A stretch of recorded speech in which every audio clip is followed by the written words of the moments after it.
said an 18-man multidisciplinary medical team from the State Ministry of Health, you know, they've formed that, and then they are the one that is even is they have formed a committee to look into the cause. They should stop with their committees, please. Stop with your committees and go down to the sorry, because I wanted to.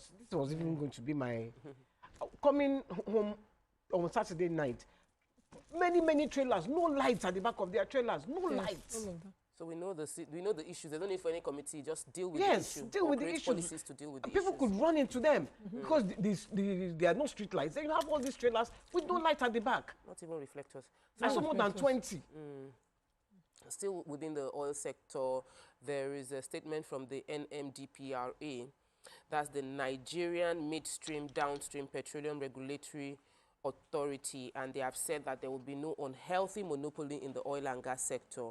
This is faulting the claim. So Dangote are taking them to court because they issued import license to a few companies within the oil sector, and they filed a case. That's Dangote filed a case to stop them from doing it. And MDPRA, in a counter affidavit that they filed against the suit, have said that they don't want unhealthy monopoly within the sector, and that is why they have allowed the import license to be issued to some other companies within the country. They also mentioned the fact that, let me talk about the fact that other companies that got the license, Reno Oil, Reno Oil, as well as there's one other company that created their own case, Matrix Petroleum Limited, argued that the granting the relief sought by Dangote will spell doom for the country's oil sector, and that they don't believe that they should be, that even Dangote cannot meet the demand of the country. So why would it be against the fact that there is a demand for import license from for petrol into the country? So all in all, there's going to be a healthy competition, and the government is going to ensure that happens, that nobody would have monopoly over the costs and privileges of petrol in the country. Let's go on a very short break. When we come back, we continue with our review. Stay with us. We'll be right back.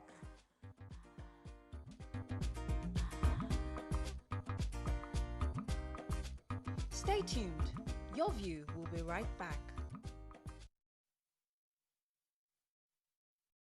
Imagine lovely meals you can cook with these ingredients. You spend heavily, but no guarantee of a tasty meal. Not making a right choice of seasoning cube can ruin your meal, money, and confidence. For a tasty meal, do not compromise. Choose Gold. Use Terra Gold for the rich, consistent taste your loved ones crave for. Good for soups, stews, and jollof. Terra Gold. One cube, endless possibilities. If you want to become something, become a child again. Why be a patient? If you must worry, then worry about winning. Why worry about germs? When you come home, bring tales and stories. Why bring in germs? Shield your families from germs. When Dettol is a part of every household bucket, then you and your family can stay protected from up to 100 illness-causing germs. Everyday use of Dettol keeps my loved ones protected. Let me ask you a question. What's holding you back? Is it the pressure of your job? The demands of your education? Or your ability to connect with the world? Is it access to the right information? Are you lost?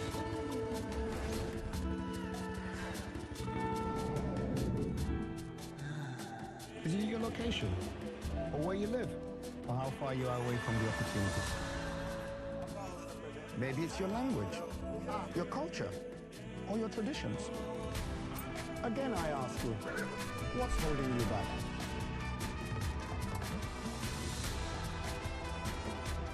Unlimited data from Airtel 5G Smart Connect. Whoever, wherever you are, stay connected. Stay limitless. Airtel, a reason to imagine. Good morning. Good morning. Why is your sun shining like this? Can't you see that Harmattan season is here? We need to protect our children from this dry weather. What about the invisible germs? Invisible germs? During Harmattan, it's not enough to only protect your skin. You also need protection from these invisible germs. To protect our families, we use Dettol. Harmattan season brings a lot of germs, but Dettol with germ defense gives protection from up to 100 illness-causing germs. Be Dettol sure.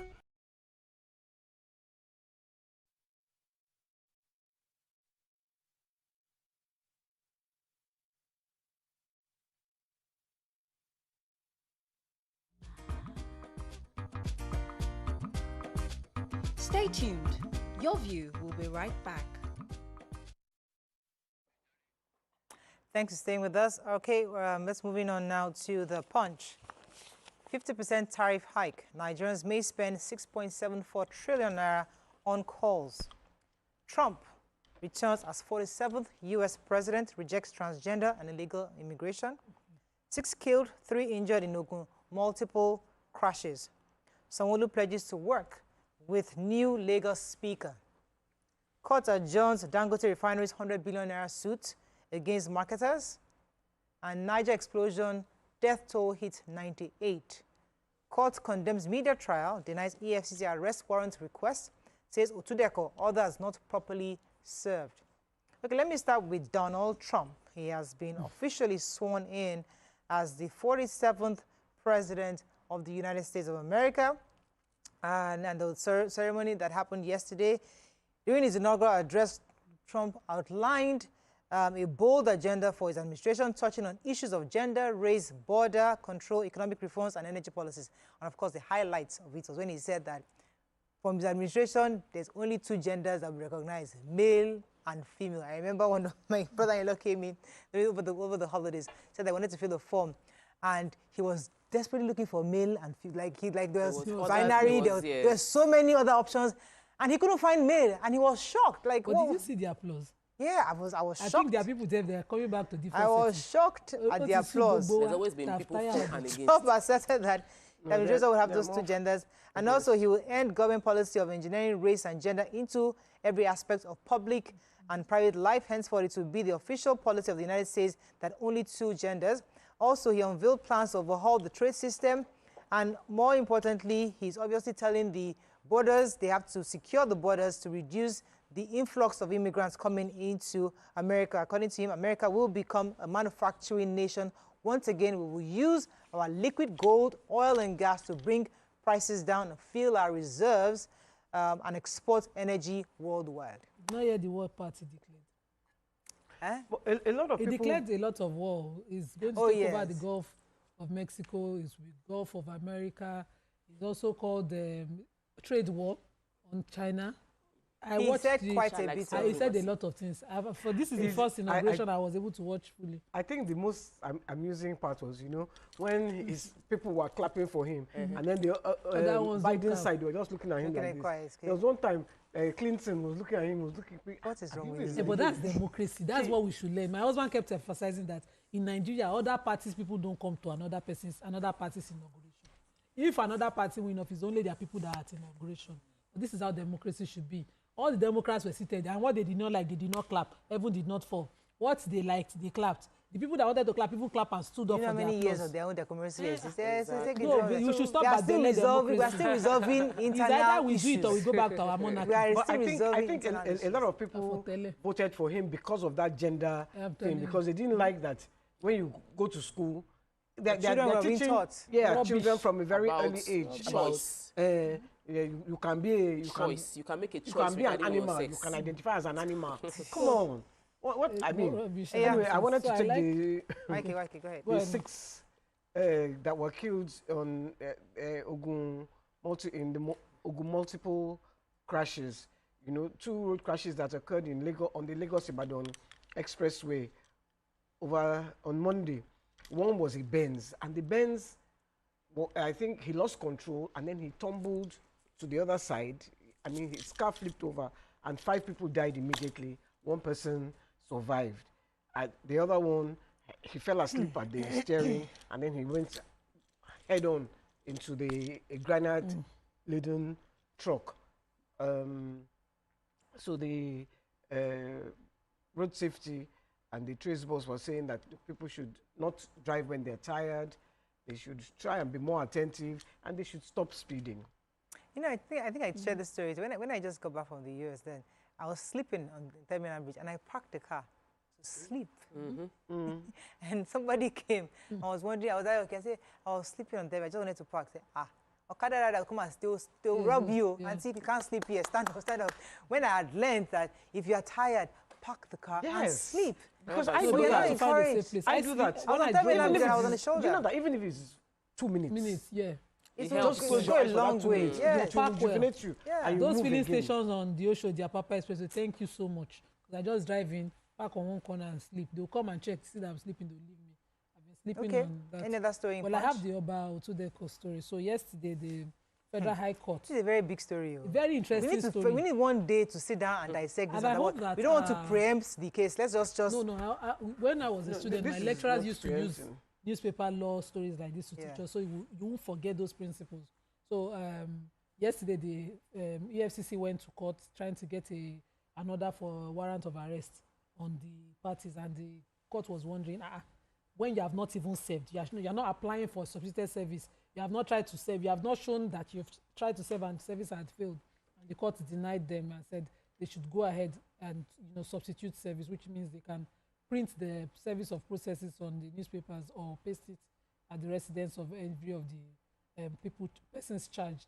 But then the lawyer representing Dr. Otudeko says raised an issue of restraining parties from continuing irresponsible use of the media, and the court jumped on that as well and advised all parties to stop media engagement and all the journalists involved to ensure accurate reporting of court proceedings. They should stop this media trial. EFCC was also lambasted seriously for taking this matter to the papers before they applied for, they did the proper thing. They did not come to court, they did not serve, they did not, try to, but the media had the reports. It's a sensitive case that they also need the media, because the truth is that some of these cases have people where so sometimes it's always important to carry the media along. It's better to report from court proceedings than to start the trial from the papers. When they start the trial from the papers, they always lose. Yes. Because what they do is a media trial, and it has no bearing on the court. But there's also defamation. When that defamation goes out and is accusing the person, and everybody will not start carrying it. There's quite a bit of defamation going on there. I mean, as I said, it's a very juicy story, but let's not talk about it now. Let us wait for... I mean, all of us, most of us have judged already. Even me, say, just to... even to attach this kind of charges I've not judged their personality. I'm still very optimistic. I know, because I'm keeping my fingers crossed that what you're thinking is not what I'm thinking. That what they have put out there is they have already assumed they're guilty without a trial. And so people like me who will read it will say, which is not right. Daily Sun, we move on? Yeah, I wanted to just say this. Farmer header crisis has been a thing for Nigeria, but we are having more states adopting the Ruga process. So there's something called the National Livestock Transformation Plan, popularly called Rural Grazing Area. There's now a new permanent secretary appointed for the Ministry of Livestock Development. It's a new ministry that was supposed to boost the development of livestock development and, more importantly, facilitate the areas that they would have this livestock kept. The settlements have been marked out. They said they would have health services, modern ranching, veterinary clinic, sustainable water in all these facilities. A few states have already implemented it. Borno, Yobe, Zamfara, Bauchi, Nasarawa have mapped out area for this land to be used for grazing. In Borno, they already have about 461 headers family under the Ruga initiative. In Plateau, however, they have ruled out involving those schemes. Now, that's the reason I tell the story. If Plateau is ruling out being involved in the scheme, those are the areas where they really, really need it, except the government is saying all the headers within their community should move to a neighboring state where they will have facility for this, because we'll still have reoccurring header-farmer clash within these states, Benue and Plateau State. And this project initiative is meant to solve that problem. So, okay, our final paper this morning is Daily Sun. Let's find a story we've not taken. Military kills Turji's son, several others and terrorists. World Bank debars 2 Nigerian companies' CEO for fraud. Niger tanker explosion, more tears as death toll rises to 98. High rates of expatriates working in Nigeria without permits, security risk, says NECA. Pacts without impact. That's how over 20 MOUs failed to boost Nigeria's food production. Okay, which story? Okay, so the World Bank has debarred for 30 months 2 Nigerian companies, Viva Atlantic Limited and Technology House Limited, alongside the managing director and Chief Executive Officer, Mr. Norman Buruk-Didam. They said that these three persons misrepresented a conflict of interest in their bid documents and obtained confidential tender information from public officials, which constituted fraudulent and collusive practices. Now, this was tied to the National Social Safety Nets project in Nigeria. And so now this 30 months debarment is supposed to, be like a sanction that extends globally across all agreements for mutual enforcement. And I hope that this serves as a lesson to the parties. So, Auntie Yenny is always talking about the fact that we always sign MOUs and do committees. Well, a researcher, they've done, the Sun carried a report that Nigeria has signed 20 MOUs that have failed. Oh, 20, right. Yeah, 20 MOUs that have failed to boost Nigeria's food production. So signing MOU has been a very easy thing. They cited a particular example where an MOU was signed between the government of Norway, a deal of $4.5 million to support food and agricultural organization of the United Nations to address hunger in Borno, Adamawa, Yobe, and Taraba states. And we're waiting to see the results. They also said Nigeria signed an agreement far back as 2003 in Maputo, Mozambique, that they would be committing 10% of our total budget towards agri and food sustainability. And yet, how many years after, we are still dealing with lack of food, high food costs, because we are not implementing a lot of the MOUs we are signing. So it's easy to sign and congratulate ourselves for signing agreements. But what have we done with the agreements we've signed? After the MOU, we now do committee. How they don't come and mention those states inside remember what I told you, committee? There were many. They listed a lot of them. He told us every time, he says once or twice a day, tell us. The goal of MOU is to come and drink tea. I mean, committee is to come and drink tea. There's nothing to be done. The committee to agree that there's nothing to be done. Finally, Trump says, I was saved by God to make America great again. Oh, you gotta love that guy. He knows the right things to say. I'm telling you, he just went straight to the. People went missing. You see, some radio stations now took the inauguration. Nigerians now had opinion. Yeah. He's a wicked man. No, he's a good man. This morning, one woman called and said, Nigerians, leave the country and face your own country. It's not your business. So. I tell you, I wonder why we are all arguing about Trump, right? Some TV stations were even carrying it like Nigerians. With all what is happening in this country, you are going to America. Better leave America and face Nigeria. Another comment was like, "Is doing what is good for his people?" Somebody that answered him, but actually, is this what is good for his own people? You people have problems. Even your whole president, the fact that he's using God.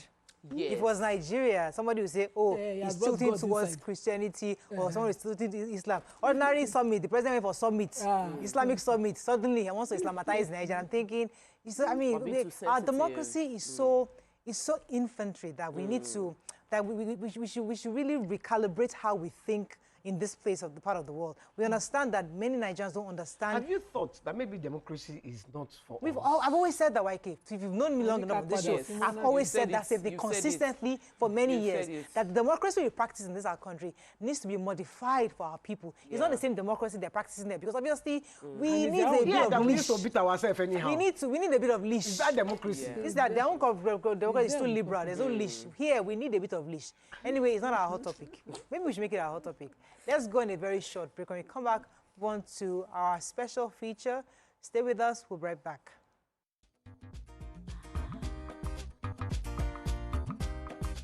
Stay tuned. Your View will be right back. Walk me through your last experience. At first, it started really well, but then it ended badly. It got really dark. Blue, black, dark. That's never a good sign. My friends said it. My colleagues said it. Even my mom.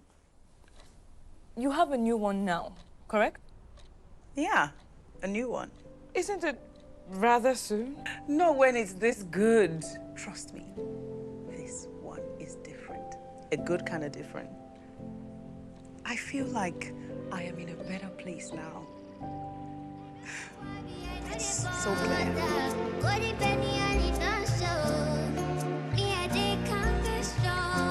New Golden Penny Oil comes in 2 unique variants. ingredients, soya, and vegetable oil. Available at retail stores near you. The world needs moms. With a splash of golden terra oil, a mom can transform a frown into a smile. Change no thanks into yes please. Resolve family feuds without blowing a whistle. Providing tasty family meals is all that matters. Where there are moms, there is love. Golden Terra Oil, for pure love.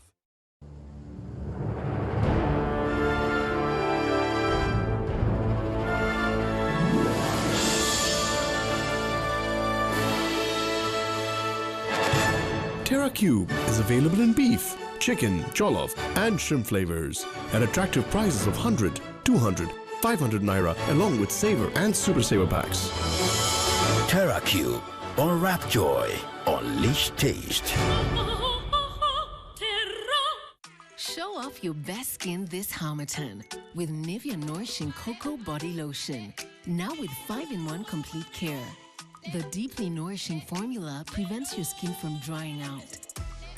With precious cocoa butter and deep moisture for smooth and healthy looking skin. Love your skin this Harmattan with Nivea Nourishing Cocoa 5-in-1 complete care.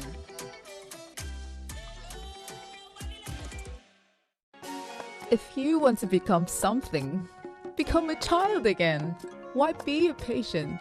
If you must worry, then worry about winning. Why worry about germs? When you come home, bring tales and stories. Why bring in germs? Shield your families from germs. When Dettol is a part of every household bucket, then you and your family can stay protected from up to 100 illness-causing germs. Everyday use of Dettol keeps my loved ones protected. Hello, TVC Communications. How can I help?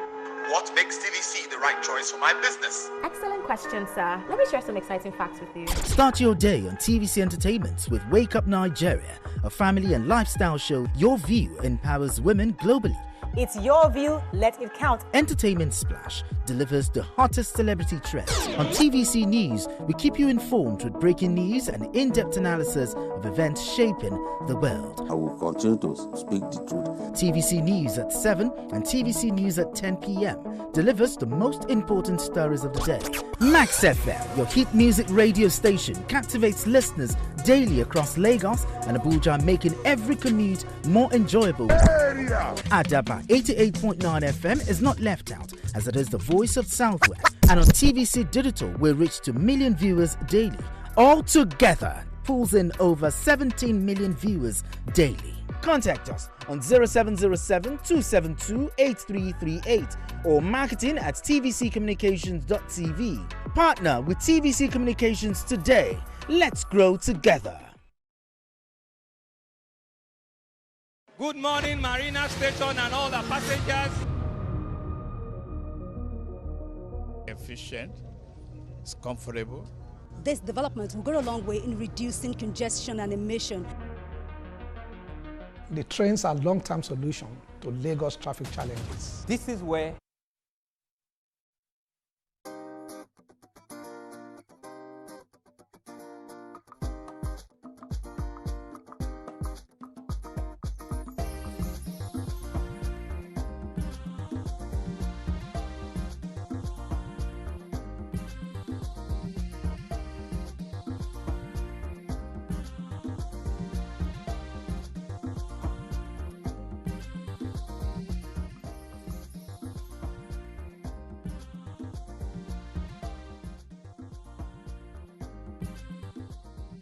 Thanks for staying with us. Join us to discuss the incredible progress they have made with the Top Grange Farm Estate Scheme, which is a unique opportunity for farm and land ownership. Is the Managing Director, CEO of Rollard Properties himself, Mr. Oladotun Oloyede. Welcome to the show. Good to have you. Good morning, good to be here. You usually send your guys, but today you came yourself. You have the top man here. No, it's very important. This must be a big product. I'm probably to talk to us about. No, not really. It's just very important to begin the beginning of the year. This is the first time we're here. Firstly, it's just to be here in person to thank all our subscribers, all our clients for the journey so far. especially in 2024. It was a tedious one, but thank God to our client who stood by us. And also to say a very big thank you to your view crew. Yes, so we know, we accept your thank you. So thank you for the support all this while. And it's also very important to come and give updates how far we've gone with what with our top Grand Farm estate. In the beginning of the last year when we talked about, this is a scheme for you to own land, own farm, a whole lot of people thought, it's not going to work, it's not going to happen.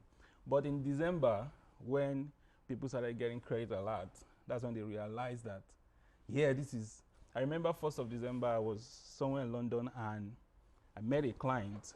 We were to meet for different reasons. And when we met, he was like, thank you, I saw your hand. I was like, Yoruba, I say, like, what do you mean? He said, I got alert yesterday. I didn't even quickly recollect. And he said that, I wish I bought more. Wow. Because for someone to live in the UK, get Naira credit and the money should mean a lot to them, because before you convert or no, but it still meant a lot to him. And he felt like he should have bought more when he bought those things. And it was just an incredible testimonial to hear that people are happy that this thing works, and we're here to tell people that it works. If you go on our page and see a lot of testimonials, what we did is that we planted red potato on those land after people bought the land. And as stressful as that was, we still made it through. And in November, people got paid. In December, people got paid. January, people are getting paid again. So my talk this morning is about what are you waiting for? What are you waiting for? Because Top Branch Farm Estate will be closing at the end of this month. And we just want to share the update report and give people 9-10 days opportunity to also be a part of the scheme. I have announced the end of the month, which is just about 2 weeks away. Why should anybody act now? Yes, see, apart from the fact that this is a 2-in-1 scheme, land ownership and farm ownership, and I've just talked about how people are already making passive income. You see, when things get, they say when the going gets tough, the tough must what? Get going. But I don't think so. The tough must seek collaboration. Because where do you know you're going? Really, you can't just keep going. You need to find collaboration. And this scheme allows you make passive income. But apart from that, we talk about the passive income. Do not forget that this is a scheme that allows you begin to acquire real estate at a very cheap price. It's a very cheap way to begin to build a real estate portfolio. I'll tell you why. People that bought, some of our subscribers bought the farm estate at 1.8 million naira. As of today, it's already 2.4, meaning that they've already gotten appreciation in value on the land itself.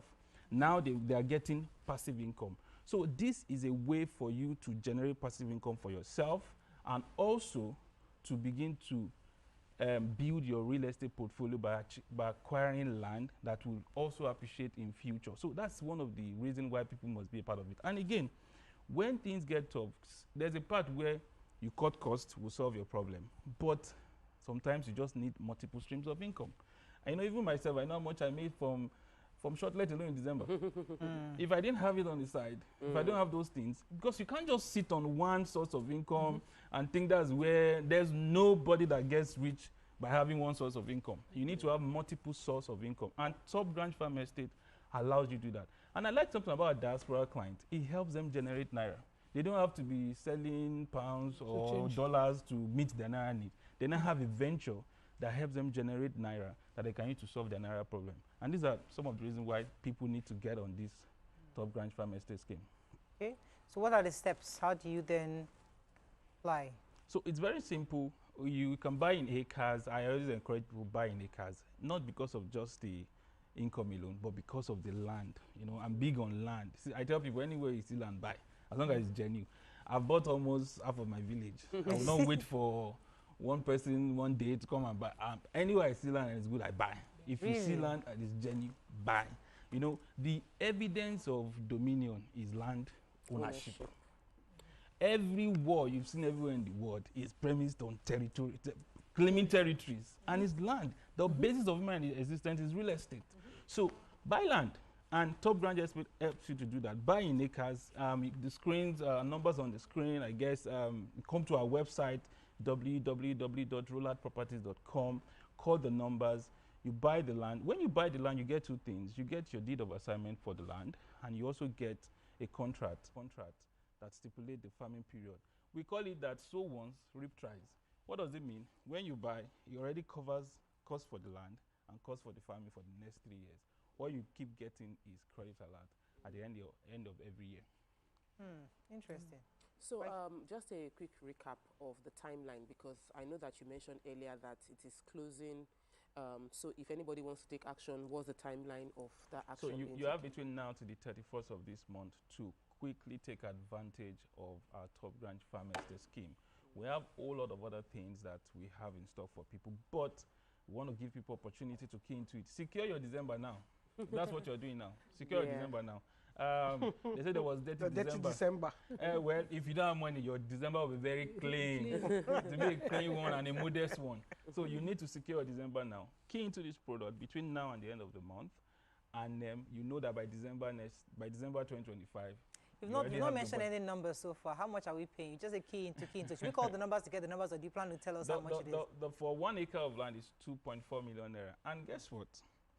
From now to the end of the month, there's still 15% discount. Wow. 15% discount. And guess what? The 15% discount does not affect your return on investment. It's not like we're going to go and discount it from your return. It's not like they'll take a front hand to give you something and take it back. Hand. No. So you can still enjoy 15% discount. 1 acre goes for 2.4 million naira. And you can buy multiple acres. Some people are even buying in plots. And funny enough, people that are buying plots sort of impress me, because it shows. I tell people that investing is an habit. If you cannot start with little, you cannot do it when you are big. So you need to start now. If you do one, you do the second one. So you can buy plots, but I encourage buy in acres. Call the number of the screens. We'll give you more details on how to go about this. Okay, so just remind us, give us a recap of what the benefits are. The benefit is the number one, you own the land 100%. Somebody asked me, am I the owner of the land? Are you leasing the land? No, you own the land 100%. Secondly, by the farming venture on it, you start generating passive income. Let me break this down again. For someone that buys 1 acre, every year you get 400,000 naira. So maybe we need to say that every year we get 400,000 naira. If you go on our page, you see testimonial, you see videos, real people. They got credited at the end of the year. So you get 400,000 for the next 3 years. So that is how it works. Okay. Thank you very much. Thank you. Well, I think you'll be able to get. You used up your time very well. And please, before you go, I wanted to say, your people that come, they learned from you, because I thought I know you're not going to do as well as that boy that comes. Hey, you talk fast. How can you do less than his oga? You cannot do less than his oga. They don't train me. They train me very well. Where is Alima? Alima, we miss Alima. How's our baby? Alima is doing well. Sitting pretty in the city of Abeokuta, I guess. Nice. Please, our regards to her. Yes, we will. Okay, let's go on a short break now. When we come back, move on to our hot topic of today. Stay with us. We'll be right back.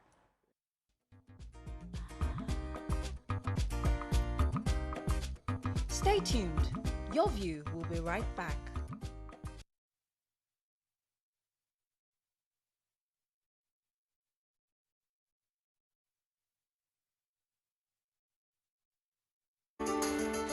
There is always more to a story than the screaming headline. The part of a story that is not told casts a shadow. It's like the part of an object that is not reached by light. On TVC News, I'm able to explore the many angles there are to a story, talking to stakeholders, asking the difficult. Every second, every minute, every hour, and every day, time doesn't just tick away. Some say learning is fun, but as a mom, I see how demanding it can be for my child. That's why I ensure he starts every day with a cup of Bonvita.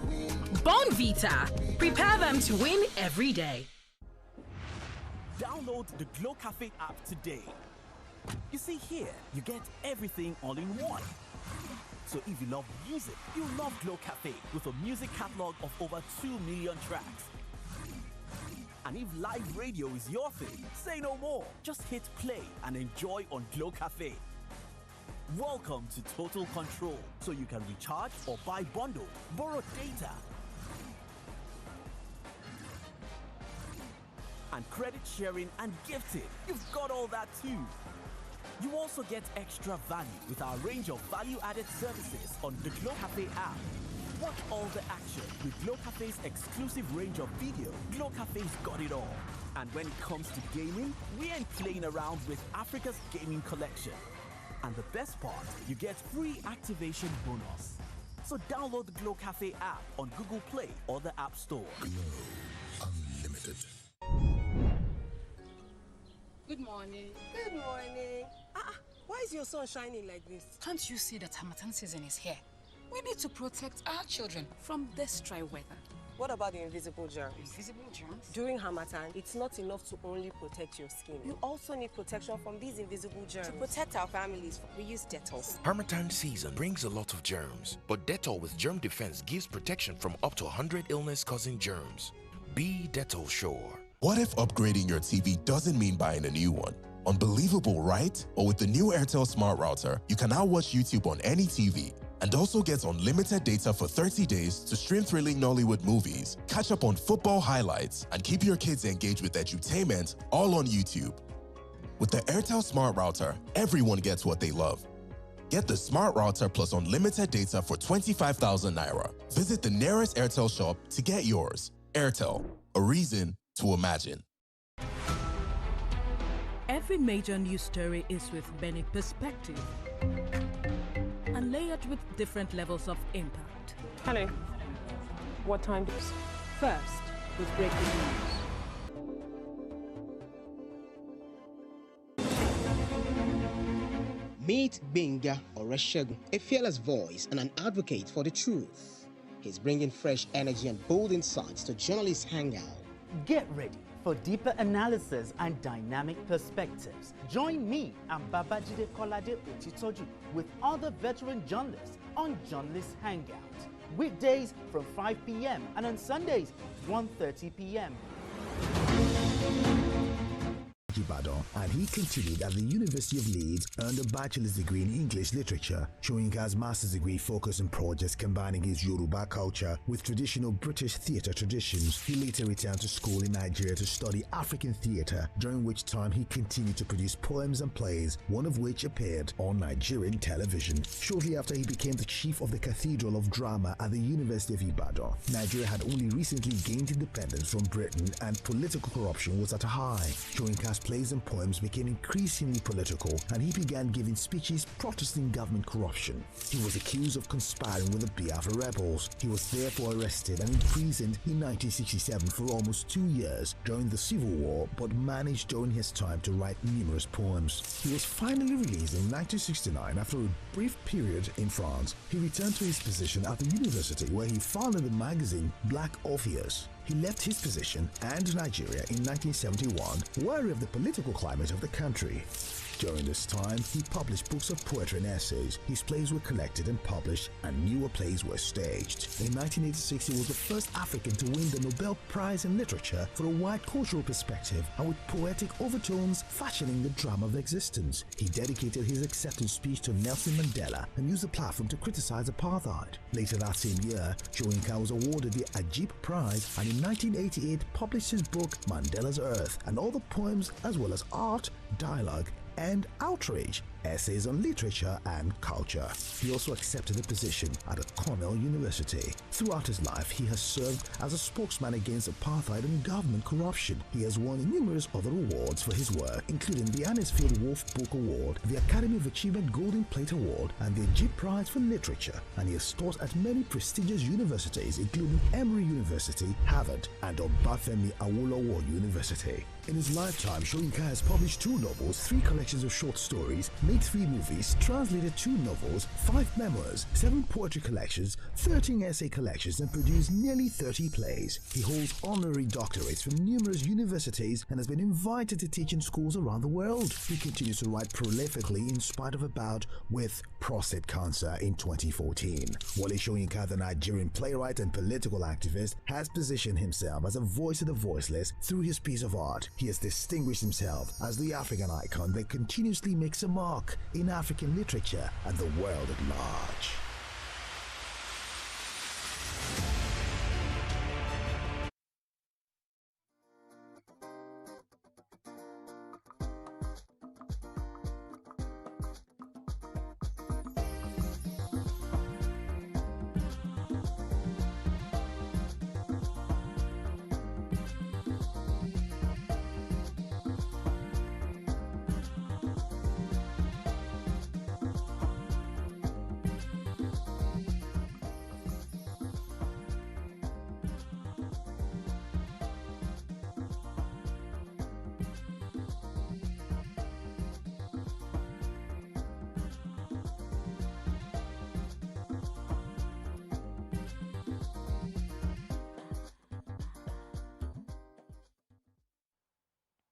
Thanks for staying with us. So the Nigerian Communications Commission, NCC, has approved 50% tariff adjustment for telecom operators, citing rising operational costs and the need to sustain the industry. According to NCC, the adjustment aligns with its mandate under Section 108 of the Nigerian Communications Act 2023 to regulate and approve tariff rates. Despite the increase, the NCC stressed that protecting consumers remains a priority. Now, obviously, Nigerians went on social media and expressed their displeasure to this announcement. What are your thoughts? We'd like to open our phone lines to Nigerians, especially considering what Nima said earlier during the paper review about the poor quality of network Nigerians have been experiencing in the past few weeks. You can join the conversation on 090-241-63440, or you can send us messages on X. We can also read your messages on YouTube. We'll be happy to share your thoughts. Now, 50% is a lot. That's if you're paying a tariff of maybe 5%, you start paying 10%. That's a lot of money. Nigerians obviously are disheartened about this. This is not good news for Nigerians, especially given the economic situation that we are in right now. But also, let's talk about what Nima had alluded to during the paper review, saying that the quality has been so bad. And does this tariff increase, would it mean that they will give us better network services? Because many of us had those issues over the break. When the holidays, I had many issues with the network. The kids couldn't watch movies, they couldn't watch TV just because we're having data issues. You've paid and there's network problems. So let me come to you. Nima, I want to start on this matter. What are your thoughts? So, according to the paper, they were asking for actually 100% increment, like just like times 2 the money. So what the NCC was able to do is, sort of reach a middle ground and do 50% increment. But as businesses, we must agree that all of us across board have increased our business rates at one point or the other as a business. The only business that I have that have not increased money is legal services. Legal service I had to increase. In fact, I now stand, if I see that you are somebody that is trying to evade paying the consultancy and you want to come and be rejoining, find a way to just cut you off, because to run my gen, when there's light, there's no light, we are on Band-Aid, there's nothing that comes cheap. So when you come and you think you have outsmarted me and you walk away, I'm dealing with costs.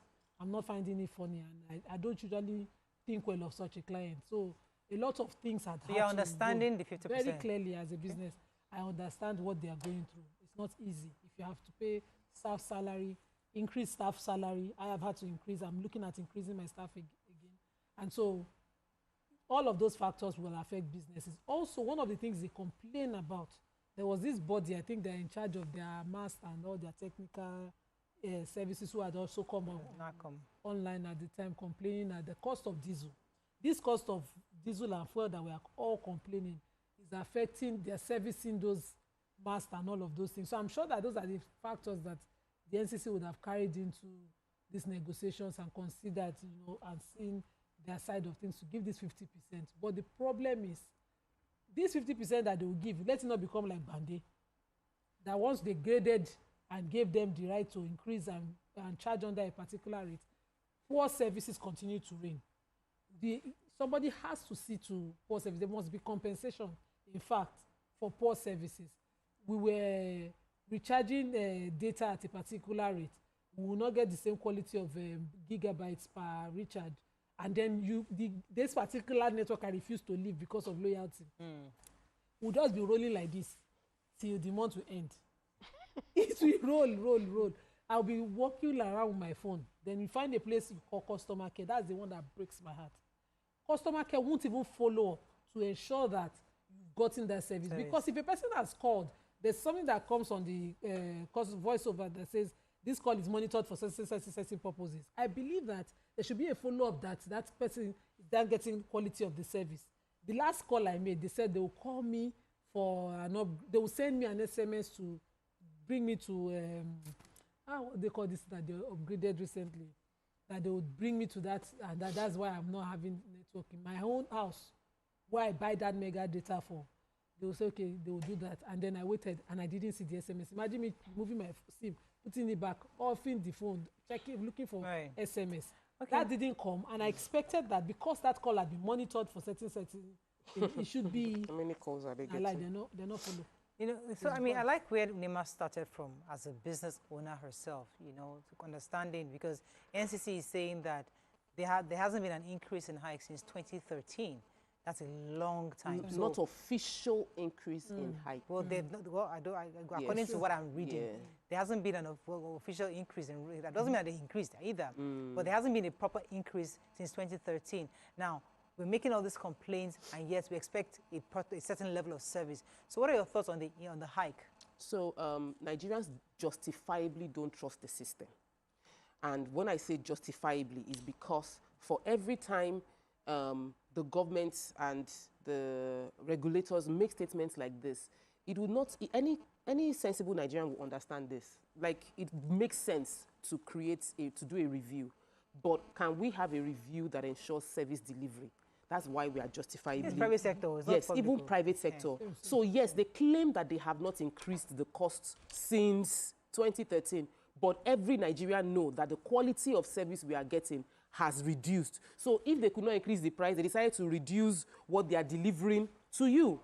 There is no person, except those that are using Starlink, that will tell you they have good service in terms of internet. Even with drop calls, I cannot count the calls will drop.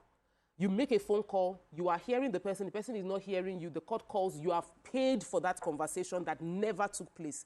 The quality of service we've gotten from our telcos has been extremely poor, and we thought that over time things will get better. Like, technology is improving, the world is improving, but in Nigerian telcos is going down. So the complaints they've always had has been tied to the cost of service delivery.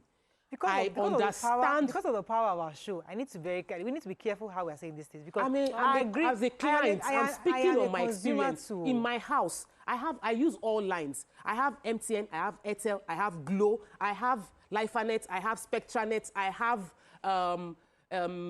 what do you call it? Fiber One. I'm saying, I'm not saying, I have mentioned, that's why I mentioned all their names, because I use all of them. So I can speak as a customer who pays all of them. Currently, 5 people I mentioned are collecting money from me on a monthly basis, and I'm struggling with internet.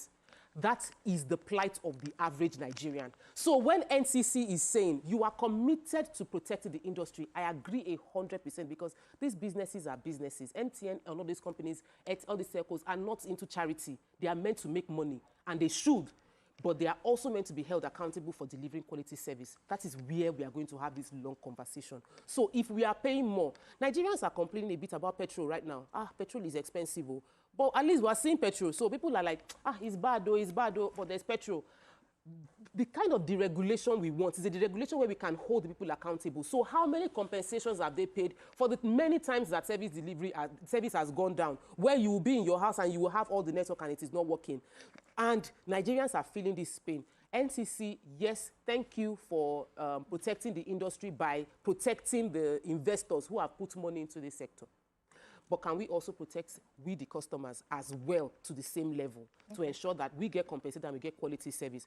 Nima mentioned Band A. Band A has not been Band A. The way they take clients in Band A now, the way it's like before they called it Band A, when we were on special package, we knew what we were enjoying. Then they put us into Band A and it's like, Pion, like has gone. Pion, like, I'm like, because it blinks because I have alternative power, it just blinks. But the blinking is constant nowadays. And all of us are just doing like, because Nigerians are used to suffering. We suffer and we just cope with it. We're very resilient people. But it doesn't mean we should not call out when things can be done better. Personal experience. You know, we're very resilient. The reason why I wanted to hold off, I'll let you finish. I agree that the services might not be perfect, but I will disagree that it's worse than where we're coming from. There was a time where I was having these services and you could not get anything. Network between 4 years ago, whatever, to now, the network is a bit better. However, it could be much better, because the truth is that I have issues. I'm paying money also, and I'm not getting the kind of service, but it is definitely not where I'm coming from. That much I know. That's why I wanted to say we should be careful. I'm not disputing what I'm saying, but we should just be careful how we're saying this, because I'm not sure. I'm just saying that different I'm not sure what Muriah is saying about, because yesterday I made so many calls, and I'll be saying hello, hello, and I'll be hearing the person's voice, and I'll be saying hello, hello, and it's not your phone. Even this morning, same thing. I was making a call, I couldn't hear the person. So we're having network issues. I'm not in dispute of that at all. So, yes, you have to increase their money, but guess what? As their money, everybody's money is increasing. Telcos increase, NEPA increase, LA increase, petrol increase. What? Salary is getting smaller. Earning power is getting smaller. You are not making your money, the value of your money 5 years ago. It's not the value.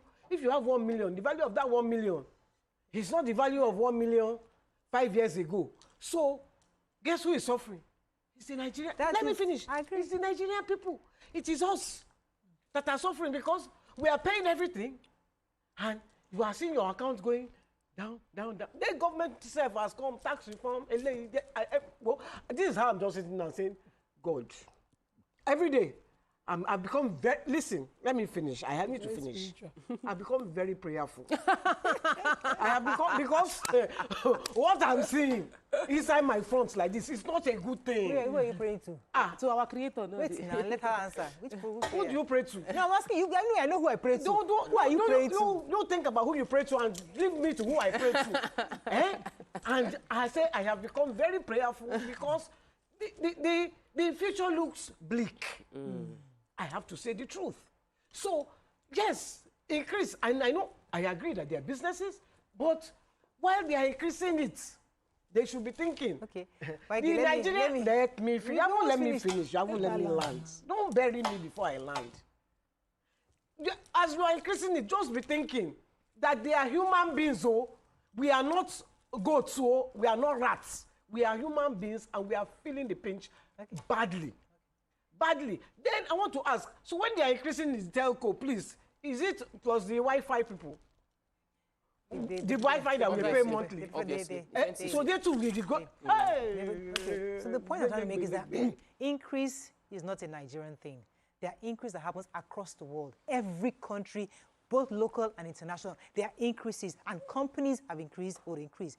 I like the way Nima started. I am a business owner. Me too, as a private person, they will increase because that's the reality. If you're going to function, if you're going to provide network for YK, I have to increase services. Same thing we had when the power guy came. The Minister of Power said, I don't have money to build this infrastructure. We need to create new bands so that we can get some money from Nigeria because we need money. There's no liquid cash. So whether we like it or not, tariff increase across the world is normal.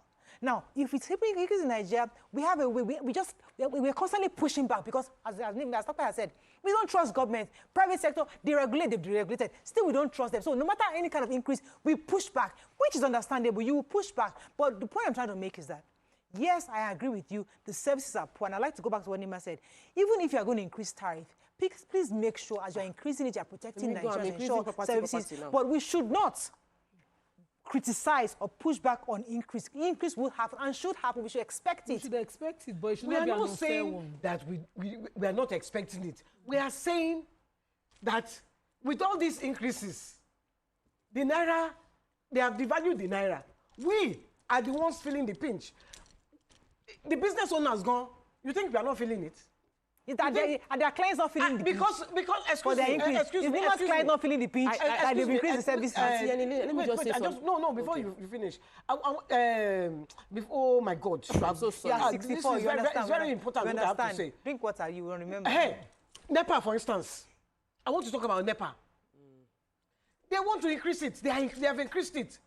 The service is even worse. What's the percentage of service improvement? And then the money is more. See, that's what happens in capitalist systems. I will not accept that. Every capitalist, I will not accept that. Every capitalist is profits focused. This thing YK said, I will disagree. Please don't disagree because I know my bill every month and I know my generator. I know the generator that what we are buying for, what we are using for diesel. I know what we are using for NEPA, and to repair the generator as well. I know. So we are business owners. We are suffering it.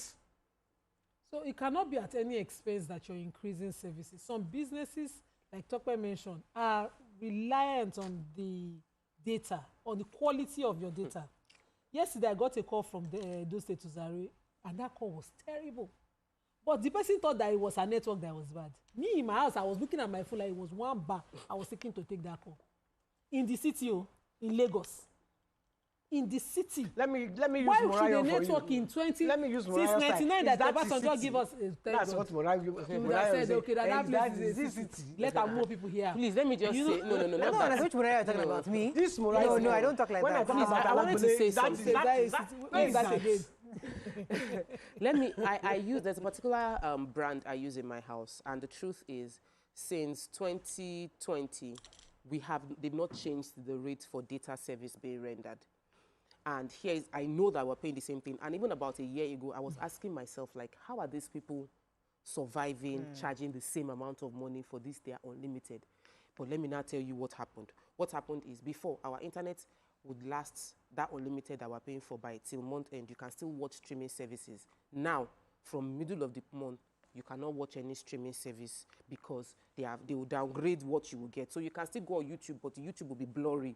So they found a way to make it work. And I can understand the ingenuity and creativity to sustain their businesses.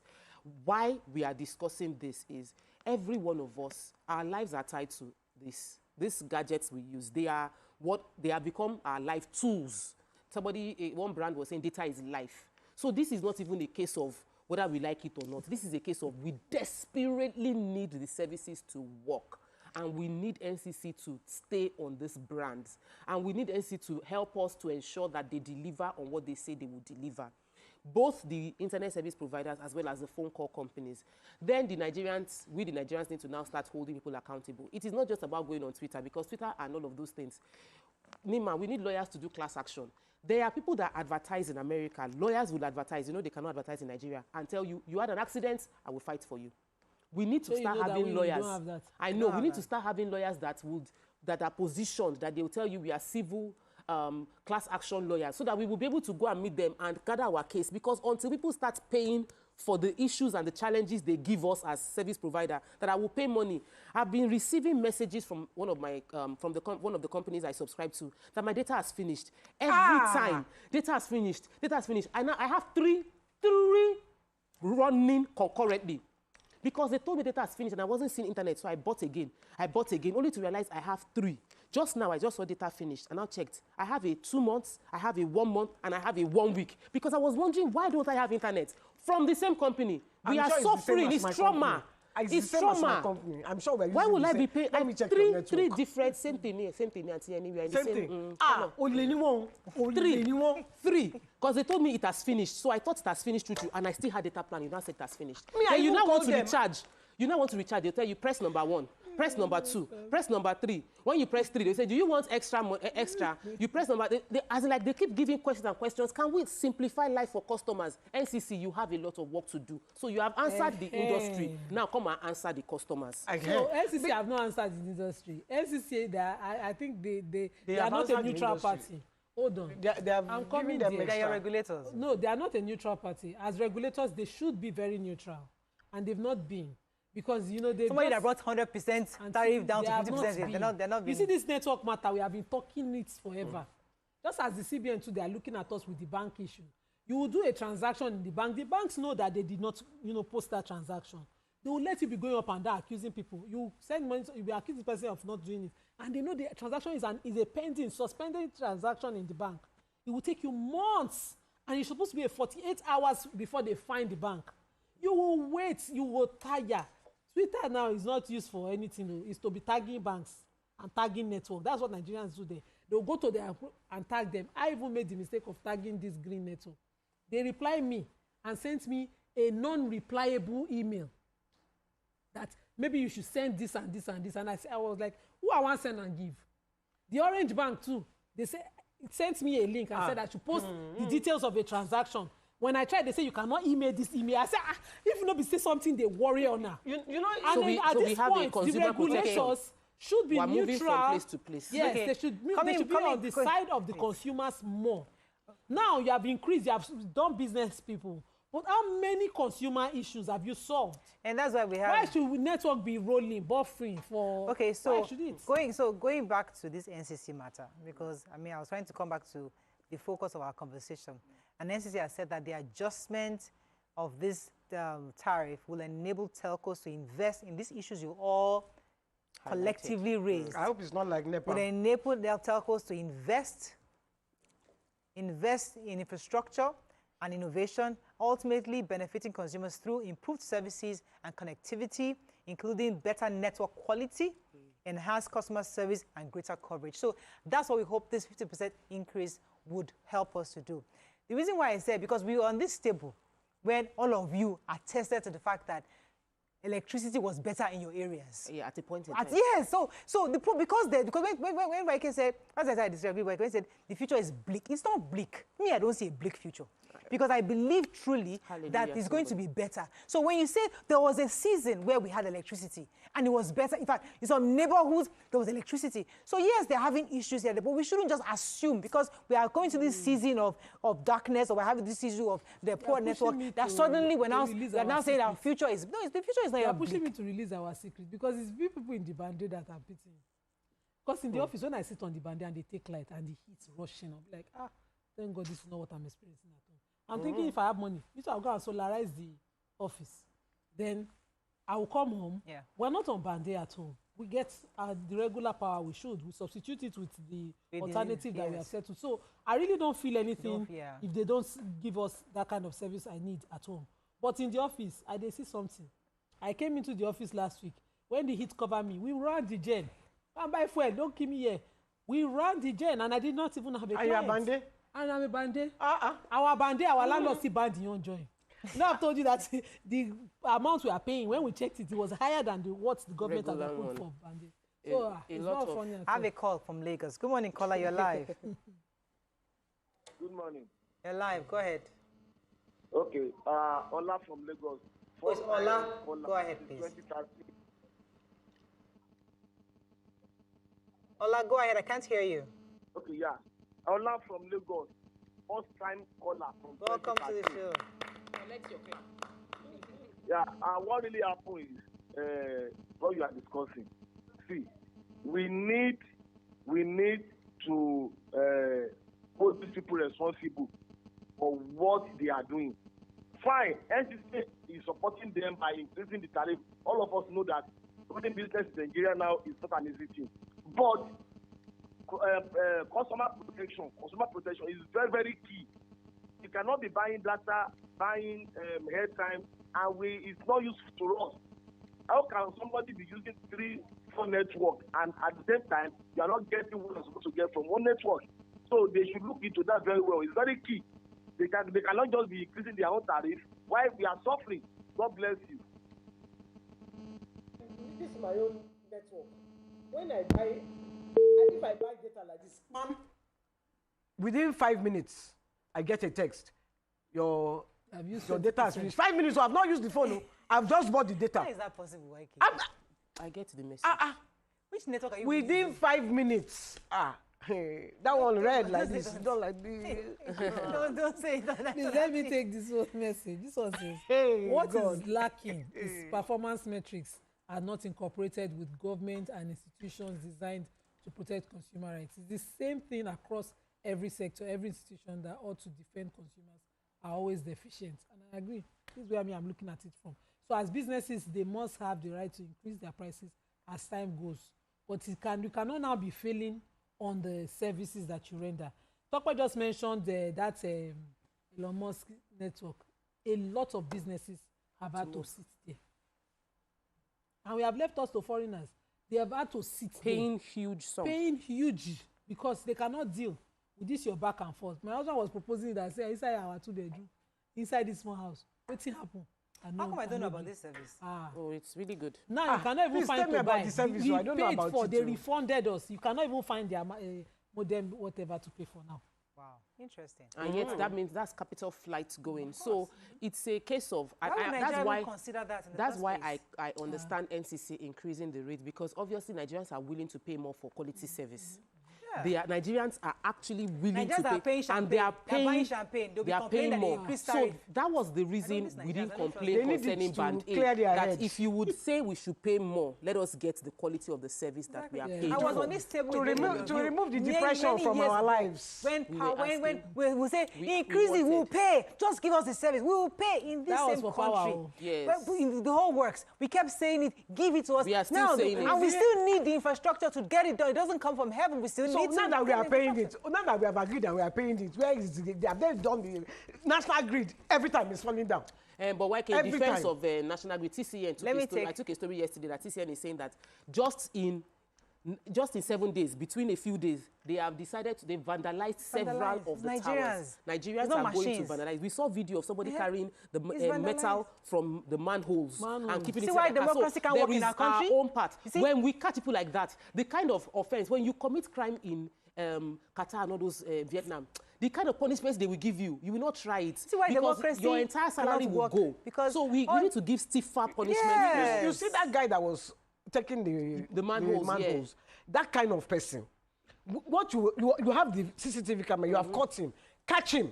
And do what? Catch him and use him as an example. How? Okay, pause that thought. Hassan has been holding. Wait, hanging. I need that thought. Let me take Hassan. He's been holding for a while. Good morning, Hassan. You're live. Go ahead, please. Hassan, you there? Good morning. Good morning, sir. Go ahead, please. Please, this issue of increment, I don't believe in it, and I will never subscribe to it. We should have a government that will protect us, not protecting the investors. We knew how all these telcos started when they came to bid in this country, and we knew why they did it. We knew their feasibility studies. We knew our attitude towards telephony that necessitated them to build it the way they did. So when we people are talking that, look, the diesel price has gone up, this has gone up, maintaining mass has gone up, it wasn't today's issue.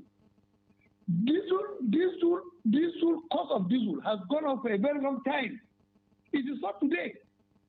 And people are making their money. I see no reason why they should subject taxing us to maintain their infrastructures. What are they doing their profit? The way we make a call in Nigeria is different from anywhere in this world because of our tradition. We don't just say hello and go straight to the point. We say hello, we ask of everybody. We ask of even the dogs, the animals. You understand? And that's what makes money for them.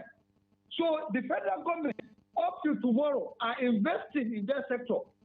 It is not only left for the telcos to invest. Up to tomorrow, the upgrading and what have you are still done by them. In other sectors also, we should not capitalize on the fact of FDI. Government has done more than enough. President Bola Ahmed Tinubu has done more than enough for them by ensuring them of... Tell you, let it count. YK, you're going to say something before Hassan came on. Yes, what was I going to say now? You're going to say that, oh yeah, I just lost it myself. Yeah, you're talking about, oh, I lost it. Sorry, YK. So I'm so sorry. No problem. So as what Hassan was saying, I think that for business owners, the 50% hike is not unrealistic for someone running business with the kind of challenges that they are facing. To run business in Nigeria is a very huge risk. Like, it's a very huge risk. There are many issues that can go wrong. And there also is promise of reward. So the telcos are going to be watching us and asking us, like, do you know what I'm dealing with? Somebody told me that the kidnapping of their engineers, they've had to outsource everything because they kidnap engineers. They kidnap engineers, and those things are happening too. So we need to understand that the business owners too are suffering the same way everybody is suffering. So the government infrastructure on a holistic, when they say macroeconomic reforms, security is part of the issues they are dealing with. It's probably why it's costing more to maintain the what do you call those, their towers, their masts. It costs more to maintain the mast because it costs a lot more to secure in Nigeria. What it costs you to secure property, something in a different country in Africa is different from what it will cost in Nigeria. Probably costs it 10 times more. So Nigerians are bearing the brunt. But if the government can fix the macro issues that are going on in with our economy, we are able to solve more problems long term. We have to wrap up on this. Wait, I remember, Nima just reminded me, it was the manhole guy. You see that guy? when you catch him, since you have got video, go and catch him. His car, turn it to manhole. Give them the kind of punishment that in his life, him and the people coming behind him that want to do it will not do it. Don't just gloss over it. It's funny in this our country. I say in this country, somebody said a court sentenced him to death for stealing chicken. This is a court that had done its work. That's how they will carry somebody for mano. Now they say ordinary mano. If we want to use our system, do justice if justice must be done. But Nigerians like to jump on trends. Give this mano guy a few years now. If somebody will now resurrect the matter, they'll say it's ordinary mano. Nobody knew. That is why how many babies were walking to school that fell into that hole that he removed cover from. That is why I'm saying you don't give them light punishment. Don't give them light punishments. Give them the punishment that when they... What's the highest punishment of our country? It's not even what's the highest? That's why Mariah said that we don't need democracy. These are democracy. You now go to rule of law. You now take courts to take months. That man will now be sitting there waiting trial. You see, the other guy that recently was lynched, people were saying, some people were celebrating the lynching, others were saying, no, they shall give it to the police. And the Nigerians were mixed. The man that they found 2 or so heads, I think 2 or 3 heads with him. No, he beheaded 2 people in the farm. They lynched this man almost immediately. The Ajayi one. No, this Ajayi guy what's it called, the word? To the body of that lady. The father of him have come out to say that they should release his son. He's doing advocacy now. So give it a few years now, one person will go and start a podcast. Your father will come there and belittle. Unfortunately, this is a conversation for another day. We have our guest is here. The legal system, sorry, Muriah, the legal system. The macro because you will keep a case for years before. Come on. No, somebody will be in jail. Keep them. When they'll be jailbreak very soon. Now they'll come out again. TVC has been carrying this thing about some people. One guy, 16 years. Awaiting trial. Come on. Macro issues. Let us go on a break. We can't. Unfortunately, we have to hang up on this because we have a guest next. But let's go on a short break. We'll be right back.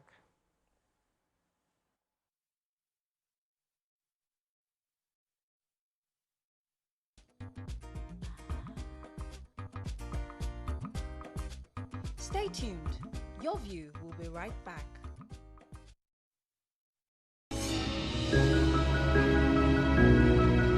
Sometimes it's the story that calls. At other times, the people just want to be heard. School, I need students, but I need teacher. Can't continue like this.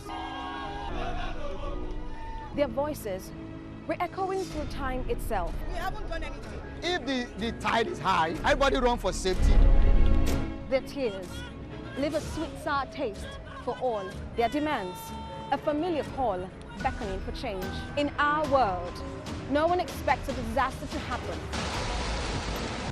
But when it does, we'll be there to x-ray all sides, from the east to the west, north and south. Community Forum will examine the oddities and challenges to economic development, as well as issues yearning for government intervention. Watch fresh episodes of Community Forum on Sundays by 9:30 p.m. only on TVC News.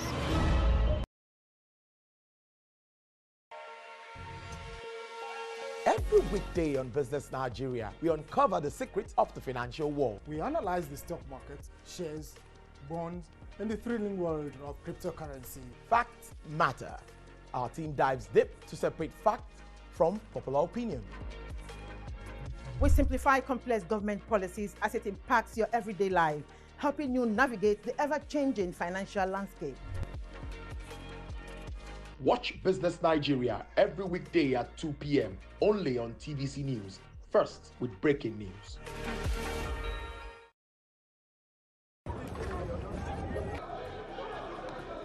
Every second, every minute, every hour, and every day, time doesn't just tick away. It counts down to political decisions that shape our world. This country must move. Imagine the impact these decisions have on our lives. Some are consequential, others may leave us intrigued or baffled. You will have no better friend and partner than Nigeria. Step in and feel the frenzy like never before. Join me every weekday for an hour of fact-finding interviews where questions cut to the core. How would you say your administration has fared in these sectors? I will dig in to get to the heart of issues, from local politics to global insight. Join me as I unearth the power plays, jaw-dropping revelations, and the unfiltered truth. This isn't just politics, it's unraveling the stories that matter. Brace yourself for Politics Tonight every weekday at 8 p.m., where every decision echoes along the corridors of our lives. Politics Tonight, only on TVC News.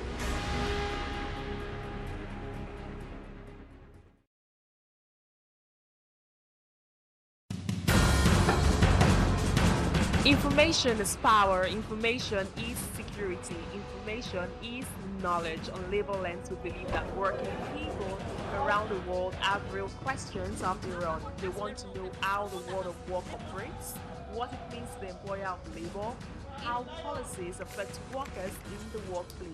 On Labor Lens, I am sure we engage effectively the organized labor, organized private sector, and government to get out of them information workers are in need of. I am Sharon Jackson, asking questions that make you get sense of the workplace.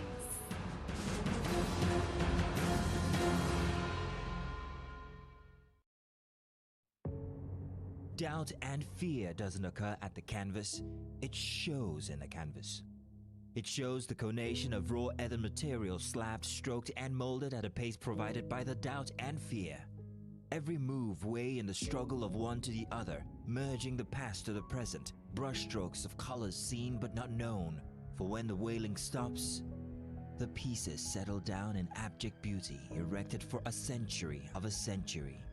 Speaking, advocating, protesting as the arts are meant to be.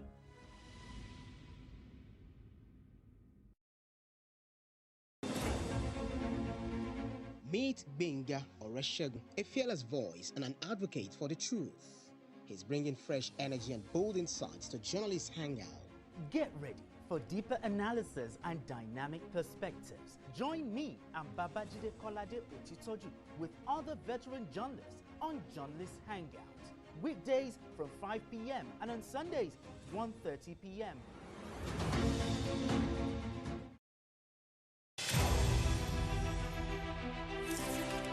Yeah, Shantawa.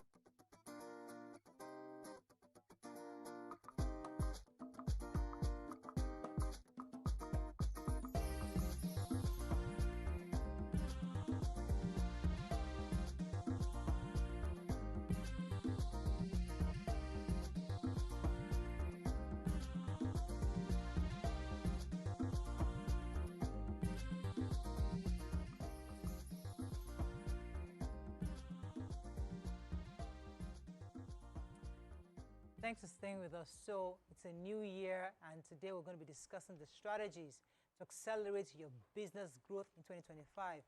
And we have with us a prolific author and insight speaker, Ezekiel Sholesi, who will be sharing with us insights on what you can do as a business owner to help your business in 2025. Thank you so much for joining us, Especially Ezekiel. with the telephone. Good to have you. So before you here. came on, everyone was complaining. Obviously, we took a story on NCC increasing tariff. Yeah. Businesses are complaining because obviously the cost of providing services or production, manufacturing is high across board.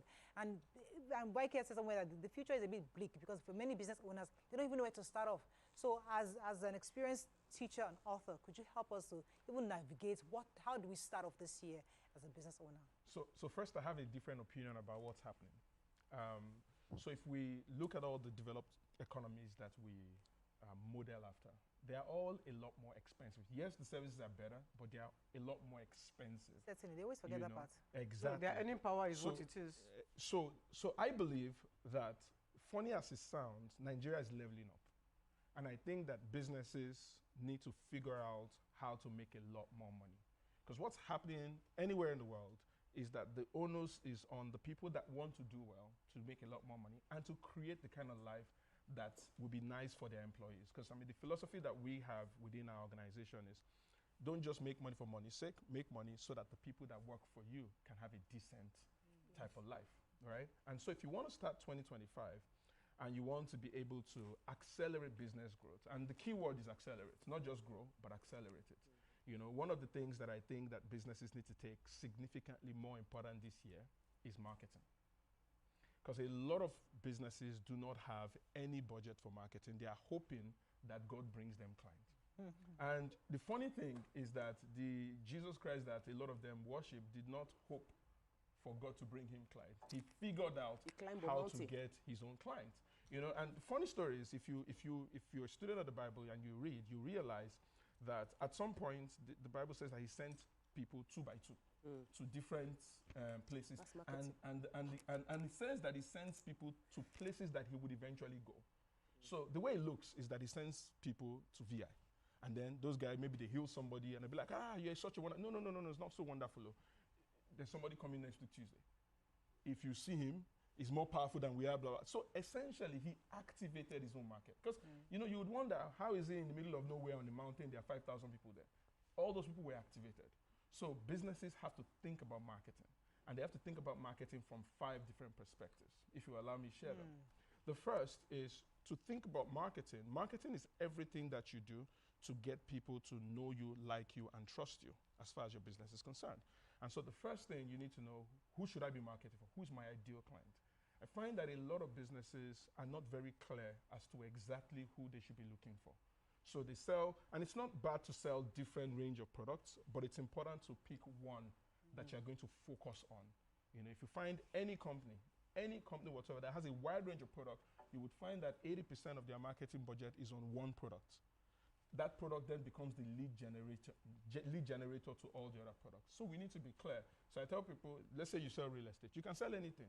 You can't market everything, right? Pick a small band that you're going to market so that you can study who are these types of people. Then the next question is, if I know who I want, who already has that client? For example, I might want to sell something that is worth 10, 20 million. And then I would analyze that the person who uses an iPhone 16 for 2 million is the kind of person that can buy that property. You know, like in our own case, when we started out, the biggest problem in my case was people not willing to pay for trainings and the like. So what we did was that we looked for microfinance banks and said, people are owing you. They said, yes. The reason why they're owing you is because they don't have the money. What if we offered you free training on sales and marketing every single month? And then from there, as we offered those people free training, we got the kind of people that would pay us for trainings, because the banks already had our clients. They were their customers. They were the people who had borrowed money from the bank. Anybody who has a relationship with a bank, or a microfinance bank in this case, enough to have borrowed money from the bank, is somebody who is serious about their business. Those are the kind of people we're looking for. So all we needed to do was to find an opportunity to offer services for free to these banks, so that we can get access to those people. Your clients. Right?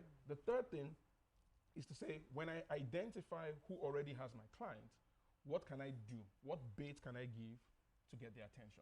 That's a free service. Yes, that's the free service. And depending on, you know, what it is, you know, I know you do natural foods and, you know, Nigerian. Exactly. So the question is, free service for you could be some form of education to people about what it is, why is it that they should buy Nigerian as opposed to, from a health perspective, not just from a patriotic, buy Nigeria. You know, if you offer that, the next question will be, how best can I reach them? So the question is, are they online? Because some people are doing a lot of ads online, and they shouldn't be doing as much ads online as they should be doing something else.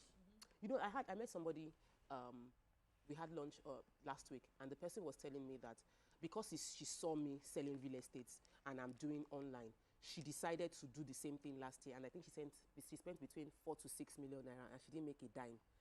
And she said, when she was not discussing with me, that I don't understand. I said, your product and my products are different. You are selling 350 million naira house, 500 million naira house. What has worked for you before is what you should double down on, which is hanging out at Marriott, all those hotels, meeting people who are already there and on a trip, and they would like to buy a house in Ikeja or VI. But she decided to look at another person's business model whose market is different, and thinks that maybe if I do what TMO is doing, I will make what TMO is making. So what you're saying is extremely important, and it might be applying to smaller businesses like that as well. Yeah, because a lot of small business want to copy what they see other people do.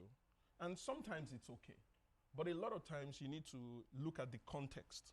Right? So, for example, if I want to sell your kind of food now, what might work more for me, other than going online, might be finding communities of people who are already concerned about health. You know, going to gyms, going to people who are already concerned about health, right? Paying some money. I mean, we had one lady like that who runs a parfait business, and parfait businesses are a lot of people who take them are very concerned about their health. She had a large space in front of our office, and sales wasn't happening. So I said, look, why don't you get a what do they call these people? Flyers. No, fitness trainer, and tell him to come and use the front of your place to do his fitness training on Saturday. You're kidding. For free. Right? For free. He will bring all his people. When they finish. 300 people, they will do it. It's right in front of your place. They will buy your parfait, and then from there you can start subscription model. Why don't you buy for a month? Why don't you give us money with it? Because everybody who comes there to exercise lives around. Right? So they're within walking or biking distance. So if that lady had gone online and spent all that money, she would not have gotten as much result as just offering that front space for free. So yes, while online is good, there are close to 15 other channels that people could use to get the kind of client that they want. But they need to understand the kind of client that they want. Let's talk about existing customers, because Tokwe mentioned it. One thing that I did that I think worked for me locally, because I actually didn't want to sell locally. There was too much competition of foreign rice where I lived. Yeah. But I wanted to focus on only Nigerian grown rice. And so I had one customer who had a health issue who bought this rice and would constantly come and harass me when I'm out of stock. So I used that person locally, and I increased my market, because this constant harassment would be I made sure it was an outside experience in front of the store. Okay, I'll see to you. Say, Madam, you want me to eat poison? You have to get my rice. You have to get my rice. Fantastic. So how often should we hatch on the existing customers who had the experience? Fantastic. And feel safe? So what you got from that customer is something called testimonial value. Now, every customer you have should be able to offer you 3 things. Now, if you haven't gotten these 3 things, your job is not done with the customer. Must offer you testimonial value, repeat value, and referral value. So every time you have a customer, your job with that customer isn't done. You're not done serving the customer well enough until the customer talks about you, until the customer sends somebody your way, until the customer continues to buy from you over and over again. So, and we had a particular client. We had this thing that I mentioned last year where we work with people to sort of exceed their entire year revenue. I mean, I got report yesterday night. There's a guy who's they did 1.6 last year. At this morning, they were already at 600 million. This is the 21st. And they did all of that, not attracting any new clients. Just not attracting doubling down. Clients. So what happens to most of us is that we sell to people and then we walk away. And then we find new people and then we sell. And if a business has been around for 3 years, you would find that they have a lot of clients that they haven't spoken to sometimes in a year, 2 years, 3 years. All we need to do is to go back to those people. And the beginning of the year is a very good time. Oh, Happy New Year. We want to start doing this for you, want to start doing that for you, want to offer you this. You'll be shocked. And, at the beginning of the year, people, they make monumental decisions at the beginning of the year. They want to start working out, which they really don't. But people make very, very important decisions in their lives at the beginning of the year. You want to stop drinking champagne. And then they drink it on day 2. Yeah. Right? So it's really been able to get those 3 main values, right? So every client you have, your job is not done with that client until that client keeps buying, especially if the product is one that, they can always buy. There's a question in my head that I've been thinking, should I ask or should I not ask? Because I've always been thinking about this for a while. And I also hate putting the ladies on the spot, because it's not about them, it's about the people who are watching us. But I know that Celebration is an international brand. Yes, it happens here in October every single year. Yes. In my head, I'm thinking Celebration should be happening in Brazil, it should be happening in China, it should be happening in South Africa, it should be happening in America. Celebration should not just be a Nigerian thing. This is a global brand. So for somebody who is saying, I'm running Celebration, I'm fine with it in Nigeria, and every year we come October, how does somebody like that scale? How do you expand it such that it is indeed a global concert? Yeah, I think the first thing is to understand the influence of Fela himself. His influence is global. His songs are now in movies. Yeah. People are buying rights to it. So it's really to look at where are all these influences, and who are the people that have become sort of like ambassadors of his style of music, and go to those places. But I think the first thing really is, I think that the one in Nigeria needs to be 10 times bigger than it currently is. You know, so we need to plan it like you would plan Dirty December. Yeah. You know, in fact, we need to even position it as the beginning of Dirty December. Yeah. You know, this is what happens as we start October, November, December, because it's October. You understand? And it will help Nigeria. It will help Lagos. I mean, look at the numbers coming out. Imagine if Dirty starts from October. And we're all dirty. It's something worth. I mean, because when we brought you, said this is a year of growth accelerated. So everybody must be thinking, how do I accelerate what we do? There's a lady also that I know very closely. She sells wigs. You know, she has fruit juice. So one person, she's selling juice. She's selling hair. And selling shoes. And with juice too. So yes, she has juice. She has a juice bar. The market is very and she just feels that people are buying juice, people are buying hair, and people are buying shoes. But when she was coming talking to me, I wanted to form. Yes, they tell us multiple forms. I wanted to send her to talk, but we can't talk to business because me, I'm just the. But she's thinking of, because all of them are actually lucrative. Interestingly, but how then does she consolidate and make it a bit bigger? Well, I don't know if I'm correct, but this is my own belief. You know, so people say things like, oh, Bill Gates has 15 sources of income, so I should have 12. Don't just get what people have when they are big. Ask how they got there, right? Anybody who's built anything significant, in my view, has had to focus on one thing for a period of time and grow it significantly until that thing is big enough not to require their own attention. And so the problem here is when you have 3 small businesses that you're trying to juggle, the most important asset for an entrepreneur is focus. So if she focused, for example, on the hair, she can grow it to like 200-300 million a year. If she focused on the juice, she could grow it to 200-300 million a year. So I would advise, pick one of them, right? And it doesn't have to be the one you're most passionate about. Just pick the one that makes the most money in the shortest time and go there. You know, double down, grow the business, put some systems. When that has had some form of a life of its own, then you can turn back at your juice business or at your hair business. Now you have money. Now you can hire the right people. Now you can push it, you know, and then, you know, because if we keep, this thing is the reason why a lot of Nigerian businesses stay small. You know, so you start something, you grow it to a level, then you quickly start something else, and then you start something else, and eventually you have. Because the coaches said we must have multiple streams of income. Investments. So every knowledge is contextual. So whenever I get any knowledge from anybody, I like to understand the context from which the person is talking, because that context is more important than the knowledge itself. Right? So, for example, they say multiple streams of income. That's okay. There's nothing wrong with that. I'm not saying you shouldn't build your business and your excess money buy real estate, for example. Buy something that doesn't need your time, doesn't need anything. It's just there, it's appreciating by itself, right? But anything that would have to need your attention, dodge it. Just dodge it for now until you have made it in life. Any questions? So someone is saying online that Celebration is in London now. I remember that there was Celebration is in many countries already. Just about scaling it up. I wanted to ask you this question because Mariah is trying to case studies are always interesting than generic advice, because when somebody is watching right now, they just feel like, oh, this guy is just speaking English. But when we take a case study, we're able to flesh it out.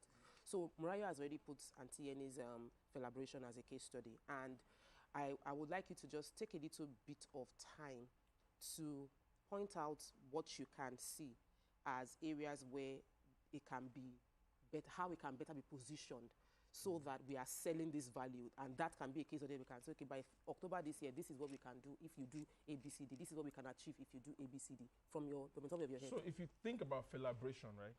For me, my first, if I have a project like that, the first thing would be, how do we make it 10 times bigger than it currently is, right? So it could be, for example, if I'm not mistaken, it's about a week of activities. Yes. Right? Good. And it happens right there at, Fela Shrine. It happens right now there are about 3 venues.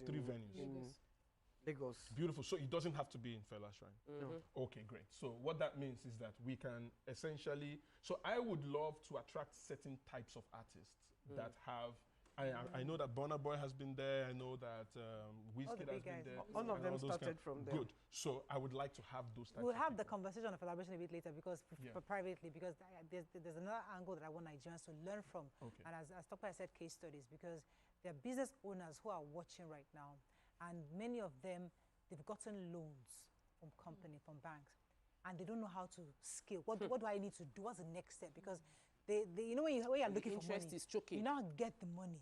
And I'm thinking, how do I even begin to make the right choices? What do I prioritize? How do I ensure my business scales properly? And I don't go and start owing the bank, you know, so there's that fear people are having right now. So it depends on the kind of loan you've collected. If it's a short-term loan, use it for short-term things. For example, you don't take a loan that you're supposed to pay in 1 year and go and start building a factory. Because whatever it is that you're building will take 6 months, 7 months, you know, the payout will be like in a couple of years. So I've seen a lot of people make that mistake. So if you trade rice and you take a loan and it's a short-term loan, use that money to trade more rice, right? Buy more rice, get more clients, spend some money on marketing, get more clients and the likes. Now, if you get like a large loan and it's a couple of years and you want to backward integrate and say, okay, but with loans, I always say, whenever you're trading with someone else's money, only do what you are sure of. You don't experiment with someone else's money. Except if you're an experienced entrepreneur and can take the shots. Most of the time, if you collect money from somebody, if I collect 100 million naira from you, right, I shouldn't put it in a business that I do not understand inside out. Because every business would always take longer than you know, when somebody gives you an idea, if someone introduces you into a business, I mean, when someone introduces you to real estate, all the person explained to you was all the good side. When you enter, it's when you will know what's up. Do you understand? It will take longer than you plan. It will take longer than you plan. It will cost more than you plan, right? So it's always better. Try to use your family, friends, people that the only thing that will happen is that you will not go to village meeting, you know. Use their money to figure something out. When you understand or when you collect money, only do what you understand. So in your case now, there's a particular brand of rice that you know very well. Good. If you collect loan now and you go and put it in another brand, you might get into trouble because you make some assumption. Every business plan is filled up with assumptions. We assume people would buy, we assume people would like it. It's when you enter into the market that they punch you in the face and you know the real state of. So it's always better to not use borrowed money on an untested market. And if you have the money now and you're not sure what to do, just go back to the thing that you know how to do very well. Okay, there was something you said when you started, which I'd like to go back to before we wrap up very soon. You said this year we should talk about marketing. Yes. Marketing is expensive. Many people ordinarily don't have a budget. So Dr. had said that some people you don't have to use online for all things, but what other ways do people market? What are the effective ways? Marketing is not exactly expensive, and it's not all forms of it. So for example, I mentioned a way we did marketing, which was go to a microfinance bank, ask them questions, told them that we're going to offer a free service. It didn't cost us anything, aside from fuel or transfer money to go to the place. The reason why marketing is expensive for most people is because they only think about marketing narrowly, maybe digital, maybe sponsorship, maybe. So, but marketing is anything that you do that can get your ideal clients to know you, like you, trust you. For example, in our own case, let's assume that particular hot customer of yours lives in an estate.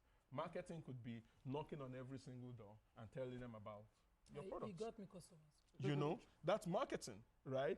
Marketing could be, you know, spending 7,000 naira printing flyers and then tipping the security guys 1,000 naira. So everybody that's going out, they give a flyer to the person. That's marketing.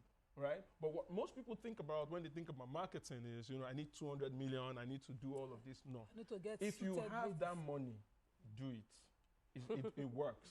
But if you are somebody that is just starting out, marketing is anything. Marketing is carry a megaphone if it's legal in your community. Print and stickers shout. and stick them on cars. Exactly. Print stickers. You know, go to shopping mall, whatever it is. Well, please, we have to wrap up. Thank you very much, Ezekiel. It's always a pleasure having you to share with us your thoughts and knowledge on this. It's really important. We've been speaking with the business growth coach, Mr. Ezekiel Shulesi. Thank you for joining us on the show today. Have a great day. We'll see you tomorrow. Bye for now. Thank you so much.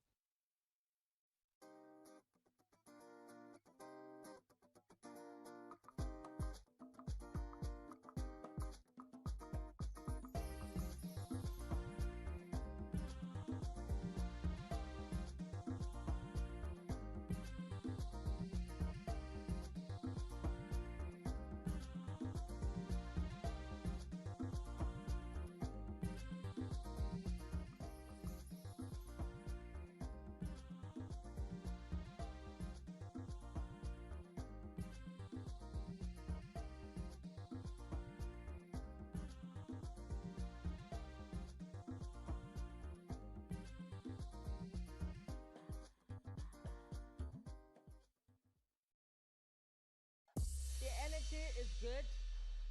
You can build a new friendship. Cheers to a fabulous year. I am sweet, but don't try me still. How can Lagos not disgrace me? I avoided one person. She does owe me an apology. Have you ever Googled I didn't Google it. Like I said, girl, I read. You should read often.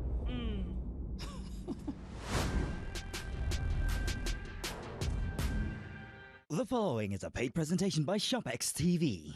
It's ShopX Bonanza time. ShopX TV is thrilled to offer an exclusive giveaway of up to 30% on the amazing CookX Air Fryer Oven from now till January 31st, 2025. Our incredible CookX 10-in-1 Air Fryer Oven that makes all the amazing fried food you love with 80% less fat normally retails for 299,950 naira. But call the number on your screen now and get it for just 199,950 naira, which is a whopping 100,000 naira off. Amazing! The incredible 12-liter oven that offers 75% more space for cooking than traditional air fryers. Stay tuned and learn about the amazing free bonus items included with the CookX Air Fryer Oven. Say goodbye to unhealthy, greasy food and hello to nutritious, delicious meals. Its easy-to-use digital display and preset cooking functions take the guesswork out of meal preparations. The CookX Air Fryer Oven is a 12-liter powerhouse that can fit a whole chicken and feed the entire family. Air-fried chicken, corn, and tasty fish, and all made with little to no oil. Here is exciting news. You can air-fry rotisserie. Regular rotisseries have no airflow. It's crisper on the outside and so much juicier on the inside. The CookX Air Fryer Oven replaces a deep fryer, a rotisserie oven, a dehydrator, an oven, a toaster oven, and a microwave. It features a state-of-the-art touchscreen with 10 presets.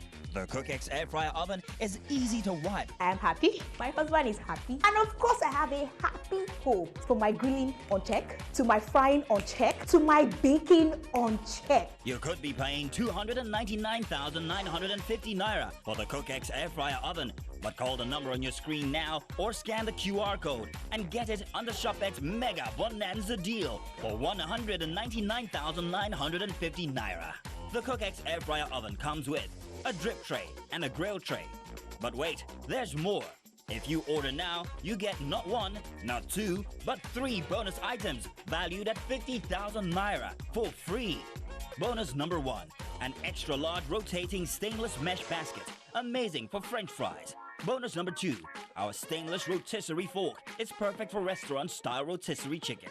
Bonus number 3, stainless steel food handle. Get the CookX Air Fryer Oven in 2 easy payments of 99,975 naira. Pay twice to get this innovative kitchen appliance. This offer is for a limited time only. We will also deliver the CookX Air Fryer Oven to your door for free. The preceding was a paid presentation brought to you by ShopX TV.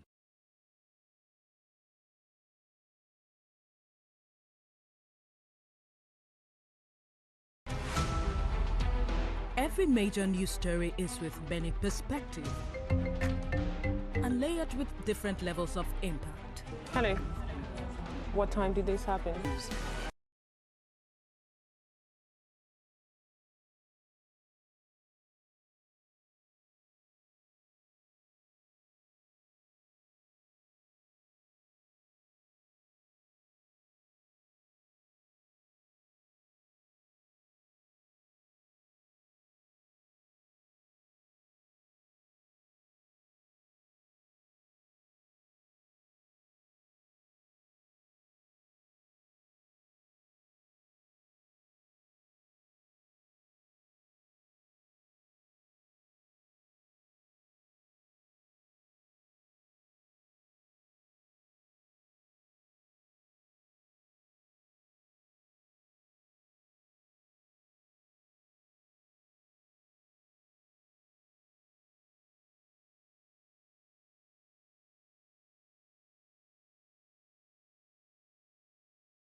ceremony was held, and at that time it was the 45th.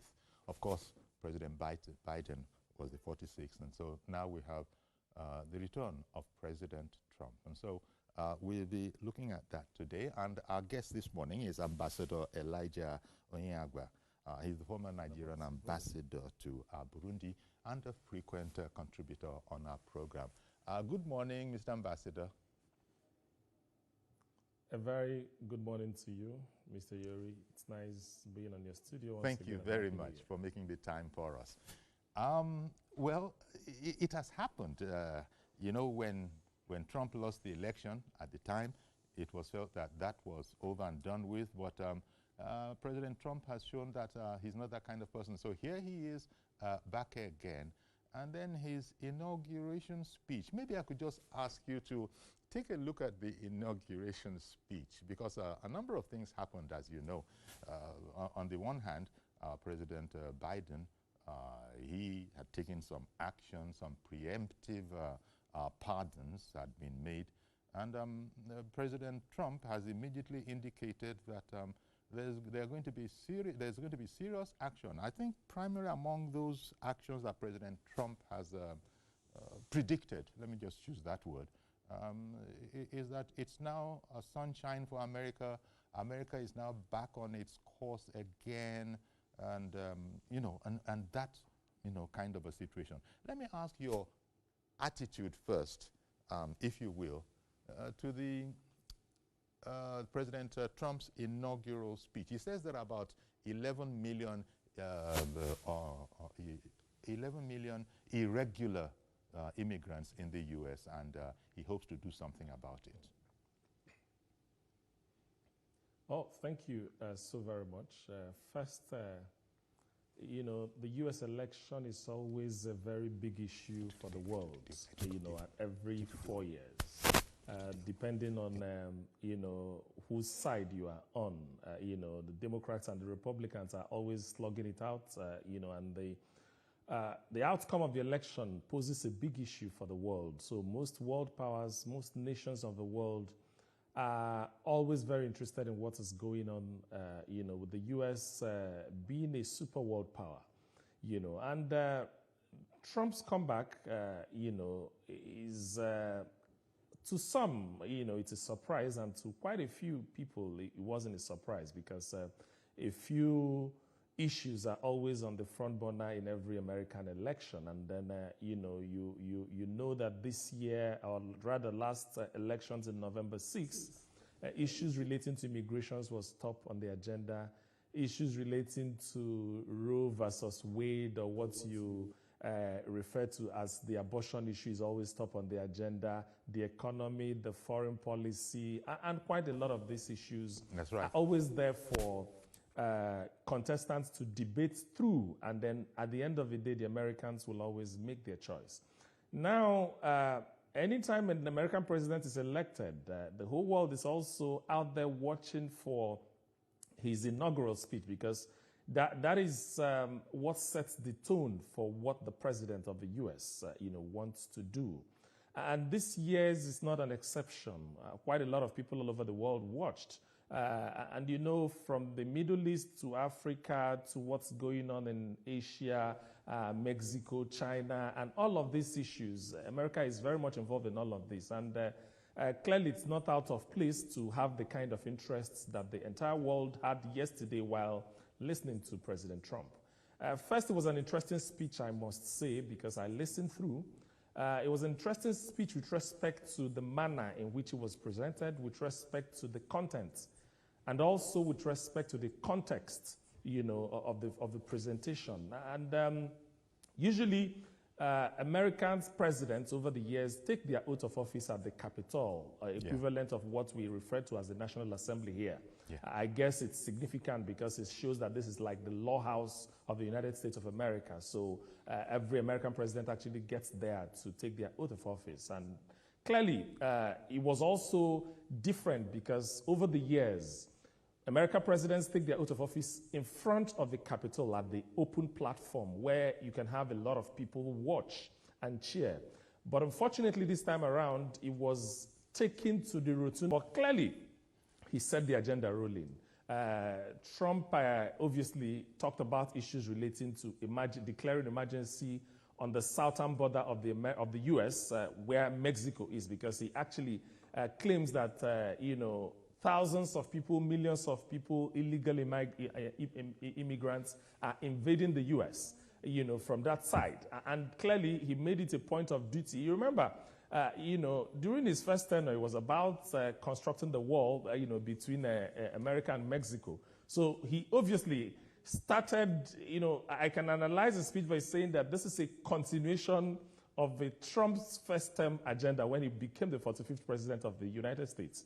And now he's the 47th president, and is basically continuing with the America First agenda. You know, everything Trump wants to talk about, and his entire policy, and you know, the drive towards it's a drive towards America First agenda, which you wouldn't blame him, because clearly it is looking like America is no longer what they used to be. And he sees himself as the Messiah that God has brought, as you know, at a time like this, to be able to restore the glory of America. You know, so clearly he's heavy on immigrations. Clearly he's heavy on ensuring that there are. He repatriates quite a lot. He deports quite a lot of illegal immigrants that are in the United States as it is. He's talked about declaring war on criminals and a lot of gangs that are doing illegal businesses in the U.S. He's talked about emergency on energy. He talked about issues relating to gender. You know, I was on this your studio analyzing issues relating to gender as far as the Nigeria-Samoa agreement, or the Samoa agreement, which Nigeria is a signatory to, is concerned. And that's obviously the relations between the European Union and Africa, as it were, at the time. A lot of Nigerians, you know, were very concerned as to the provision of that agreement that made it, created some, you know, misunderstanding around what gender should be about. And I tried to explain that Nigeria has also made it clear that our understanding of gender is male and female. So a lot of people that are heavy on this issue of gender would be very happy with Trump's presidential address, where he clearly says that in the U.S., only two gender is recognized, and that is male and female. Exactly. And this comes at a time where there is a lot of confusion as to who is transgender, who is this, do you feel like a man in the morning and feel like a woman in the evening? And sometimes, you know, even when you fill forms, if you are making some applications and you're filling forms, maybe in US or in some other places, you know, there are male, female, you know, there's just a lot of confusion around what gender is. So, you know, his agenda is very clear on that, and he's made it very clear. He's also talked about the fact that... He said it's now the official policy. He said, take it from here, that the official policy in the US is you're either a man or a woman. You can also see that Trump is the kind of... to America's border, but instead using America's resources to defend foreign nations. America will soon be greater, stronger, and far more exceptional than ever before. My recent election is a mandate to completely and totally reverse a horrible betrayal and all of these many betrayals that have taken place, and to give the people back their faith, their wealth, their democracy, and indeed their freedom. President Trump also announced a number of executive orders to be signed, including the national emergency on southern borders. All illegal entry will immediately be halted, and we will begin the process of returning millions and millions of criminal aliens back to the places from which they came. On his foreign policy's direction for the next 4 years, President Trump said a golden age begins right now. He announced a flurry of policies, including renaming the Gulf of Mexico as the Gulf of America. We will measure our success not only by the battles we win, but also by the wars that we end, and perhaps most importantly, the wars we never get into. In what may have come as a shock to keen observers in U.S. politics, President Trump said his strongest legacy will be to unite the country. Okay, so most of us have heard it because most Nigerians, not just most Nigerians, most people around the world, you, Ambassador, our guest Ambassador Elijah Nyangwa has said that the world was watching. Of course, it would be the case. So we've heard it from Trump. And now let's look at what can we reasonably expect, given the person that President Trump is. What can Nigeria, perhaps, but Africa generally, expect from this Trump presidency? Okay, thank you very much, Uncle Yuri. I think first is that we need to begin to look at how America respects themselves and how they have put America's interests at the front of the bonnet. This is a big lesson for African leaders. It's important that African leaders begin to put Africa's interests. It's important that Nigerian leaders begin to put our interests at the front burner at every particular point in time. And America has no apologies. President Trump have got no apologies about that. He talked about even going ahead to establish an external revenue service outside America.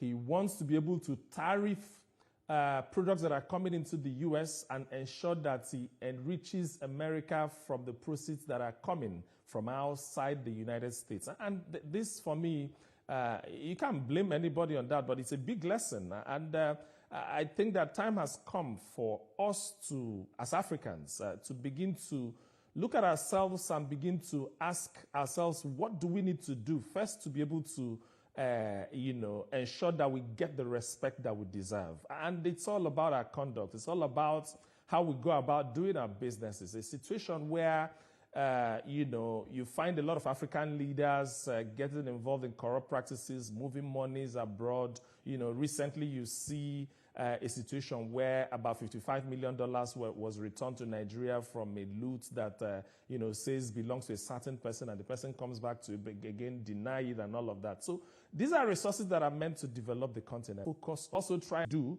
to be able to be sure that whatever we get out of a renegotiated AGOA agreement will be in the interest of Africa as well. So I expect a lot of shock. I expect him to obviously, want to do the things that are of interest to America. And again, I also expect African leaders to also begin to think of the things that we can get out of that agreement that will also be in the interest of Africa as a whole. Because at that level, it's about interest. What is it that you want for your continent or for your country? Everybody wants the best of the deal. So people that are, I'm sure people that are responsible will already begin to look at that to find out, what is it that we can do to ensure that we get the best of the deal. It's not... surprising if shocks comes from any point. I think that anticipation should be there. But we are watching. Incidentally, his inaugural speech didn't delve into detail as to what is in it for Nigeria, for Africa as a whole. But we expect, issues relating to deportation. I expect that maybe some African countries or some African citizens that are in the U.S. will be involved. So we should be expecting backlash from that.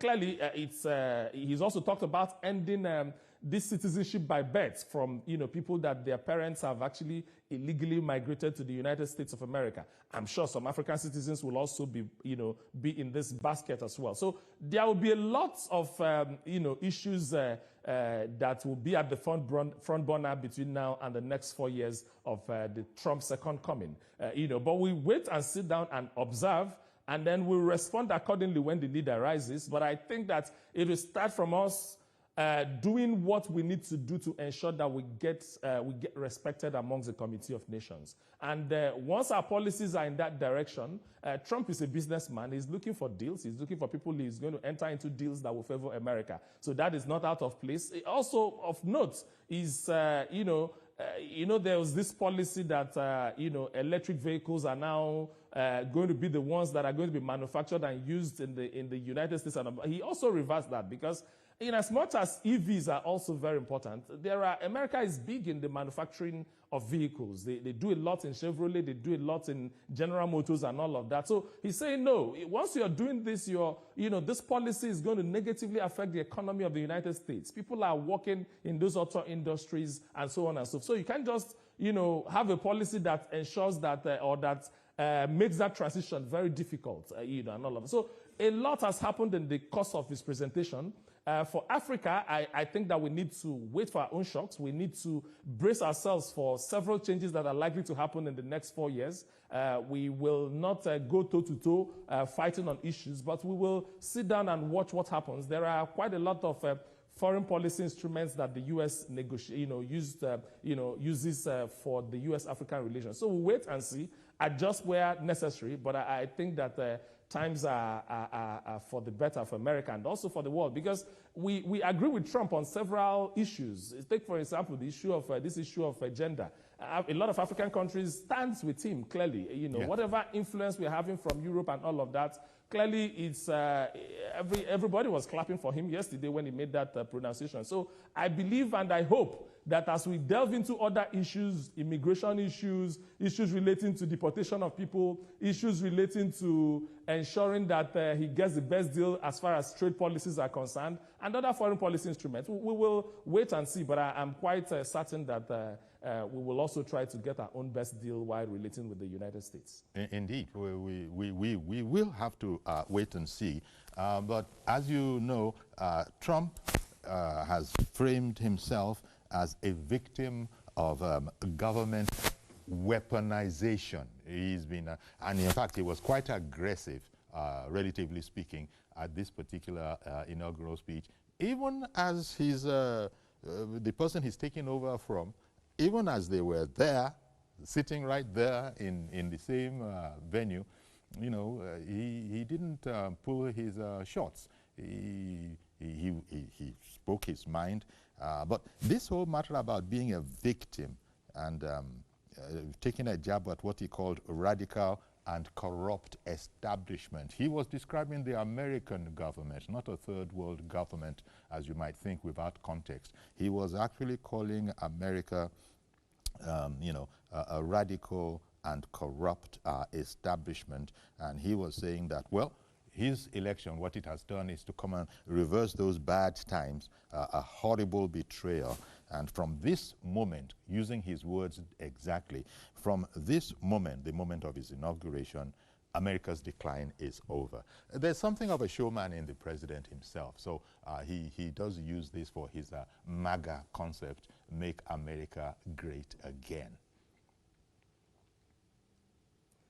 Well, you see, Uncle Yori, President Trump is not, you know, what he said yesterday was really expected. I'm quite very confident that even Trump, himself, even President Biden and Kamala Harris, were also expecting that. He's not a man that is shy from making difficult statements or making controversial statements. His records are there for everybody to see. So I was also expecting those kind of jabs to come from him. In fact, if you listen to the second speech he made to Trump supporters, you know, where the governor of Texas was present and quite a lot of congressmen and women that are strong Trump supporters, the second speech he made, which was in fact longer than the first speech he gave, you know, he basically was talking about the fact that he was asked to ensure that he makes a unifying speech. And that second speech actually had some of the issues he wanted to talk about, you know, during his inaugural speech. He's not a man that is shy from making those kind of comments, but he's also gotten himself into trouble with speech making over the years, you know, even in his first term of administration. But you see, I am not very surprised at what happened. He was always talking about how to drain the swamp in Washington. He's always talking about, you know, speaking against the establishment and the corruption and that is going on in Washington and so on and so forth. But I'm also very reserved to say that, well, the turf is yours now. Implement, because talk is, you know, to talk or to criticize anything is the easiest part. It's time to begin to do. He has also started doing. So we wish him all the best, but there's no surprises with respect to some of the things he said. I mean, he would tell you, Trump would tell you his issue with you, and he would tell it to your face. So he wasn't shy of, you know, reversing any of the policies, and of course, very critical of some of the actions that were taken by the Biden administration. particularly the one that has to do with the preemptive pardon that Trump gave in the morning of the inauguration. He was actually very critical of that, but hey, it is still within his powers to do at the time. In fact, both of them. Now is his time. Whatever he wants, he can do that as a president. Exactly, but both of them have been into this kind of, on the one hand, there's the preemptive, what is the word now? Immunity from prosecution. Pardon. That's it. Thank you. Yes. There's a preemptive pardon. I just don't know how that one is going to work. But this is America. I'll tell you what, Ambassador. We'll take a break.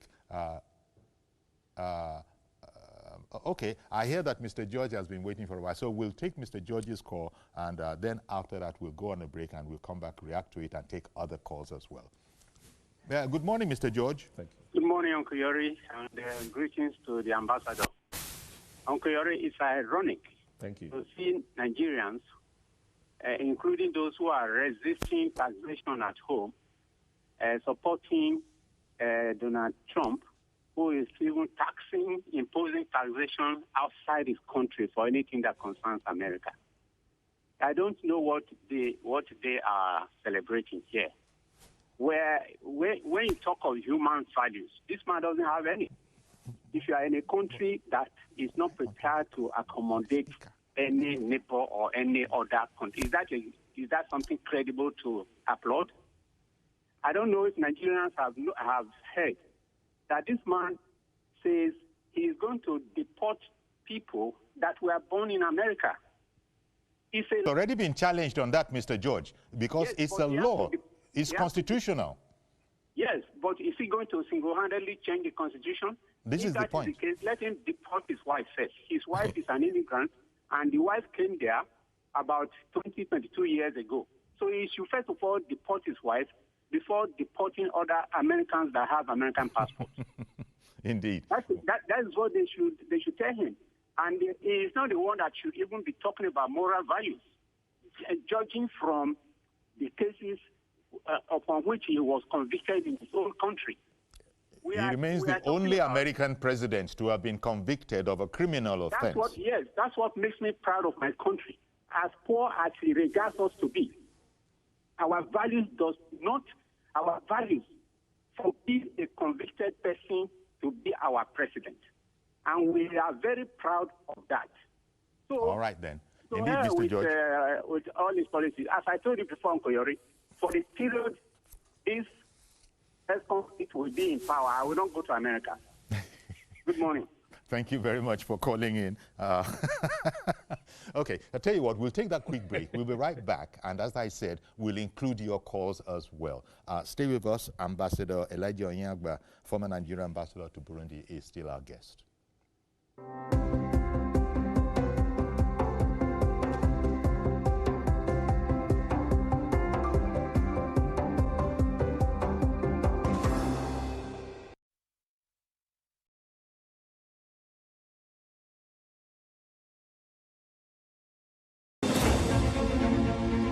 Meet Benga Oreshegun, a fearless voice and an advocate for the truth. He's bringing fresh energy and bold insights to journalists' hangout. Get ready for deeper analysis and dynamic perspectives. Join me and Babajide Kolade Otitoju with other veteran journalists on Journalists' Hangout. Weekdays from 5 p.m. and on Sundays, 1:30 p.m.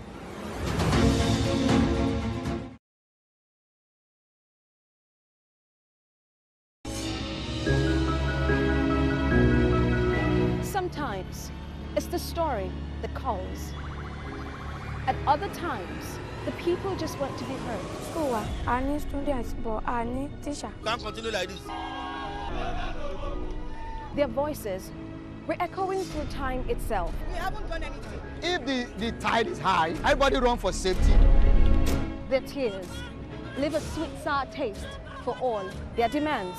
A familiar call beckoning for change. In our world, no one expects a disaster to happen. But when it does, we'll be there to x-ray all sides, from the east to the west, North and South. Community Forum will examine the oddities and challenges to economic development, as well as issues yearning for government intervention. Watch fresh episodes of Community Forum on Sundays by 9:30 p.m. only on TVC News.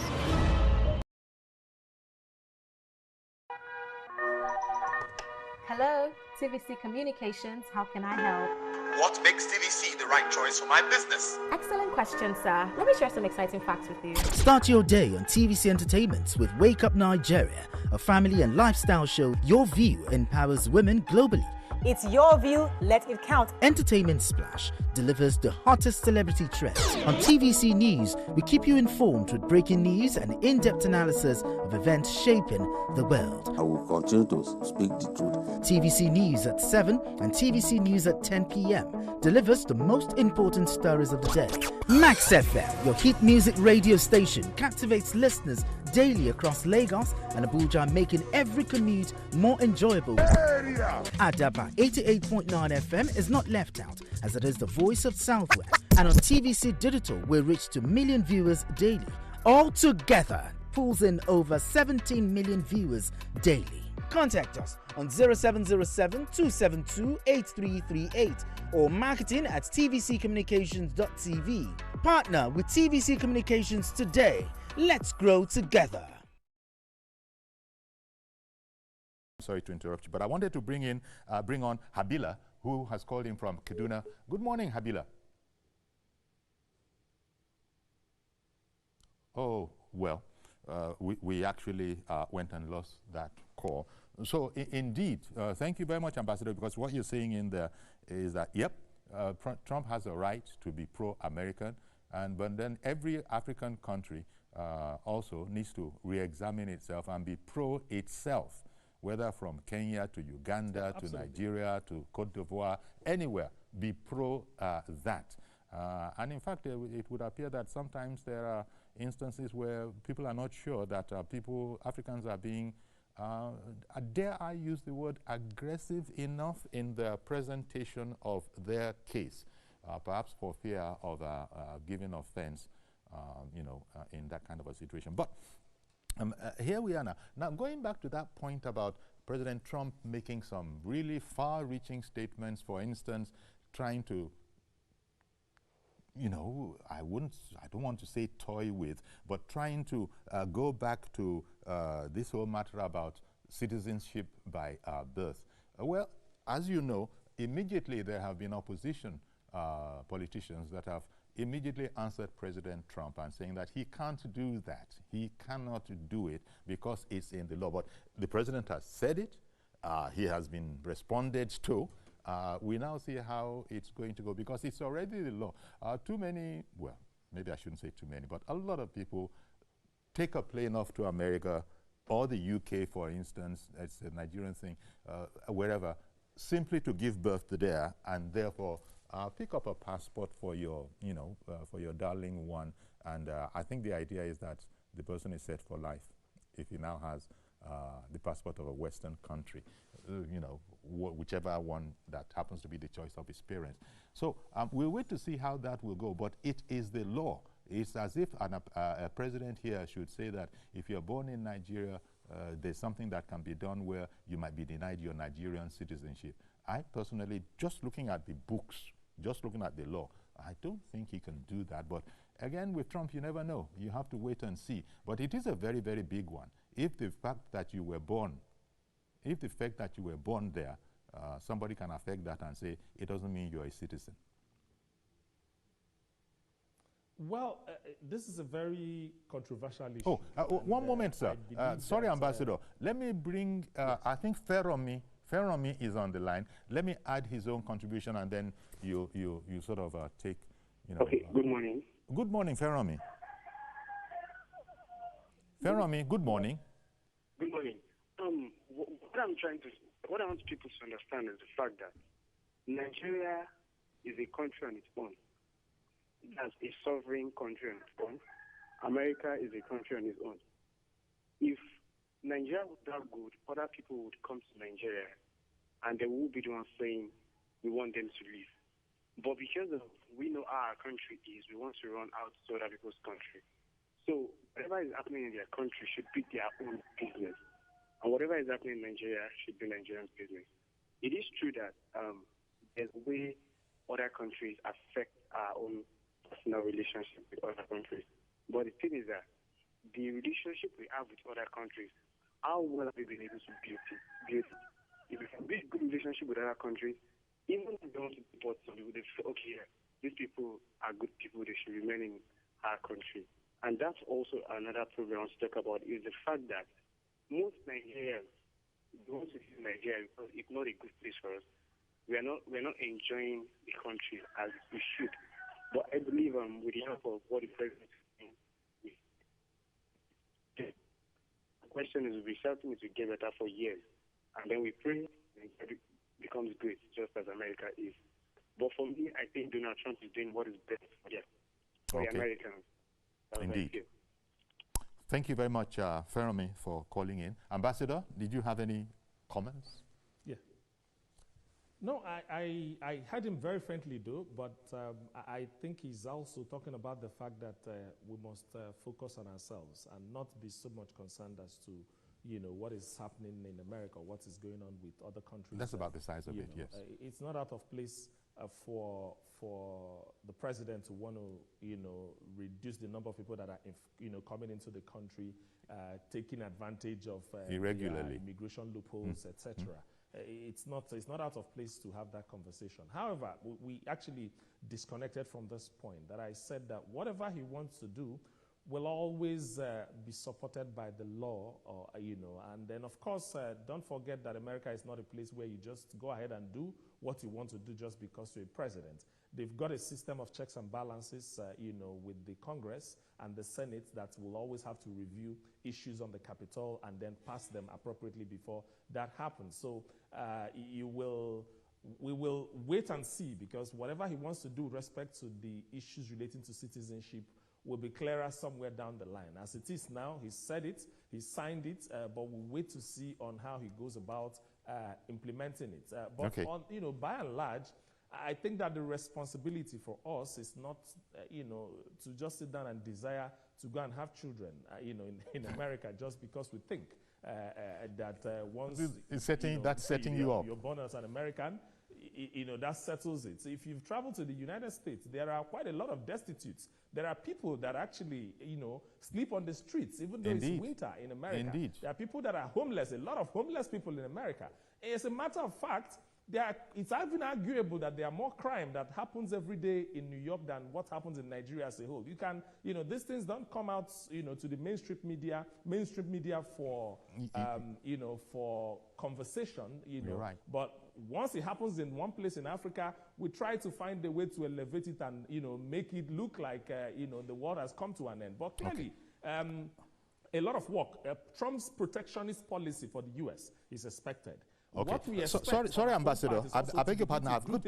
I'm sorry for jumping in, but Abdul Rahim, if I got that right, he's calling out of Kaduna. Good morning. Abdul Rahman. Good morning, sir. Good morning, sir. Go ahead, please. Hello. Hello, Abdul Rahman. I can hear you. Go ahead. I'm calling from Kaduna. Okay, go ahead. Good morning, sir. Good morning, sir. Yes, sir. So my take on the Trump President Trump inaugural speech. Okay, sir. My take on the President Trump as a U.S. president is a wake-up call for African leaders that we should learn how to be of ourselves, and we should learn how to make sure that we get our home right. Indeed. Okay. Well, thank you very much, Abdul Rahman, for keeping it short and sharp. And it really summarizes what our guest, Ambassador Elijah Anyagba, has been speaking about. He's the former Nigerian ambassador to Burundi. And actually, around here, we've run out of time.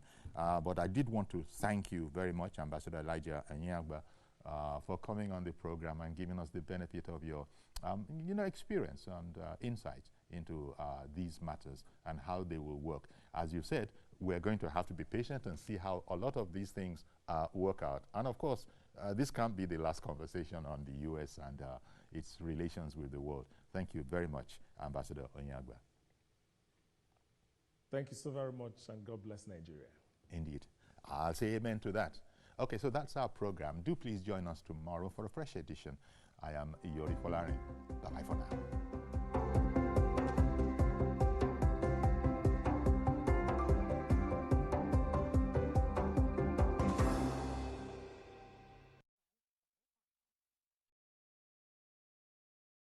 The following is a paid presentation by ShopX TV. At ShopX TV, our customers are the heart of everything we do. As a special thank you for your continued support, we are offering our customers 10% off on selected products from now till November 15th. That's right, shop now and save big on some of your favorite items while stock lasts. Don't miss out on this opportunity to grab amazing products at unbelievable prices. First is our amazing 4-in-1 CookX blender. It's a food processor, a grinder, a blender, and a juicer all in one. The CookX 4-in-1 blender comes with 3 versatile cup sizes, each crafted to handle special tasks perfectly. Imagine effortlessly whipping up smoothies that are truly smooth, pounded yam and soups that are flawlessly pounded and blended. You would normally pay 189,950 Naira for the CookX 4-in-1 blender. But call the number on your screen right now or scan the QR code and get it for just 170,995 Naira. Incredible! And that's not all. You can get the CookX 4-in-1 blender in 2 easy payments of 85,498 Naira. That's right, pay twice to get this amazing cooking solution.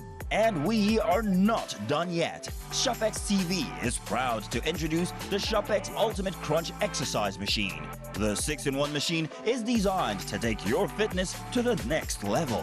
No need to worry about expensive gym fees. You can now work out from the comfort of your home and achieve results. With Ultimate Crunch cutting-edge technology, you can transform your body. Its enhanced features deliver a full body workout that's efficient, effective, and enjoyable. The secret is its advanced design that combines multiple exercise models into one unit. The versatile machine features adjustable resistance levels, an ergonomic design, and a built-in digital tracking system that displays speed, time, distance, and calories burned. From sculpting your abs to toning your legs, upper body, and strengthening your core, you would normally pay up to 449,950 Naira for the ShopX Ultimate Crunch. But for a limited time only, call the number on your screen now or scan the QR code and get the ShopX Ultimate Crunch at 404,955 Naira. Incredible! And that's not all. You can get the ShopX Ultimate Total Crunch in 2 easy payments of 202,478 Naira. That's right, pay twice to get this amazing fitness solution. But hurry, limited stocks available. So call the number on your screen now or scan the QR code or visit our website to place your order while stock lasts. The proceeding was a paid presentation brought to you by ShopX TV. Happy New Year, everyone! May this new year bring you joy. Here's to a fresh start, everyone. May this year bring you love, laughter, and happiness. Happy New Year! Wishing you a year of growth and success. Happy New Year! A new year, a new start, way to go. Just as sports is exciting to fans, may the new year excite you all. Wishing you a memorable and joyful New Year. Happy New Year! Happy New Year! Yes, wishing you a year of growth and success. Happy New Year! Happy New Year! Happy New Year! Happy New Year! Here's wishing you a profitable New Year. Cheers to an oven fresh year 2025. Happy New Year once again. I wish you well.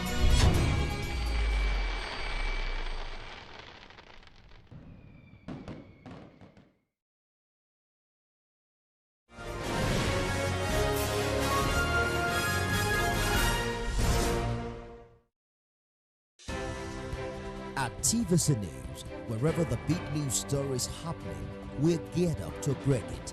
TVC News, first with breaking it.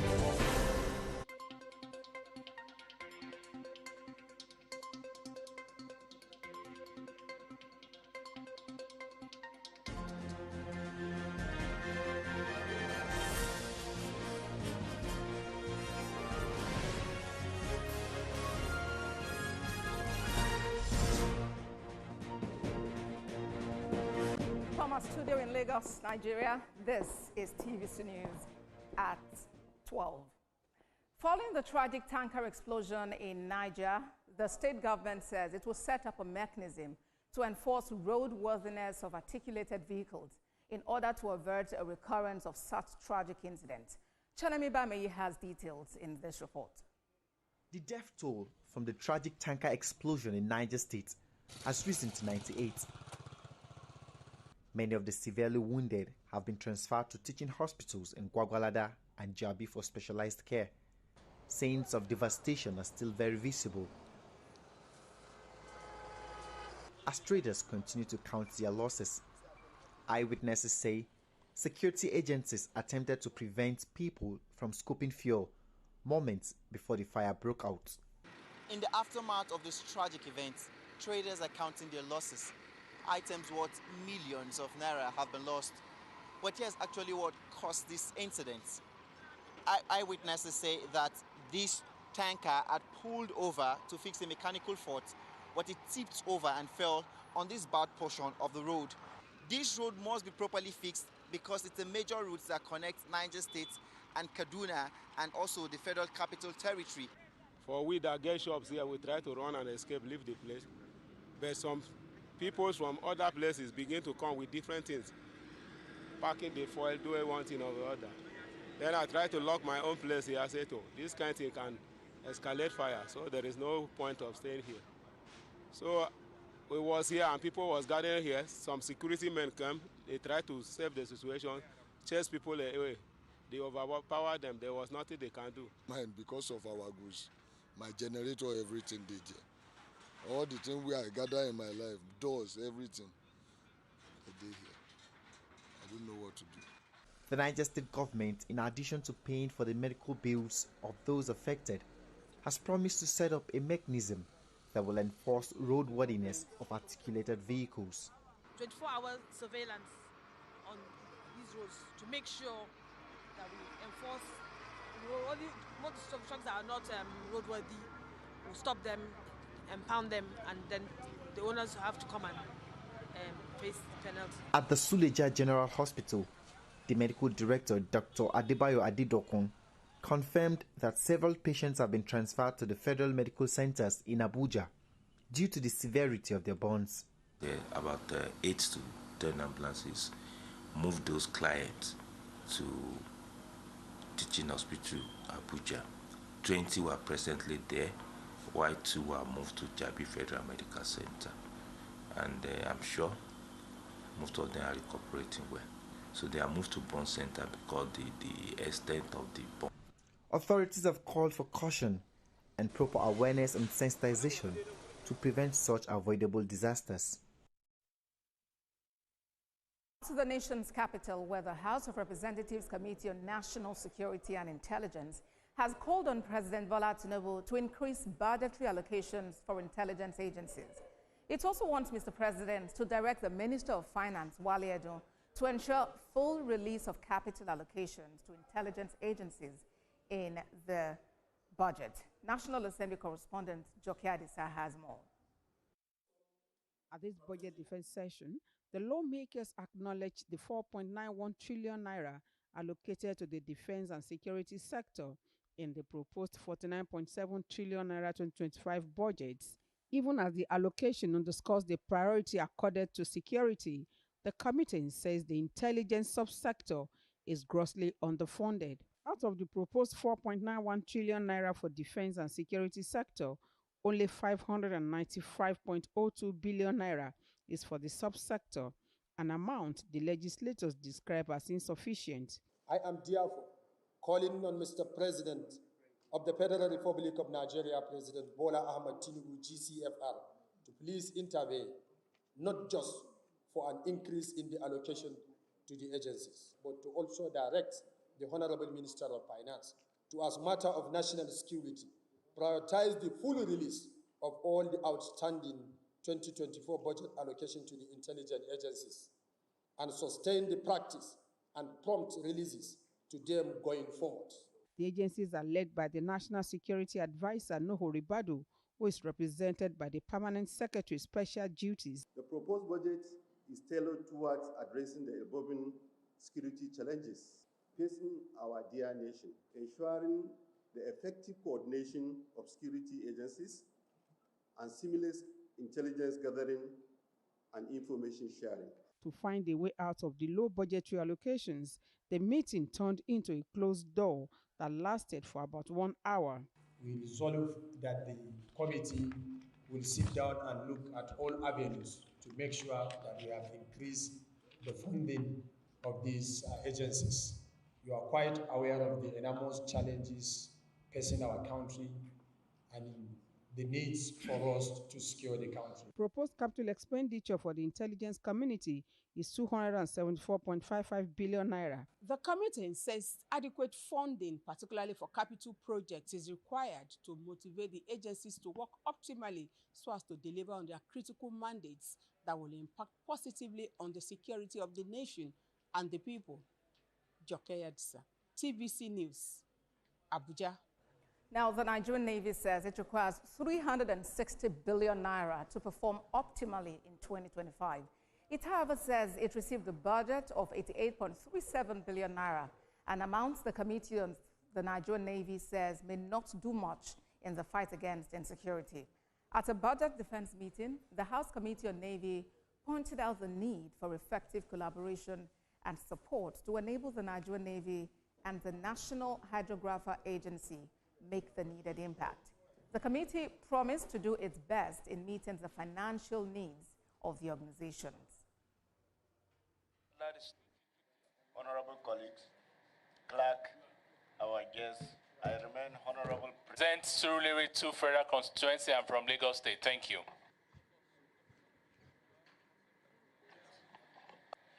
Please support infrastructure, operational logistics.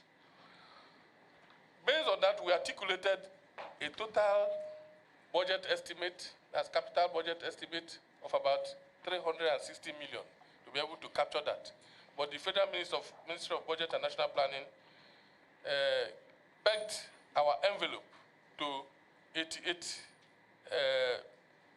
billion 373 million 538,798 naira. So we have a capital projection of 4 billion 38 million naira only, while for overhead costs we are proposing 1 billion 506 million 194,768 naira only. Any vessel in the world who wants to enter Lagos waters now is mandated to buy these charts, and this is what we have achieved in 1 year.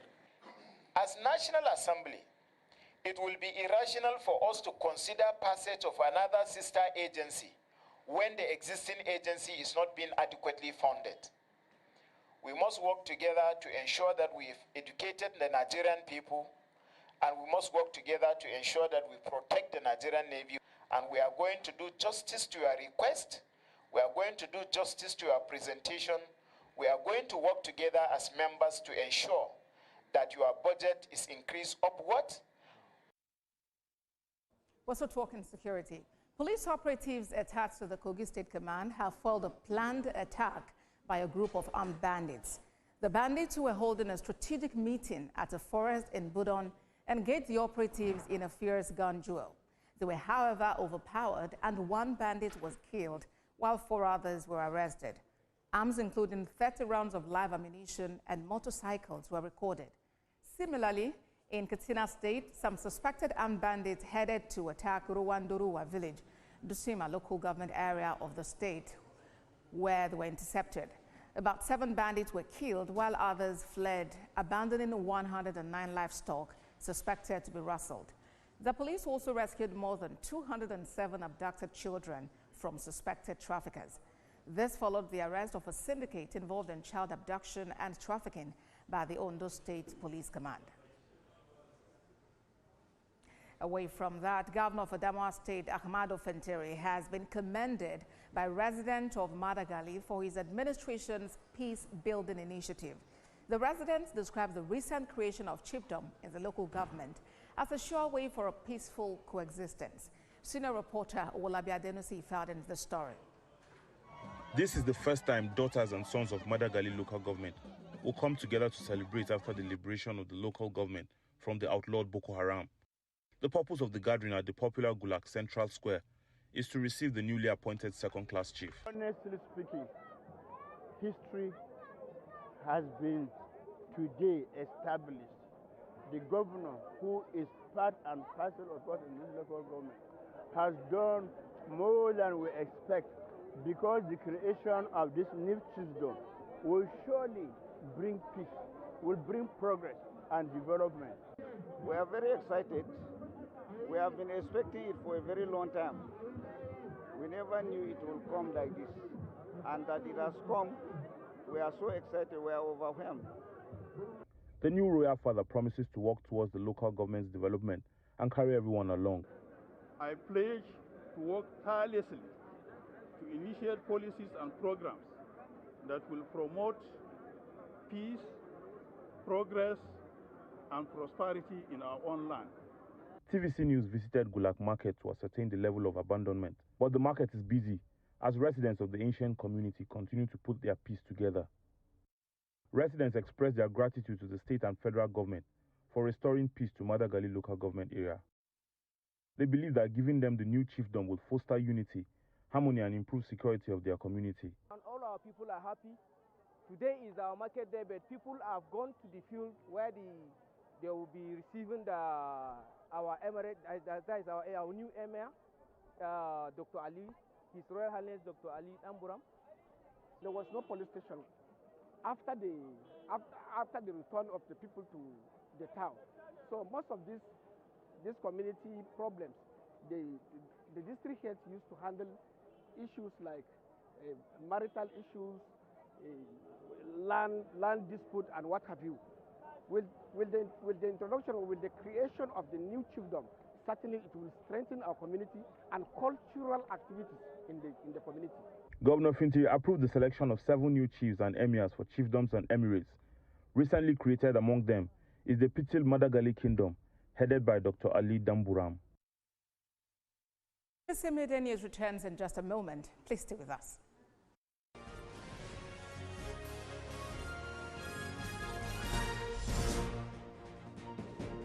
Good morning, Marina Station and all the passengers. Efficient, it's comfortable. This development will go a long way in reducing congestion and emission. The trains are long-term solution to Lagos traffic challenges. This is where we take the final, decisions on policies, programs of government. I will have to ensure that, the narration of Lagos as a PLC is taken very, very seriously. This is a major pedestrian bridge linking Oyinbo here to Apapa Road over there. With this overpass, we are providing what we call a permanent solution.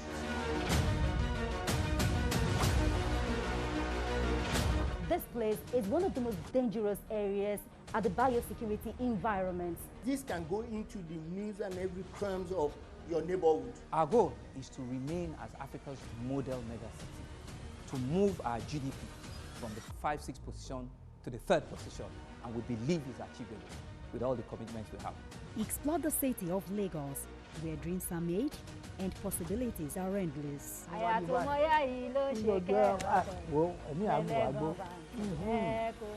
Adedoja Salamadini. I live in Lagos, inside Lagos.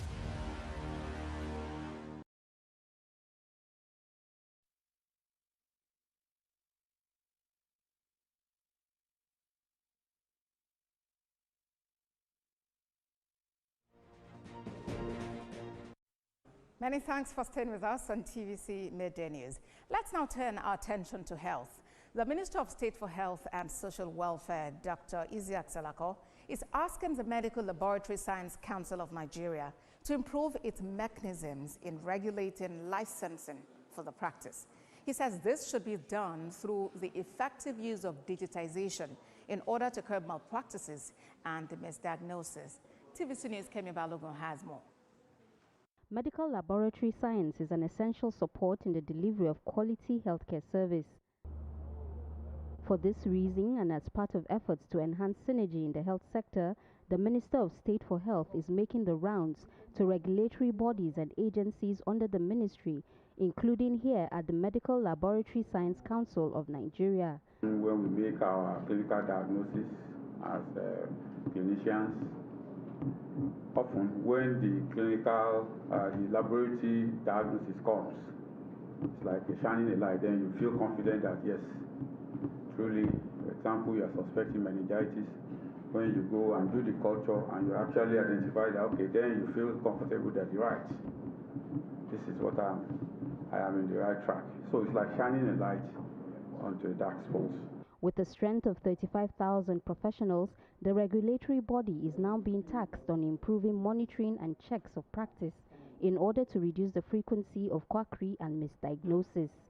Accurate and timely laboratory diagnostic are essential for early disease detection, which enables prompt and appropriate treatment, improving patient outcomes and reducing morbidity and mortality.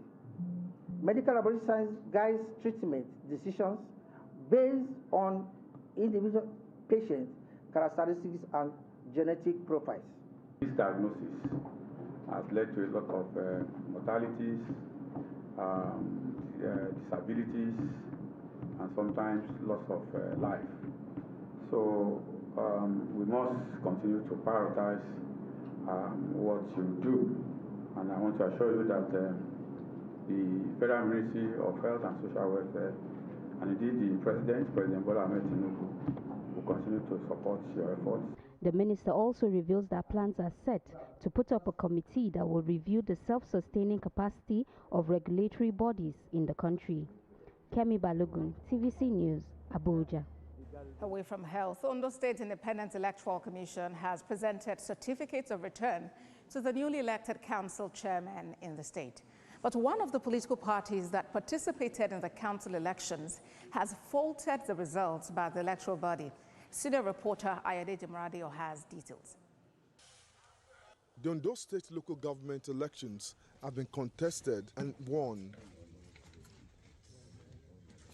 The ruling All Progressives Congress APC won all available seats, defeating 11 other political parties. For the local government chairmanship election, we have candidate of All Progressive Congress winning all the chairmanship seats across the 80 local government. Across the 203 wards of Ondo State, we have All Progressive Congress clearing all the 203 councillorship seats in Ondo State. However, the Social Democratic Party, SDP, has expressed dissatisfaction with the election outcome, describing it as a sham. There was no election yesterday as far as we are concerned. What happened yesterday is just a pure show of shame. Going to take the legal steps. We are going to file a petition. Despite the party's outburst, the electoral body proceeded to present certificates of return to the newly elected council chairman across 18 local government areas of the state. The chairman of the commission urged them to prioritize the development of the grassroots. Some of the newly elected council chairmen have pledged to introduce innovation into governance. Across South should expect transformation in all spheres: education, infrastructure, women mobilization, inclusiveness, agriculture, socio-economy. The thing is this, for me, I've been in the local government structure. The council chairmen are expected to be sworn in the coming days as the expectations of the people remain high. Achebe, TVC News. Away from that, Governor of Kano State, Abba Yusuf, has inaugurated a 5-kilometer road and solar-powered streetlight project in Dawakin Kudu local government area.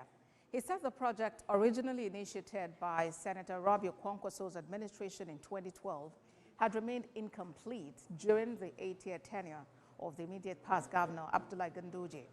Governor Yusuf expressed his satisfaction in fulfilling one of his key campaign promises, emphasizing his administration's commitment to rural development and infrastructure enhancement. The grace of Allah subhanahu wa ta'ala,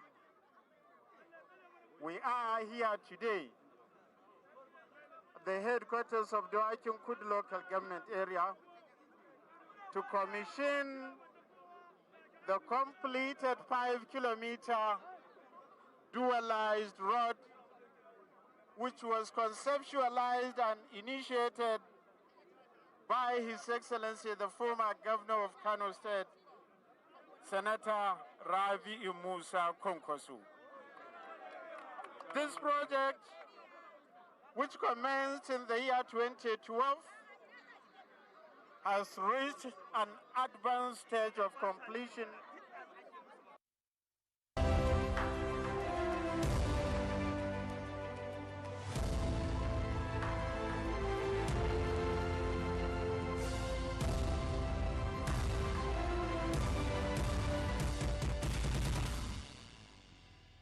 From outside Nigeria, let's bring you some update from the U.S., where President Donald Trump has signed a flurry of executive actions, including starting the process of withdrawing the U.S. from the World Health Organization and declaring a national emergency at the southern border.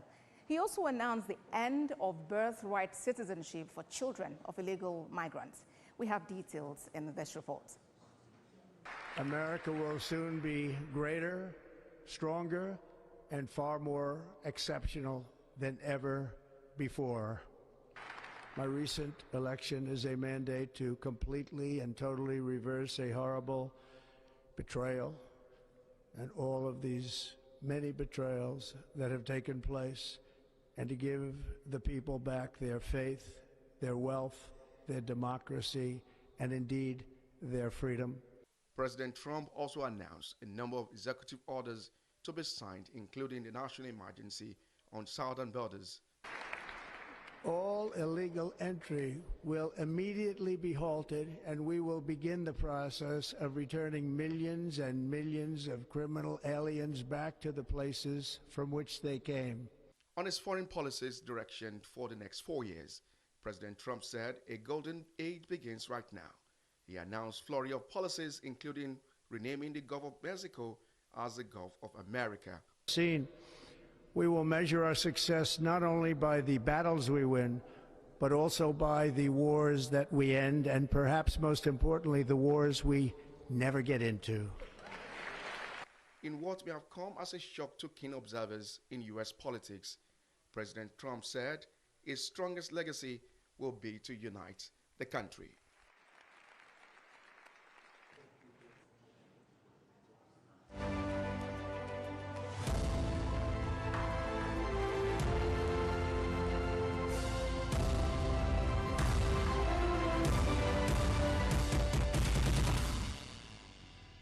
We're bringing you more updates on Donald Trump's inauguration along with other issues on our program World Now at 3 p.m. But that's the news at this time. We thank you very much for watching. Remember to get updates on our websites, www.tvcnews.tv. Do follow us on Facebook, Instagram, and X at TVC News NG. On YouTube, we are live at TVC News Nigeria, and we have updates on WhatsApp at TVC News Nigeria. I'll be here at 1 with more updates. Good afternoon.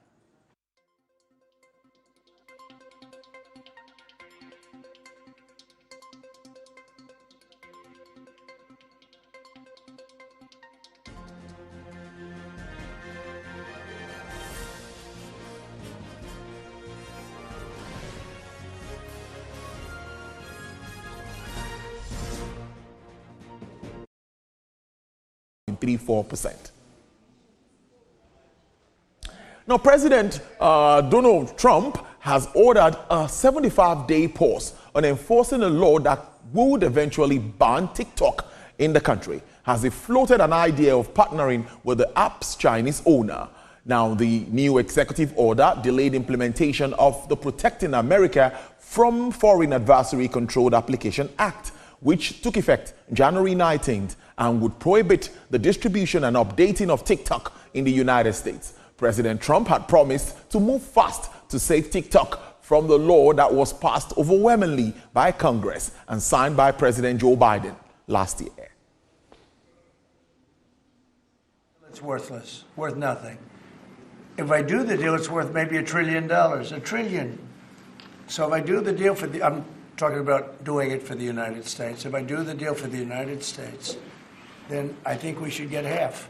In other words, I think the U.S. should be entitled to get half of TikTok. And congratulations, TikTok has a good partner. And that would be worth, could be $500 billion or something. It's crazy. The numbers are crazy. But it's worthless if the president doesn't sign, then it's worthless. If the president does sign, it's worth maybe $1 trillion. So I think, like a joint venture, I think we would have a joint venture with the people from TikTok. We'll see what happens. I mean, that's one of many ideas I've had. President Donald Trump there. While the World Economic Forum opens its annual meeting 2025 in Davos, Switzerland, under the theme Cooperation for the Intelligent Age. The Chief Economist Outlook report released by the annual meeting set the main tone for the occasion. The report shows that the global economy will still face severe challenges in 2025, and international cooperation is indispensable. This year's theme focused on development potential brought by international cooperation and in emerging technology fields such as artificial intelligence. It's not just AI that we are looking at from the program part here, but the convergence of multiple technologies and the exponential pace at which they're being adopted. We are trying to kind of bring together over the course of the next 4 or 5 days here would be to ensure that we are able to manage the aspects of fragmentation, and we are actually focused a lot on bringing public, private, cross-country collaboration. We have again the Global Collaboration Village, so the virtual environment where partners can engage with each other. But we also heavily rely actually on, let's say, intelligent technologies for the operations of the annual meeting. For example, we do analyze food waste with artificial intelligence to actually plan better how much we need to produce when it comes to food, but certainly also a very big innovation. Well, crude oil prices tick lower in Asian trading today as investors took stock of President Donald Trump's plans to apply new tariffs later than expected, while boosting oil and gas production in the United States. U.S. West Texas Intermediate crude fell to sell for $76.98 per barrel, with a downward review of 1.16%. Brent crude futures experienced a downward price margin of 0.32% to sell at $79.89 per barrel. Bonnie Light sells for $78.62 with a decline of 2.84%. And for the OPEC basket, crude dealers offer $83.11 with a decline of 0.05%. Well, that's business news at this hour. I'll see you at the top of the hour for Business Nigeria. Next is sports news. Good afternoon.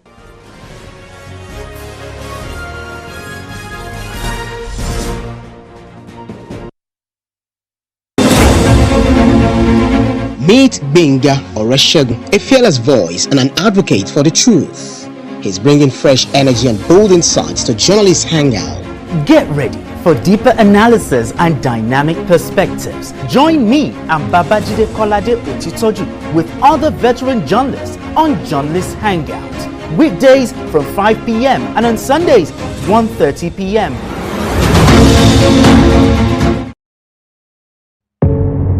Doubt and fear doesn't occur at the canvas, it shows in the canvas. It shows the conation of raw earthen material slabbed, stroked and molded at a pace provided by the doubt and fear. Every move weigh in the struggle of one to the other, merging the past to the present, brushstrokes of colors seen but not known. For when the wailing stops, the pieces settle down in abject beauty erected for a century of a century. Speaking, advocating, protesting as the arts are meant to be.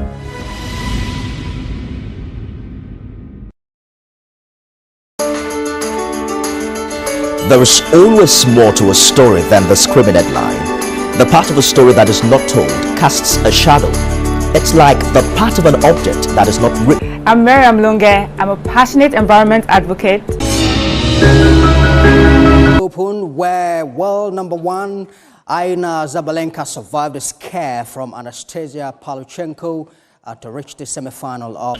That makes all the amazing fried food you love with 80% less fat. Normally retails for 299,950 naira. But call the number on your screen now and get it for just 199,950 naira, which is a whooping 100,000 naira off. Amazing! The incredible 12-liter oven that offers 75% more space for cooking than traditional air fryers. Stay tuned and learn about the amazing free bonus items included with the CookX air fryer oven. Say goodbye to unhealthy, greasy food and hello to nutritious, delicious meals. Its easy-to-use digital display and preset cooking functions take the guesswork out of meal preparations. The CookX air fryer oven is a 12-liter powerhouse that can fit a whole chicken and feed the entire family. Air-fried chicken, corn, and tasty fish, and all made with little to no oil. Here is exciting news. You can air-fry rotisserie.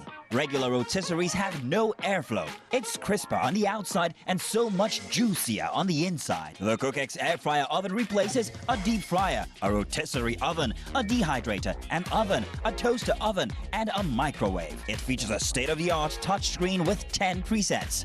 The CookX air fryer oven is easy to wipe. I am happy, my husband is happy, and of course I have a happy home. From my grilling on check, to my frying on check, to my baking on check. You could be paying 299,950 naira for the CookX air fryer oven, but call the number on your screen now or scan the QR code and get it on the ShopX Mega Bonanza deal for 199,950 naira. The CookX air fryer oven comes with a drip tray and a grill tray. But wait, there's more. If you order now, you get not one, not two, but 3 bonus items valued at 50,000 naira for free. Bonus number 1, an extra large rotating stainless mesh basket, amazing for French fries. Bonus number 2, our stainless rotisserie fork. It's perfect for restaurant-style rotisserie chicken. Bonus number 3, stainless steel food handle. Get the CookX air fryer oven in 2 easy payments of 99,975 naira. Pay twice to get this innovative kitchen appliance. This offer is for a limited time only. We will also deliver the CookX air fryer oven to your door for free. The preceding was a paid presentation brought to you by ShopX TV.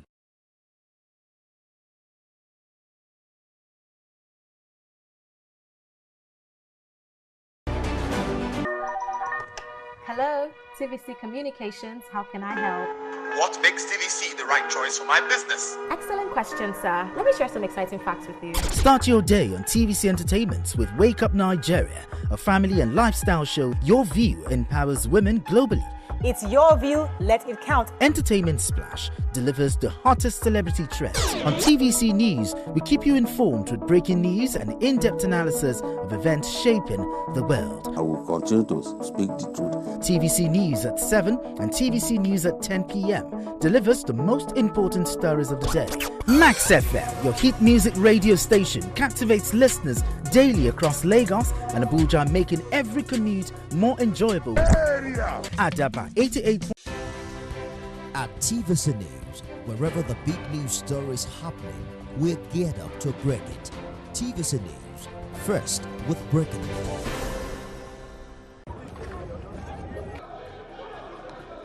Every second, every minute, every hour, and every day, time doesn't just tick away. It's a countdown to political decisions that shape our world. This country must move. Imagine the impact these decisions have on our lives. Some are consequential, others may leave us intrigued or baffled. You will have no better friend and partner. Hello there, thank you for joining us. This is Business Nigeria, broadcasting live from our Atlantic studio in Victoria Island. Thank you so much for joining us. These are the top stories we are tracking for you at this time. NCC approves 50% tariff increase for telecom operators as Ipman asks Nigerians not to panic over petrol price hike. Shares on edge, dollars jump, and Trump's plan for tariffs. Well, on our show today, we will take a closer look at the presidential compressed natural gas initiative, its activities so far, and of course projections for the year 2025. Yes, that's our first part of the show today. On the flip side, we would stay with the energy sector. amidst challenges and how we can get stability, a lot of issues around the power sector in Nigeria. But we'll see how government and what government is doing, where we are and where we should be. But first, some news-making headlines before we get talking. The Nigerian Communications Commission has approved requests from mobile network operators for a 50% tariff adjustment in response to prevailing operational costs. The new increase is contained in a statement by the Director of Public Affairs of the NCC, Mr. Ruben Moka.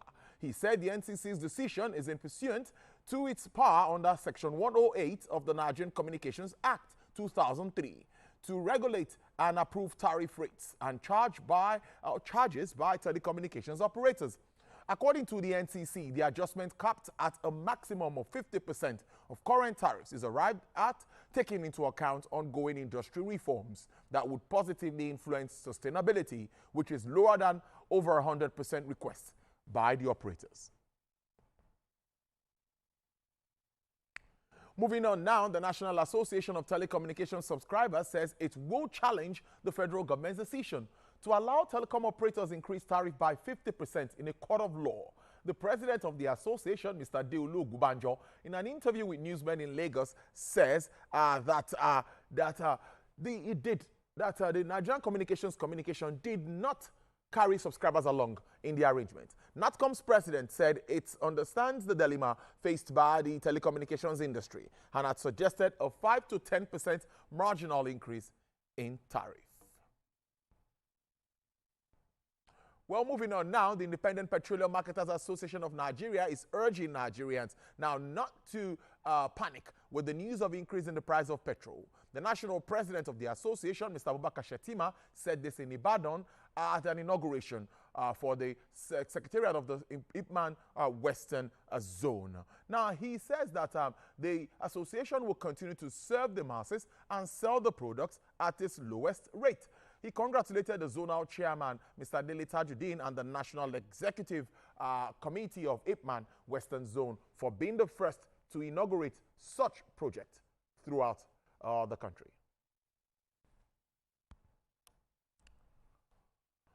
Well, let's get to our first discussion. The Presidential Compressed Natural Gas Initiative says it has invested more than $450 million in the compressed natural gas value chain.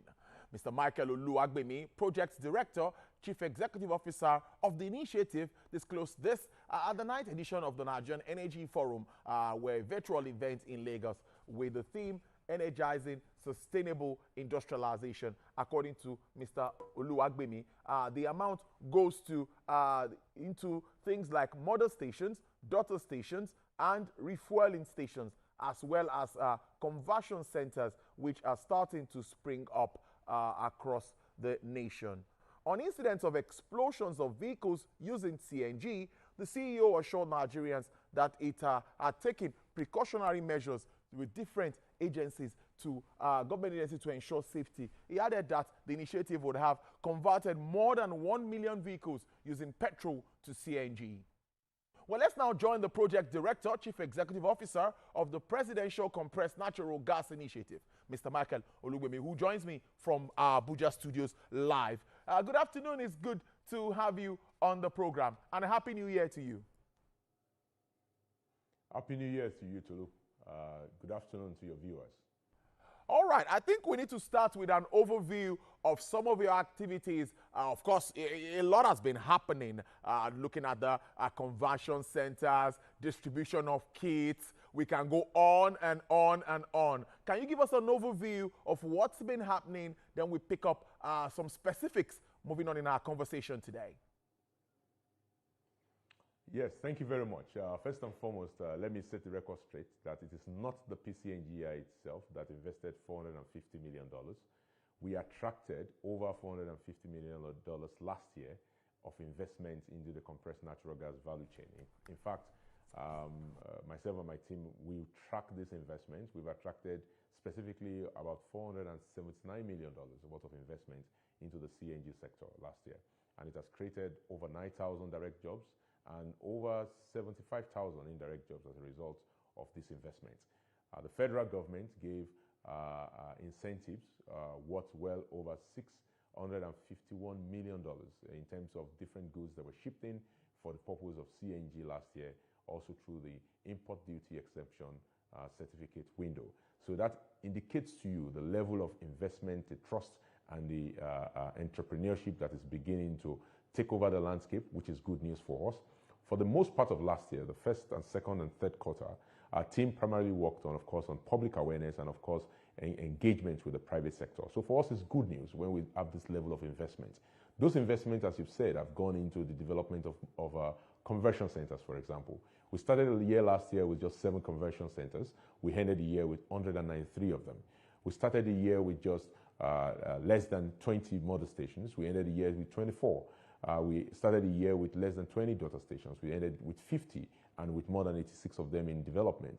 All of these have attracted investments. These were done by private sector. Not a single conversion center is being built by the federal government of Nigeria. So we think that this is the way to go, because once the private sector is involved, engaged, then the program is sustainable over the long term. In addition to this, of course, the federal government by itself also invested in significantly procuring materials, especially conversion kits, to underline what we call the conversion incentive program that will provide 1 million feed conversions to commercial buses, commercial vehicle owners and operators that convey over 90% of Nigerians across our cities. In addition to that, we also acquired and invested in acquiring platforms, over 576 of them, CNG and EV platforms that are beginning to be distributed through state mass transit authorities as well as through the unions to convey Nigerians from one point to the other. And we saw, as a matter of fact, during the Yuletide period, 160 CNG buses participated in the Yuletide period discount, given 0%, free mass transit in major cities, including in Abuja, as well as 50% discount on interstate mass transit through the Federal Ministry of Transportation program. We had over 160 CNG buses involved in that program. And of course, it not only helped the federal government reduce the cost of bearing the cost of the discount during that program, but also conveyed our people cheaper, safer, and of course, more reliably.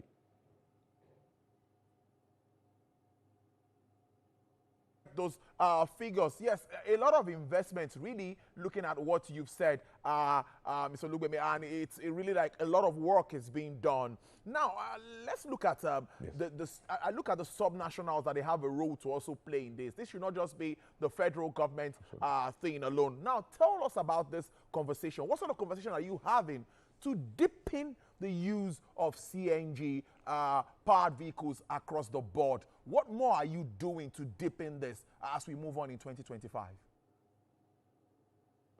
Yes, thank you very much. The first, in fact, one of our 3 major areas of focus this year, the first one, of course, is that we want to concentrate deployments. We want to make sure that by concentrating deployments, we can begin to impact the price of transportation in our major cities, especially Lagos and Abuja.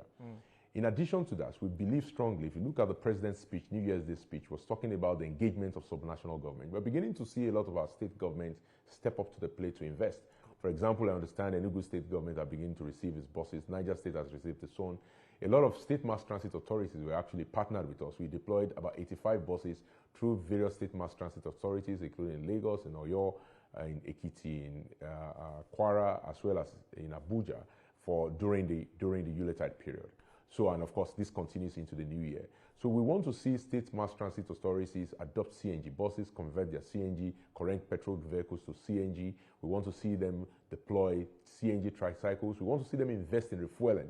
It's important that these vehicles, as we're seeing, of course, one of our big successes that last year was increased awareness and adoption. But of course, that creates a new problem, because now the CNG infrastructure and CNG distribution itself is not up to the level of awareness and adoption that people are moving.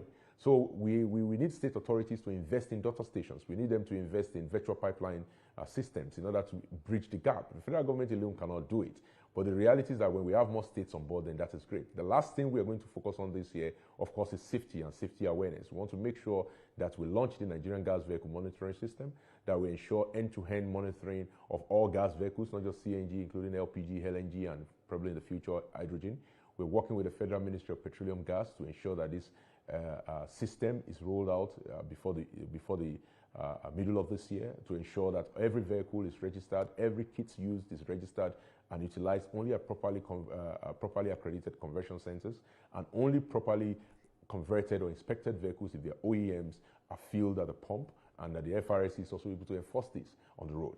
So these three legs: one, to ensure that we concentrate our deployment, and of course to enable state governments as subnational and regional commissions to fill in the gaps, and of course to ensure that safety awareness and safety practices in the industries are properly monitored, are three critical strategic focus for 2025. You've talked about safety, and that remains very important because we've seen incidents of explosion in some cases and different positions. What would you tell us about your partnership with agencies of government to, educate Nigerians more on how to properly manage the use of CNG vehicles, and of course, what are those things that they need to look out for so that everyone, of course, can be safe? Yes, I know that this is what is done in foreign countries. Even the hydrogen you mentioned is already being used in so many countries. What's your take with regards to that?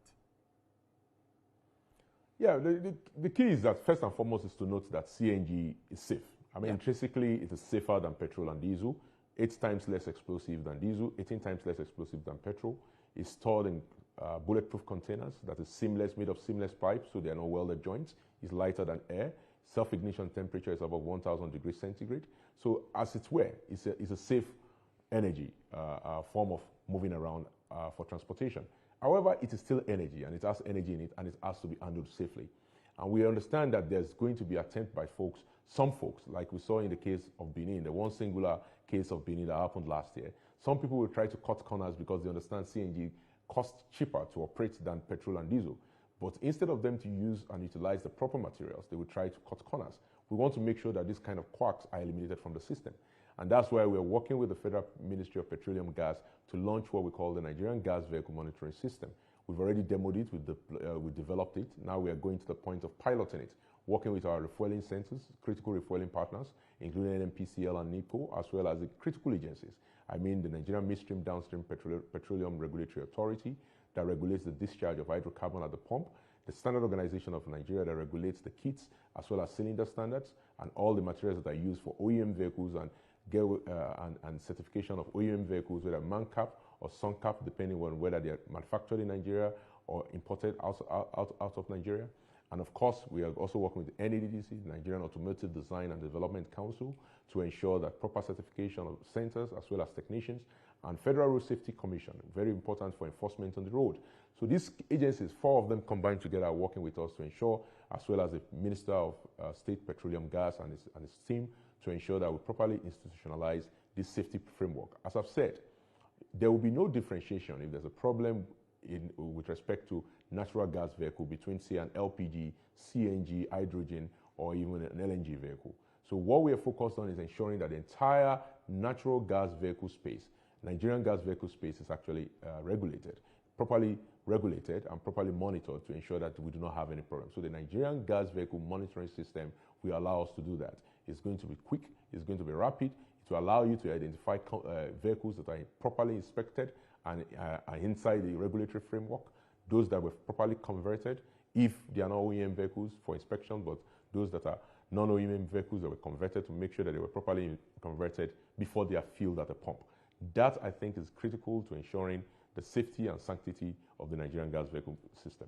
Yeah, you hit the nail on the head, because I wanted to talk about standards. It's very important we maintain standards here, and with your partnership, I think that should also be addressed. Now, another question is about the distribution of these kits. I want you to tell us how far we've gone, that's one, and how receptive are also Nigerians with regards to this. I'm aware that in countries like India, there is a policy where they don't register vehicles that run on petrol and diesel. Are we looking at that moving forward in Nigeria? Because for transportation, at least at first, what are we looking at to make sure that this is properly dipping? Do we have targets, short, medium to long term, moving forward? Thank you very much for the question. For the in terms of the first question with respect to the distribution of kits, we started receiving kits 4th quarter of last year. Of course, these were acquired by the Federal Ministry of Finance. Okay. And right now we're getting more kits, and those kits are going to be increasingly deployed across the conversion centers. We have over 123 conversion centers registered under what we call the Conversion Incentive Program, primarily focused, concentrated in key urban centers, especially Lagos and Abuja. We want to make sure that we focus on these critical cities so that we can impact the price of transportation, because it's only when you get to a critical mass of converted vehicles that you can begin to now bring down the price of transportation, as it were. And that is our focus currently. We are also engaging with the unions. We are signing agreement, transport fare reduction program agreements with union drivers that are coming from airports to railway station to key markets in these major cities as well, to ensure that as we are getting to an appreciable level of conversions of their fleet, they are also dropping the prices so that people can benefit from it. That is our current focus. I believe that before the end of this first quarter, we should have been able to get to an appreciable level of conversion level. We started our 10 for 10 program. We're leaving our offices and directly going into the parks, registering the drivers, educating them and getting them inspected and ultimately converted in Abuja and Lagos. We started in Abuja last week. I went around the city to the various parks, including Jabuka Park, Gadwa Park, as well as in Lugbe, to inspect and to walk and to engage with the drivers. A lot of them are enthused about the president's incentives, which is free for them, and they can't believe it. And to be honest, I think it's a good thing, and we thank Mr. President for that incentives they have provided for them. And as soon as we get where our goal is to get 10,000 of these commercial vehicles in Abuja and Lagos converted in the next 10 weeks. And then we'll take it from 10,000, we take it to 20,000, we take it to 50,000, we take it to 100,000. We have set lofty goals for ourselves this year. Our team is up to it and are up to the task, and we're going for it. Now to your second question. Yes, it is very important that state authorities partner with us in this area.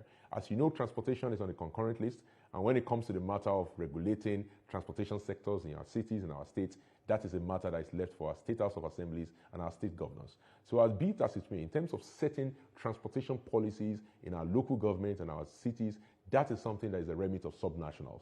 We are working with them, we are advising them. We're already having engagements with the Abuja Authority, for example, at least where the federal government have some say, where is the Federal Capital Territory, to see whether we can set target and convert all Abuja painted taxis to CNG very soon. And that conversation is going on. There will be some news very soon. I will not try to step on the news, but you don't want to there break will be it some here. news very soon, and I think it's going to be positive. Yes, I won't break it here now. Thank you. Mr. Olagbe, before we wrap this up, I also want to ask you, in all of this, are we putting in much of local content into what we're doing? Because you're doing a lot, and of course, a lot of Nigerians should also be involved and enjoy the benefits of this. How are we building capacity, using local content to drive this initiative?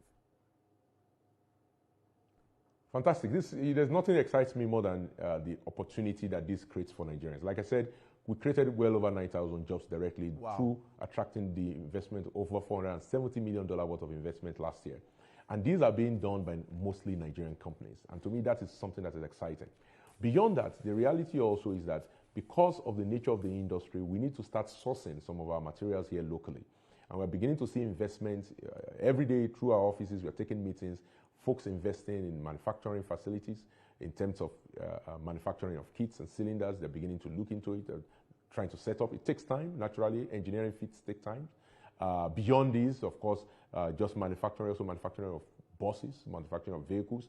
We've seen various automotive companies set up. We've seen an assembly plant for tricycle that was launched, for CNG tricycles that was launched on the Lagos-Shagamu Expressway last year, and we're patronizing them. We're patronizing a lot of Nigerian companies, Innocent, Jet Automotive, Mikano, all of these companies, EV Brilliance, even under the EV component of our program, we're patronizing them, Dana Motors. These are local companies that are Nord Motors, Lanrishitu Motors. These are local companies that are manufacturing and assembly.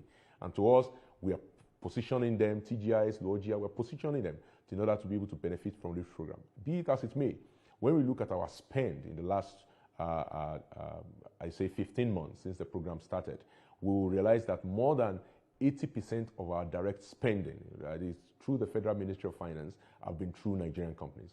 Now, that is one part of the job. The second part of the job is to make sure that the materials they're bringing are Nigerian made. And that is where we need to move into. And I think we're taking a close look at our supply chain and industrial policies as with respect to CNG. And I can tell you that Nigerian companies are positioned to take full advantage of the nation's energy transition policy developed by the President Bola Ahmed Tinubu, GCFR, and they will ensure maximally in the next few years as you begin to see made in Nigerian products dominate the CNG value chain. So finally, before I let you go now, what more would you want Nigerians to know? And I asked the question too earlier that what are we projecting? Let's have a bit of let's have figures now and project. How many vehicles do you think we would have converted, or how many CNG vehicles do you think will be running around our roads, say in another 6 months, another 1 year, so that we see how we, get all of this working as quick as possible? Time is, of course, money. Absolutely. So currently, the GSCN estimates that between 30,000 and 50,000 vehicles, including trucks, are on Nigerian roads that are running on CNG. Wow. Our goal is to raise that number to between 150 and 250,000 in about 12 months, and then to raise it further to 500,000 in about less than 18 months. So, of course, as you know, when you start the process of conversion, it's still rather slow. Our current conversion capacity as a country, with 193 conversion centers, is approximately about 50 to 55,000 conversions a year. We want to raise the number of conversion centers before the end of the year to 500. So our conversion capacity will more than double, because, as you know, the initial conversion capacity of each conversion center will start slowly, maybe 1 or 2 conversions a day, and as they get proficient, then they raise that conversion capacity. So this is our limiting factor, and that's the reason why from day one we've been solely focused on trying to raise the number of conversion centers. And of course, the proficiency, the training of the technicians, and training more technicians. Last year, we did more than 1,500 technicians training, and we know that this year we are targeting to do up to 10,000.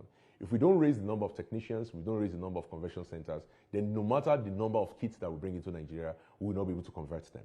So we are looking to do directly by ourselves this year through the CIP, more than 100,000 conversions directly through the CIP. Through the CAM, maybe another 25,000, and then our private sector partners will be able to do another 125,000. That will raise the number of CNG vehicles on the road to 200 to 250,000. Of course, that creates another problem. Then we now have to find the gas, and of course, the distribution of the gas across Nigeria. We want to reduce the wait time at the pump. We want to ensure that we're working with our partners at NNPC. They have plans to deploy about 120 refueling stations. They've done 12 so far. They will do 8 before the end of this quarter. They're doing 100 in the next 10 to 12 months after that. NIPCO is deploying another 30 as well, 32 actually, of which they've already done about 12 so far, and so 20 to go. Bovas is doing about 12. Immediately, they're already constructing 4. So we want more of these to come on board, and we will have a policy of trying to deploy modular refueling units also at conversion centers in order to reduce the wait lines at the pump. But it takes time. Engineering fit takes time. You need to bring in the equipment, you need to design it, you need to deploy it, you need to test it, you need to commission it. But once they work, they work. And so it's very important that we see all of these as a complete value chain, starting out with what we've done so far, which is raise the level of adoption, raise the level of awareness, impact adoption, and drive investment. Ultimately, that's what will solve the problem long term and make it sustainable. And we hope to have you in again to do at least a level of evaluation and assessment of how far we've gone. Mr. Michael Oluwagbemi is the Project Director, Chief Executive Officer, Presidential Compressed Natural Gas Initiative. Thank you so very much for joining the program.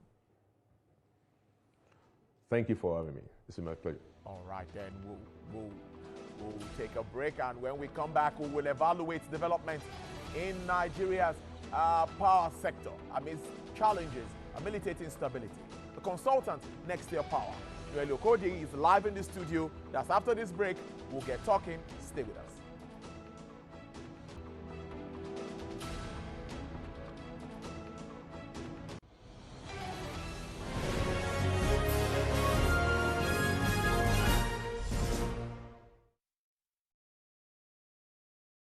The world needs mums.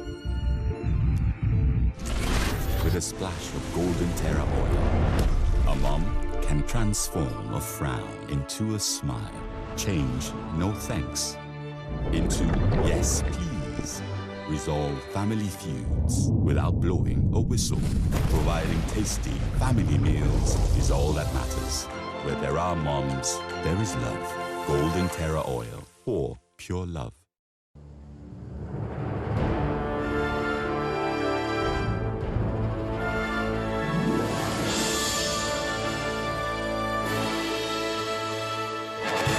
Terra Cube is available in beef, chicken, jollof, and shrimp flavors at attractive prices of 100, 200, 500 naira, along with Saver and Super Saver packs.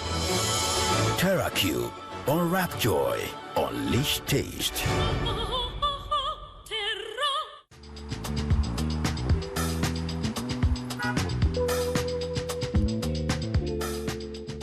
journey started in 2013 when our parent company, Hess Holdings, carried out a research on the Nigerian insurance industry, which revealed that the penetration rate for insurance in Nigeria has over the years been very, very low.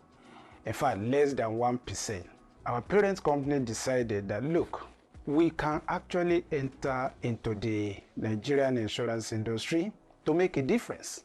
In that year, S Holdings approached the National Insurance Commission for operational license.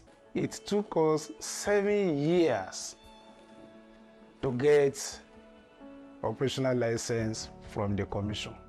We got 2 licenses, one for S Life Assurance Limited and the other one for S General Insurance Limited. In the first instance, it's incredible to believe that a business will start from ground zero in the year 2021 and will have come as far as S Insurance Group has come. It's quite uncommon and unprecedented in the Nigerian insurance market. When we came into the market, we were very, very clear about what we wanted to achieve, to make insurance a lifestyle. Because really, in this part of the world, insurance is not seen as something that is important. In fact, it's not even seen at all. And so we really wanted people to know that, look, for a developing country like ours, where a huge percentage of people live below the poverty line, insurance is the backup. Insurance is the important factor that really can help provide succor to families. When we came into the insurance sector, we had said we wanted to come disrupt how things are done, challenging the status quo. And there was no better way of doing that than through people. I'm most proud about our people. They are our most valuable resource. We've been able to get people from all walks of life. So we have a balance, a good mix, a fine mix of young people and the older generation. So as a digital insurance company that we are, it's quite impressive to see how we've been able to move from traditional ways of doing things to a much more modern way of doing things. I'm also proud that Hess Insurance Group has been able to keep to its promise in terms of payments of claims. Payment of claims has been an integrity issue in the industry, and we've been able to change that narrative. In terms of governance, we have a very strong board that understands the impact of governance in achievement of corporate objectives. We also have executive management leaders and key business leaders that are also well clear about how their support matters a lot to achieve those mantra. We say Hess is the name and then red is the color. Everywhere you go is Hess Insurance. When I joined Hess Insurance Group, I joined as the product marketing manager. I think at first it was just me. And now I am now the head of marketing and corporate communications for the group. And I have over 10 people that are reporting to me. So that has been like a very, very dramatic challenge. Here at Hess Insurance Group, we work hard and we play hard. In as much as we know that we have a lot of deliverables and deadlines to meet, we also make the environment a restful one for our colleagues. For me, the most exciting moments would be when we finally launched our loyalty and reward scheme. And the most important thing about it is it gives value to customers. So that way, you do insurance and you relax. And for us, it's a big deal. So, if you ask me, I am very proud to be part of that resilient and highly determined people who have achieved this very great feat within a space of 3 years. We've been involved with different CSR initiatives. We launched the Hess Insurance Group as a championship 3 years ago, and this is an initiative that we use to provide scholarship to JSS students in Nigeria. Recently, we donated a solar panel to the Nigerian Immigration Office. More importantly, all these things we've done fit into improving lives and transforming our communities, because that's the heart of what we do, the purpose, why we turn up here every morning.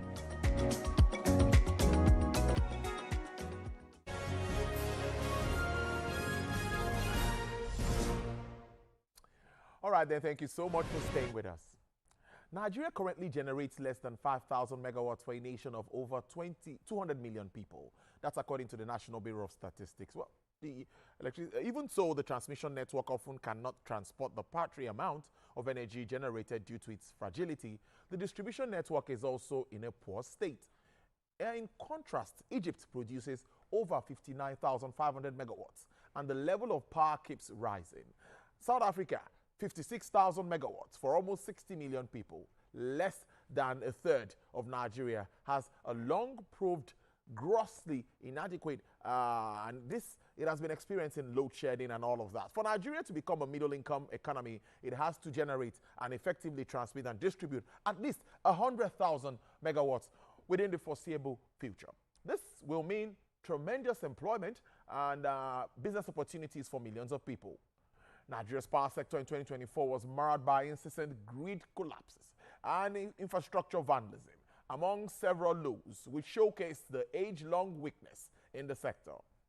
There were also some highs, like the signing into law of the electricity bill by President Bola Ahmed Tinubu, as government struggled to navigate challenges and keep the electricity sector afloat. Now, joining me live in the studio is Noel Okwedi. She is a consultant, Next Year Power. I hope I got that right. Congratulations on your new role. It's good to see you. Thank you for having me. Yes. Good to see you too. Yeah, thank you so much. And thank you for coming into our studio. I think we should start with the present state of Nigeria's power generation and all of that. You see, this has been something that we've been talking about for some time. What do you really make of this and the continuous vandalism and all of that we've seen in recent times? Thanks, Tolulope. So there have been improvements in the power sector, but like you said, there have also been drawbacks. So in terms of improvements, we've seen service-based tariffs come into effect where Nigerians are now getting service based on how much they pay. So that means Band A customers who get over 20 hours of electricity are paying over 200 naira per kilowatt hour, and Band B gets 18 hours and so on and so forth. So we're seeing cost-reflective tariffs coming into the sector. We've also seen an increase in generation capacity, but then we've also seen issues with transmission, with vandalism, and last year there were 12 grid collapses, which was a record even for Nigeria. And of course, these collapses are disruptive to businesses and to households in Nigeria. But overall, there have also been new introductions or new initiatives that are still taking shape, like bilateral trading schemes and also state electricity markets, which we're seeing take form, especially in states like Lagos, Enugu, and some other states across Nigeria. And we hope that the improvements will continue and the weaknesses will be fixed in 2025. Indeed. I saw the figures from TCN yesterday, number of vandalism. One even happened in Abuja, very notable, that almost affected the whole of the space. We've also seen upgrades sometimes coming from the TCN and all of that. You know that argument that it used to be the weakest link, and many used to say, but do you think that, I think I need to just ask that question, that if that is privatized, but when you say no, but do you think maybe they could do better? So I think privatization, like we've seen in distribution, isn't the fix. We've already seen that it's not a silver bullet. But I think in transmission, especially with the issue of vandalism, I don't think you can look at the power sector without looking at the country at large, especially issues of poverty and people not being able to afford electricity, or even beyond electricity, things like food. So when you think about how the power sector is funded and how money is made, with people paying their bills and then that money being used to improve on the infrastructure for transmission and distribution, you see that if people aren't able to afford their electricity bills, the sector can't improve, because it means that the sector will continue to depend on government subsidies and handouts. So we want to get to a stage where the power sector is sustainable and people are also able to afford basic things. So they don't need to vandalize equipment to sell for parts or whatever the reason that they're doing that for. And then the companies in the power sector can also improve on their infrastructure, and we can have reliable electricity and fewer grid collapses. Indeed. You touched on the tariff thing. You know, we've had this conversation even before now, cost-reflective tariffs, where the distribution companies have been harping on that fact. But finally, we now have the Band A, Band B, I fall in the Band A category, and I know what it is. We're paying through our nose. But we have the supply. Now, many will say that, is that really the solution to that issue of tariff and all of that? Let's tie that also with the issue of metering. Many still don't have meters. What is playing out? Yes, exactly. So that's a problem. So metering and higher tariffs go hand in hand, Yes. because you want, for discos, what they care about is revenue assurance. That's being assured that if they supply electricity to house A, they'll collect their money from house A. True. And the only way to do that is, one, charging the right tariff, which is what service-based tariffs are kind of doing, but also metering, because if a customer isn't metered, then you don't know how much electricity that customer has consumed. True. And so that becomes an issue with collecting your revenue at the end of the day. There have been new introductions in metering, like deregulation of meter prices, because before now, meter prices were determined by NERC. The electricity regulator, they would release the prices, but we're now moving towards a place where meter providers can charge based on how much the meter actually costs, so that they can make money and then supply more meters. And then we have metering initiatives like the Presidential Metering Initiative and DISREP, funded by the World Bank. So there are all these metering initiatives. So it's not like the government isn't doing anything, but again, I think it still ties back to that issue of affordability, people being able to even afford the meters at the new prices, and paying for their electricity, the discos also being able to afford the meters, because at the end of the day, it's their customers.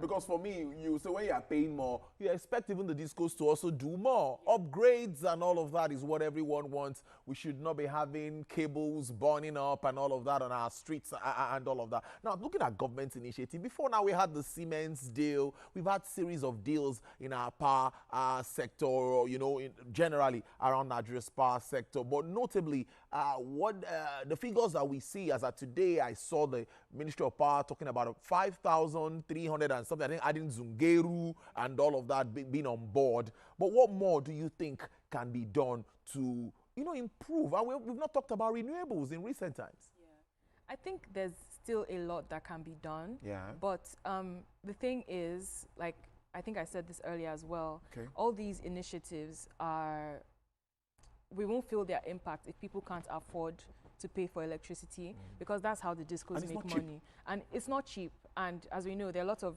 issues in the Nigerian economy. Inflation is high, has been high for a while now, and a lot of people are struggling. So even though Band A tariffs, and there's also the fact that even though Band A tariffs are cost reflective, the other bands are still paying subsidized tariffs. So tariffs are ranging between 60 naira and 30 to 40 naira, which is not cost reflective at all. So there needs to be a push to make all the tariffs cost reflective. Sorry to the Nigerian public, but it's very important because that comparing it to other countries, exactly, we know, tariffs are really cheap, or not even that they are cheap, they are not cost reflective. That's the issue. That's the issue. So we need to get to a place where tariffs are cost reflective.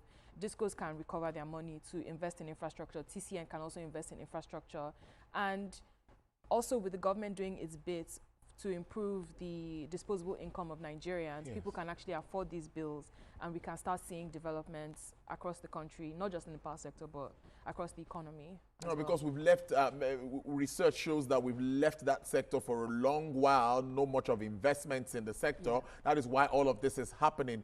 So clearly something needs to be done to make us move from where we are. Let's talk about state electricity market now. There's been a lot of, we just get to the news every day and you hear NERC is handing over to this state, NERC is handing over to this state, and all of that. How is this going to help us improve what we have?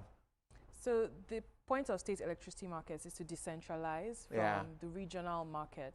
So the idea is that Lagos State has its own electricity market, which it's regulating with its own discos, that is giving licenses to its own transmission company, its own generation companies, and so on and so forth.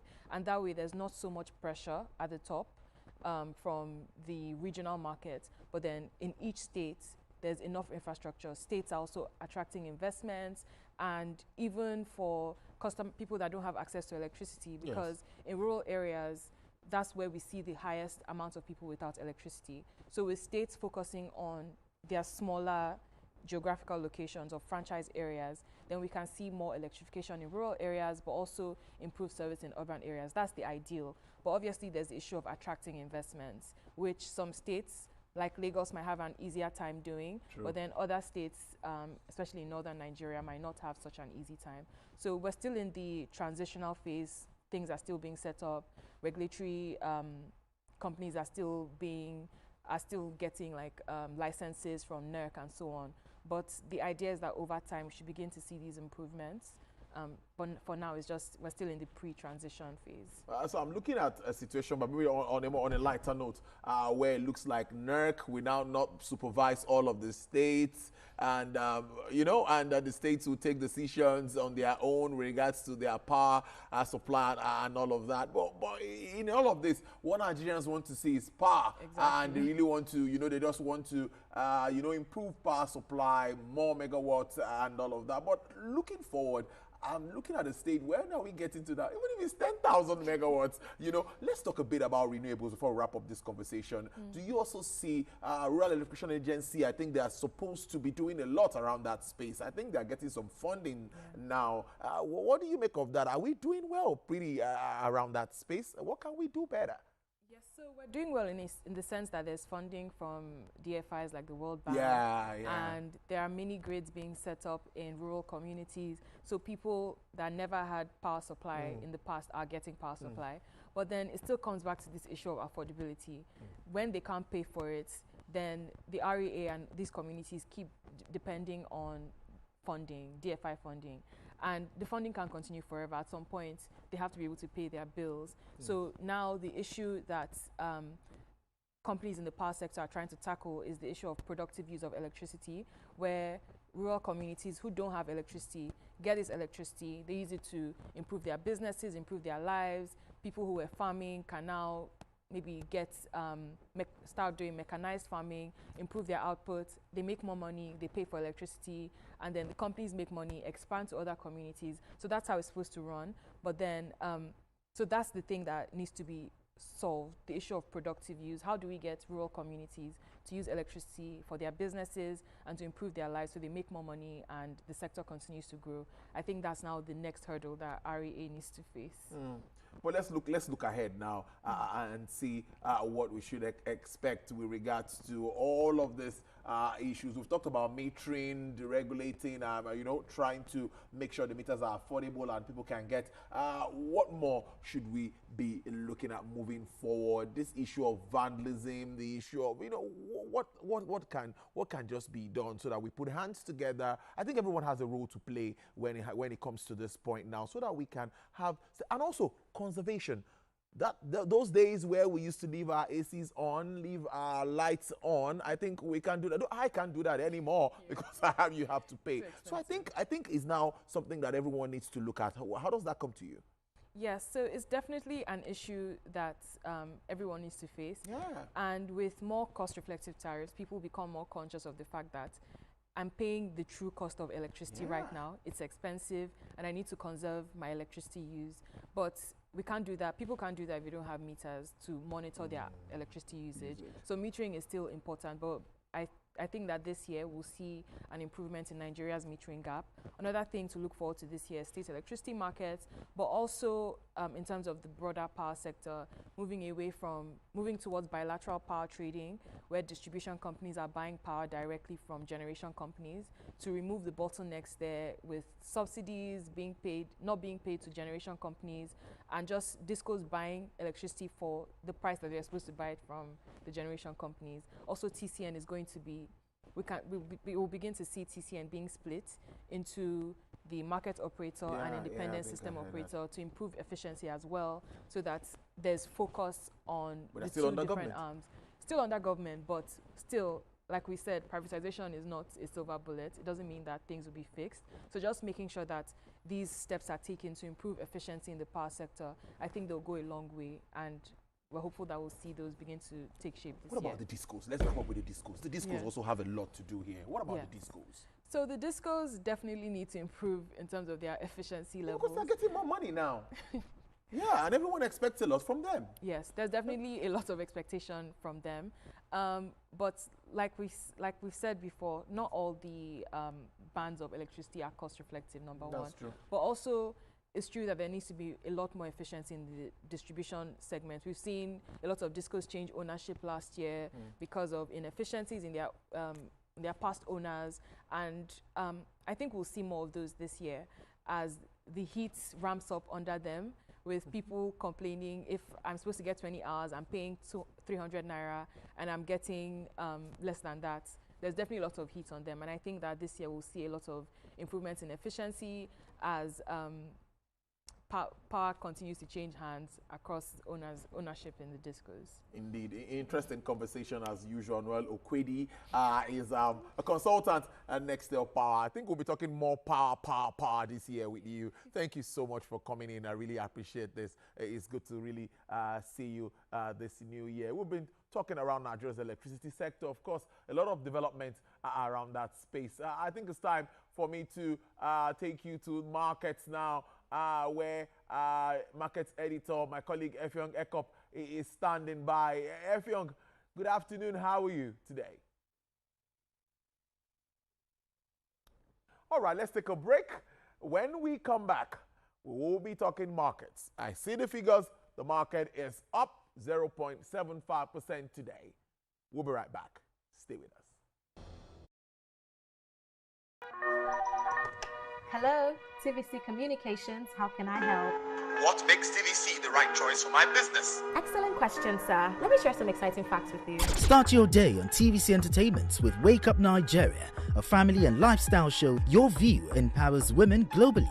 It's your view, let it count. Entertainment Splash delivers the hottest celebrity trends. On TVC News, we keep you informed with breaking news and in-depth analysis of events shaping the world. I will continue to speak the truth. TVC News at 7 and TVC News at 10 p.m. delivers the most important stories of the day. Max FM, your hit music radio station, captivates listeners daily across Lagos and Abuja, making every commute more enjoyable. Adaba 88.9 FM is not left out, as it is the voice of Southwest. And on TVC Digital, we reach to million viewers daily. All together, pulls in over 17 million viewers daily. Contact us on 0707-272-8338 or marketing at tvccommunications.tv. Partner with TVC Communications today. Let's grow together. Happy New Year, everyone! May this new year bring you joy. Here's to a fresh start, everyone. May this year bring you love, laughter, and happiness. Happy New Year! Wishing you a year of growth and success. Happy New Year! A new year, a new start, way to go. Just as sports is exciting to fans, may the new year excite you all. Wishing you a memorable and joyful new year. Happy New Year! Happy New Year! Yes, wishing you a year of growth and success. Happy New Year! Happy New Year! Happy New Year! Happy New Year! Here's wishing you a profitable new year. Cheers to an oven fresh year 2025. Happy New Year once again. I wish you well.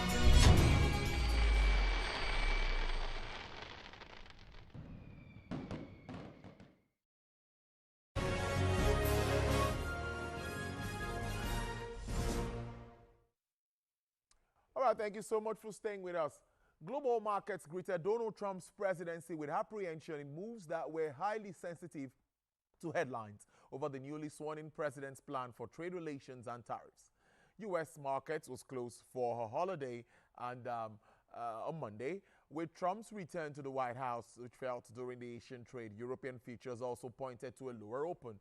U.S. stock futures spared their strong gains from earlier sessions, leaving Nasdaq futures flat and S&P 500 futures 0.1% higher.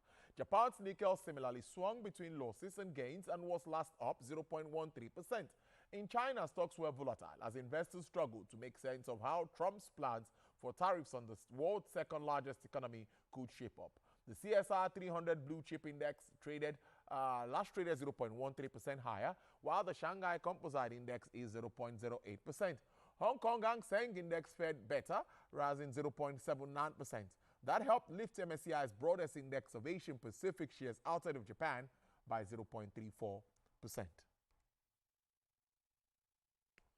U.S. President Donald Trump has ordered a 75-day pause on enforcing a law that would effectively ban TikTok in the country, as he floated an idea of partnering with the Chinese app owner. The new executive order delayed implementation of the Protecting Americans from Foreign Adversary Controlled Application Act, which took effect January 19th and would prohibit the distribution and updating of TikTok in the United States. President Trump had promised to move fast to save TikTok from the law that was passed overwhelmingly by Congress. and signed by President Joe Biden last year.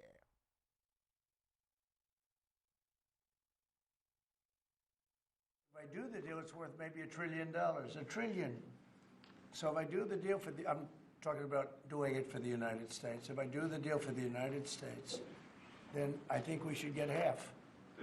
In other words, wait, I think the U.S. should be entitled to get half of TikTok. And congratulations, TikTok has a good partner. And that would be worth, you know, could be $500 billion or something. It's crazy. The numbers are crazy.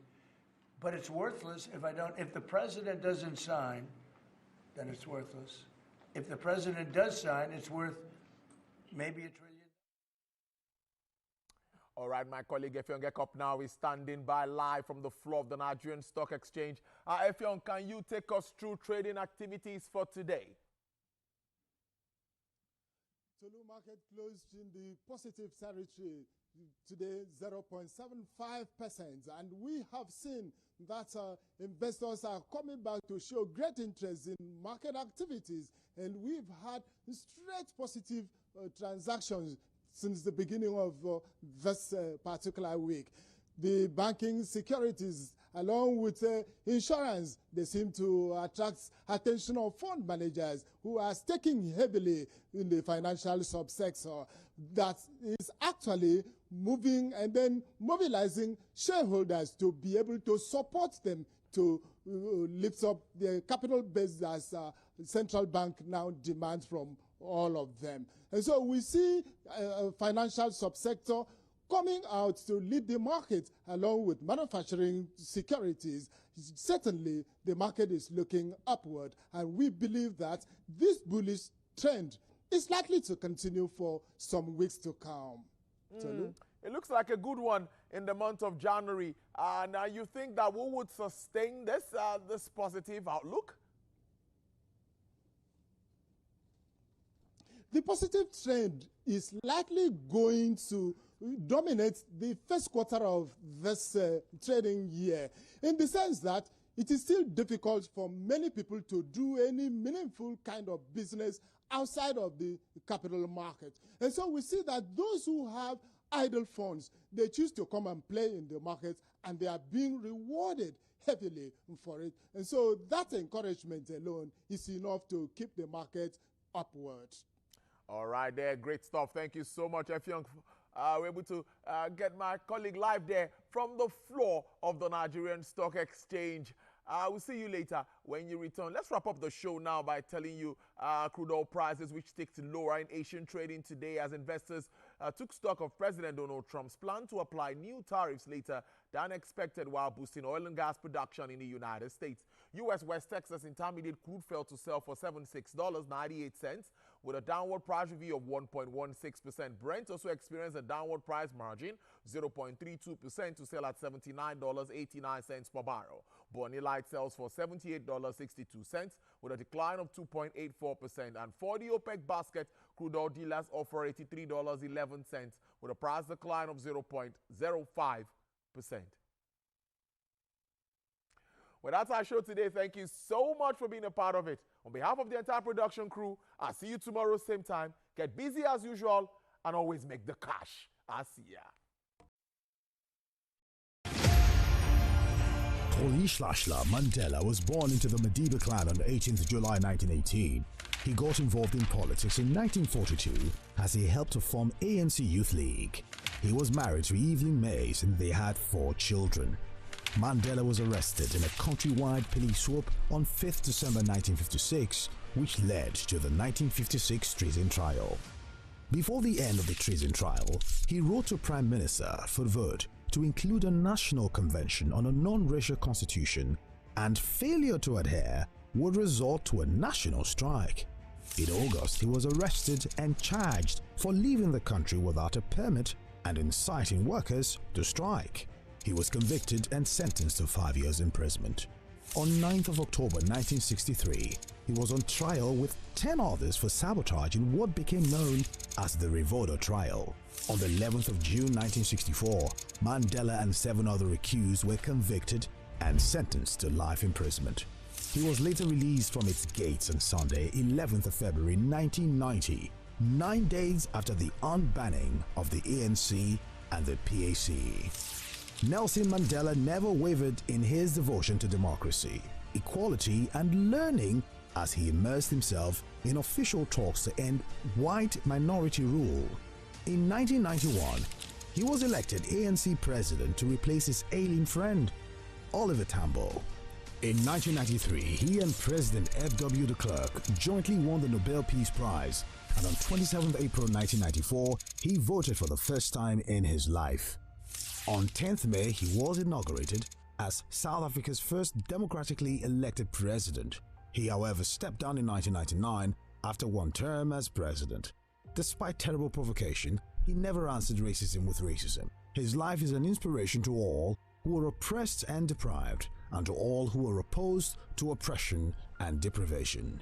He died at his home in Johannesburg on 5th December 2013.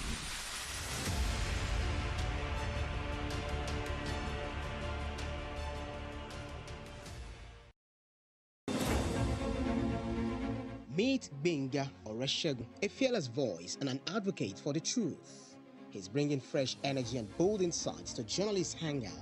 Get ready for deeper analysis and dynamic perspectives. Join me and Babajide Kolade Otitoju with other veteran journalists on Journalists Hangout.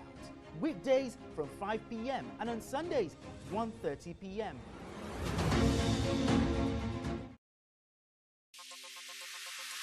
Stay ahead with the biggest news stories. Go beyond the news headlines. Experience impactful investigations. Enjoy resourceful news coverage in real time. TVC News at 7 and TVC News at 10 p.m. Live every day on this channel. TVC News. First with breaking news. At TVC News, wherever the big news story is happening, we're geared up to break it. TVC News. First with breaking news. There is always more to a story than the screaming headline. The part of a story that is not told casts a shadow. It's like the part of an object that is not reached by light. On TVC News, I'm able to explore the many angles there are to a story, talking to stakeholders, asking the difficult questions, and digging for facts. I believe the viewers are able to make a better decision if they're well informed and understand not just a part, but the complete story. TVC News. First with breaking news.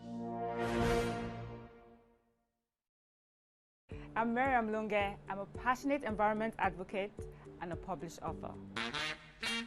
I am the founder of Celebration, a businesswoman, and a fashion icon. I am a wealth coach and a real estate developer. I am a Makorakwe.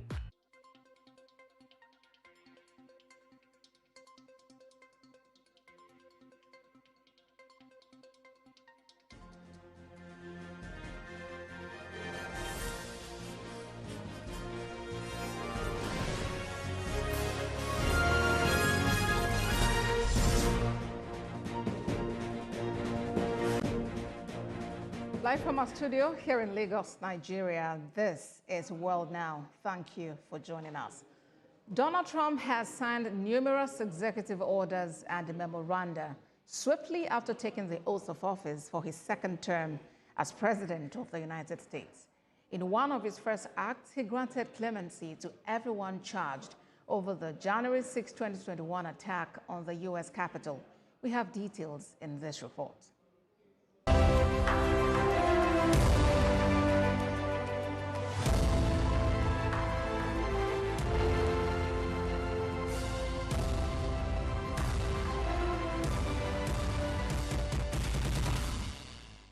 President Donald Trump has signed numerous executive orders and memoranda swiftly after taking the oath of office for his second term as President of the United States. In a 29-minute inaugural address, President Trump declared the golden age of America begins right now and also pledged to restore the country's greatness through common-sense policies and a renewed focus on prosperity. First of all, I thought it was incredible in the Capitol today. In one of his first acts, he granted clemency to everyone charged over the January 6, 2021 attack on the U.S. Capitol. Mr. Trump gave sweeping pardons to nearly all of the 1,600 rioters charged with storming the Capitol and commuted the sentences of several others. First of all, I thought it was incredible in the Capitol today. You know why I liked it? Because I got great reviews on that speech. I got great reviews. Can you believe it? They actually were fair. Maybe the fake news is changing. Unleashing energy production. Unleashing energy production. But I thought it was, I think having it in the Capitol is great. It's obviously, you can take care of the people you have to take care of. The city was booming. And if we would have done it outside, people would have been hurt because it was really cold. You know, it was like, looked sunny. But when you stood outside for 10 minutes, people were running back in. It was really cold and really windy. The wind brings it down a lot. So we made the right decision. Donald Trump ordered the withdrawal of the country from the Paris Climate Agreement and took action on immigration policy and other issues, such as creating the Department of Government Efficiency. He also moved to toss out a Biden-era program that allows migrants fleeing for troubled nations to fly into the United States and remain in the country temporarily as part of a sweeping first-day crackdown on immigration. President Biden. In his inaugural speech, President Donald Trump claimed that Panama had broken a promise to remain neutral, alleging that China is operating the Panama Canal. The Panama Canal is one of the U.S.'s most important trade routes, with about 40% of the country's container ships passing through the waterway between the Atlantic and Pacific Oceans. China controls the Panama Canal. What's that all about? They're not supposed to be good. When Jimmy Carter gave it, which was a terrible mistake,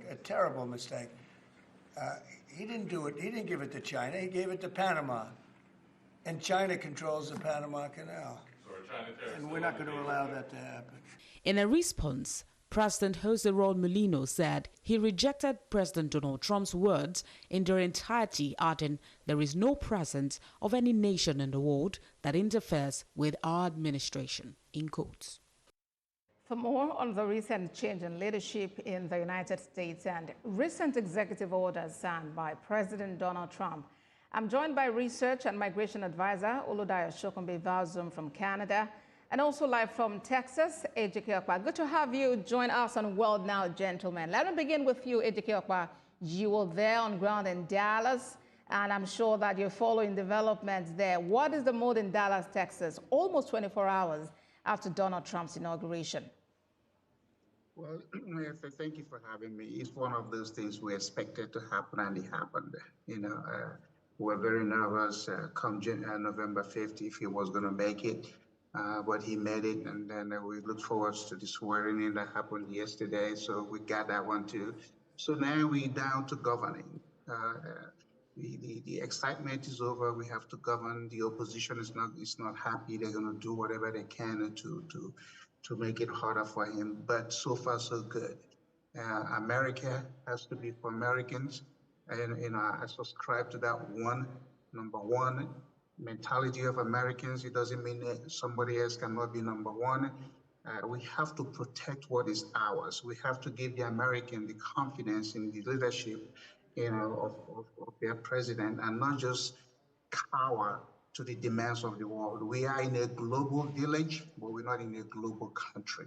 Everybody has to protect their country, and America under Trump is going to be protected, and I'm excited about it. I've been in America for 37 years. I wouldn't live anywhere else, and I'm happy to see what is happening, because the alternative would have been worse. So we're excited. We'll get to talk about that some more, and then perhaps also explore, your journey to becoming an American and what this portends. But let me go to Mr. Shokunbi at this time. You are an academic and, of course, a migrant yourself. What is the feeling you're getting from the African migrant community, especially international students in the U.S. following President Trump's inauguration? Okay, thank you very much. Thank you for having me. I think that we have some sort of mixed feelings. Some are expecting that Trump's coming will favor them. Some are expecting that it will not favor them. For example, this morning, we woke up, just to see that he stopped the birthright citizenship. So he said some of them before, but we were thinking that it's for illegal migrants, So, and an average student wants to come to US and then naturally naturalize in United States of America. Also, if you look at statistics, in 2016, when Donald Trump came for the first time, subsequent years, there were, decrease in the number of first year students. When President Biden came, there was increase in the number of international students. So I think that many of those international students would not really consider US because prior to the election, there was some sort of poll for about 3,500 international students asking them what's their feel about the next election. About 41% of them said, they are indifferent. They know that whatever Trump's policy would be, it will not affect them because they are here to study. And because on the average, international students, the campaign team said that it's not just for international students, it's for people who are, thoroughly vetted and they are sure that they would be law-abiding citizens. So that's a clause again, that everybody will not get a green card. And when we woke up today, we saw that he stopped the birthright citizenship for both legal and illegal immigrants, except one of the parents, is a legal migrant or someone who has a green card or citizenship in the US. So it's a sort of mixed feelings. All right. Some people are happy about it and some people are not really happy about it. I hear you, but let me go to Mr. Okpa. I'm sure that, for you personally also, you started out as a migrant in the US. And have you considered the fact that this could just be a blow, to thousands, perhaps millions of people across the world who are looking at, building a future in America, and especially also considering the enormous wealth and investment that these individuals bring to the American economy? Well, let's do this. Immigration, America says, come to America legally. I came to America after youth service. I was already an estate surveyor in Nigeria. I chose to come here, became a citizen, ran for mayor, the first African to run for mayor in a major city in America in less than 8 years, ran for Congress. So I have been self-employed for 30-something years. I've been in America for 37. The perception is wrong. You have to come, you want to come into a country and avail yourself of the opportunities if you are legal. America don't have to put up with the nuisance of other countries. There are 200 countries in the world. Make a choice. I decided I was never going to go to Canada, UK, or anywhere. I was denied visa 3 times and I came to America after I got a visa the 3rd time. Immigration is not a right, it's a privilege. Just like somebody coming to your home, you have to let them in. If somebody jumps into your house, your home from the fence, are you going to be pleased with that? We say, come through. So if they want to go anywhere else, let them go. The investment these people bring into America does not constitute 1% of the American GDP. We welcome them. We want them to be here. But when you come here, yes, obey the law. We are a nation of immigrants. At the same time, we are a nation of laws. We don't want anybody to violate those laws. Just like in Nigeria in the 80s, they chased Ghanaians out. And these are people that look alike. These are West African people. Nigerians say Ghana must go. So I don't see any Nigerian coming here or going to America and demanding rights because we have kicked other people out. So what we want to do is how do we improve the condition in Nigeria, for instance, to give the people the option. Do you want to? Now that inauguration is done, he's back. Does it appear as though international students are still willing to explore study in the U.S.? Thank you very much. I saw the LinkedIn post where I don't want to mention the name of the school, where the school, told all the international students, please come back before the inauguration and all of that. And I thought within myself, it's extraneous, honestly, because I don't think that international students will be stopped from coming to the US. I don't think so. So I think it's a matter of the body language of President Trump and how people have, understood what he's trying to say and what he's not trying to say. Honestly speaking, his policies will favor large number of persons. His policies may not favor large number of persons, especially for immigrants.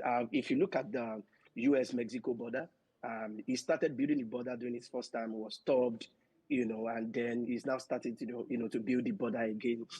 Yesterday, I saw a woman who is from Mexico, who, Mexico and U.S., they have some sort of an app where you can use to book your, immigration, status, or to, come and do an interview based on asylum, thing and all of that. Yeah, so immediately Trump became president yesterday, that app stopped working. And I saw the woman crying profusely, So these are people who want to use the asylum route to come to the US. But back to your questions, in terms of international student field, I think that some of them may consider alternatives, maybe like Canada, where there is no issue of birthright citizenship, where I am now. I think some of them will think about the alternative route. Maybe once they are done, they make sure that they do the EB2 NIW. President Trump has not said anything about EB2 NIW and EB1, where people who have the portfolio can apply for green card. But not everyone is has that qualification to become a legal resident in the US. So I think it's a sort of mixed feeling. Some people may not care. Some will say, let me just go to the US, get my education. Maybe after that, I can just consider that places like Canada, do the Canada PR route, the General Express entry, use the provincial nomination, and all of that to get their citizenship and all of get their, PR card and all of that. But I think that it's a sort of mixed feeling, like I said before. Some will not care. Some would say, no, I am not coming to US. From the past statistics, we see that the decrease in the number of international students during Trump's first tenure was not really, visible. It's not really high. So I think that it will be the same. Maybe a slight decrease in the number of international students, but I don't think that will stop people from coming to the US. I don't think so. I don't think that President Trump will stop international students. They are going to face a lot of scrutiny. Building the Mexico, the southern border, it's a whole lot itself.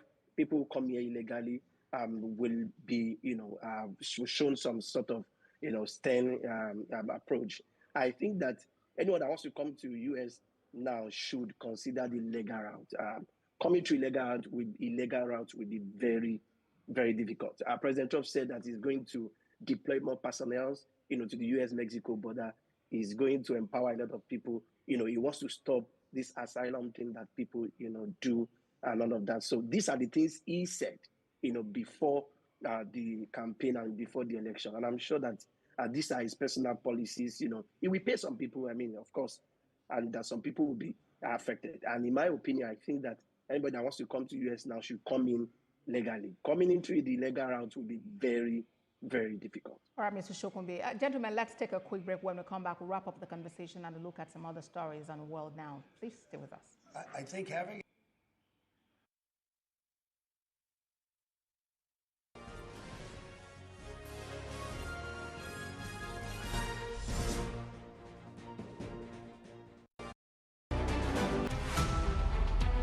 Every major news story is with many perspectives and layered with different levels of impact. Hello. What time did this happen? First, with breaking news. Thank you for staying with us. And well, now we're looking at the Trump administration for the second term. And my guests are Luda Shokunbi and Ejike Okpa. To wrap up the conversation, Mr. Okpa, what is your word to people who are actually, desirous of making America home, but who are just jittery at the moment, especially with the flurry of executive orders being signed by President Trump? I wish I have a magic wand to say this is what it's going to be, but I always offer myself as an example. When I finished my youth service, my father said, you would never go to anybody's country except you have a visa. And like I said earlier, I was denied visa 2 times until I got it the 3rd time. My family members, I have told them, none of you will come to visit me if you don't have your visa. Because if you come, I'm in a position to help you, to guide you. But if you're illegal in America, you are restricted, you are limited. You don't want to live a life of that restriction and limitation. You want to come in and feel that you are part of something by being legal. And so as difficult as it may be, as fearful as it may be, the best way, again, is every country is a home. Nobody wants their home to be broken into. Nobody. Right. I don't think even people from your village, if they show up in your house in Lagos, you're going to be saying, wait, heck no, what are you doing here? So my point is Trump is saying what we Americans want to see him do or say. Because look at UK. Remember, UK ended this birthright citizenship in the 80s. Yes, they did. And they still have survived. Every country, even asylum now. So you believe the U.S. would also survive, Mr. Okpa? That's too much we can really take. Thank you very much for sharing your time with us. Ejike Okpa is a global affairs analyst. Thank you for your time. Also, migration advisor, Oludaya Shokumi. Thank you very much, gentlemen, for your time on World Now. Thank you. Thank you for having us. Thank you. Let's turn attention to the UK, where Prime Minister Keir Starmer says Britain faces a new threat of terrorism from extreme violence carried out by loners, misfit young men in their bedrooms. He made the statement on Downing Street on last summer's knife attack in Southport, which left 3 young girls dead. Unrest erupted across the country in the wake of the Southport attack, with mosques and hotels used for asylum seekers among the locations targeted. In the hours after the stabbing, information spread online which claimed the suspect was an asylum seeker who had arrived in the UK on a small boat. The day after the attack, thousands turned out for a peaceful vigil in Southport, but later a separate protest outside a mosque in the town became violent, with missiles thrown at police and vans set on fire. More than 1,000 arrests linked to disorder across the country have been made since the attack, and hundreds have been charged and jailed. The incident. Extreme violence, and we have to have the laws and framework in place to deal with it. But I accept your challenge. We shouldn't wait until the end of the inquiry before we start the change. And that's why already there's been a review of what happened with Prevent and the findings and learnings from that, so that the mistakes that were made then would not be made today. That is really important in reassuring the public. Why we've appointed a commissioner to look into. Now to Africa, where Tanzania's President Samia Hassan has announced that a sample from an isolated part of the country has tested positive for Marburg disease. This confirmed case of Marburg virus marks the second outbreak of Marburg virus disease in the country. 25 other samples were negative. The announcement comes days after the country's health minister said there were no cases of the disease in the country. WHO Director General Tedros Ghebreyesus said he did not currently see a cause for alarm. Marburg virus, which is a highly infectious disease, can be fatal in the majority of cases if not treated.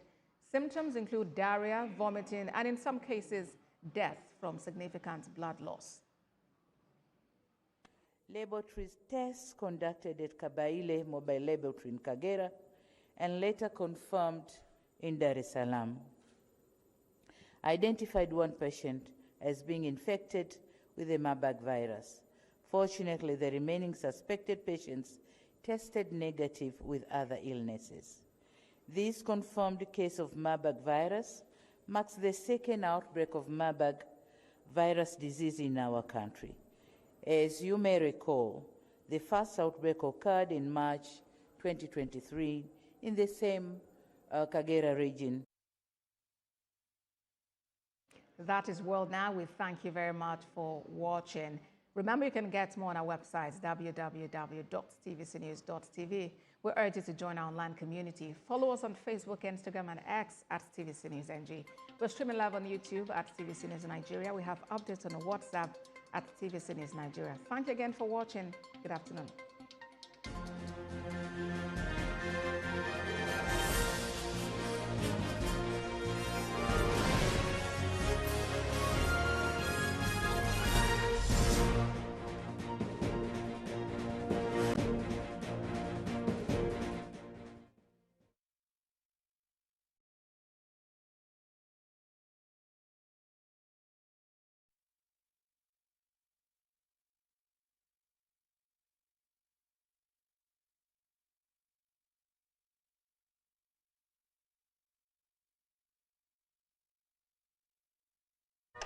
Hello, TVC Communications. How can I help?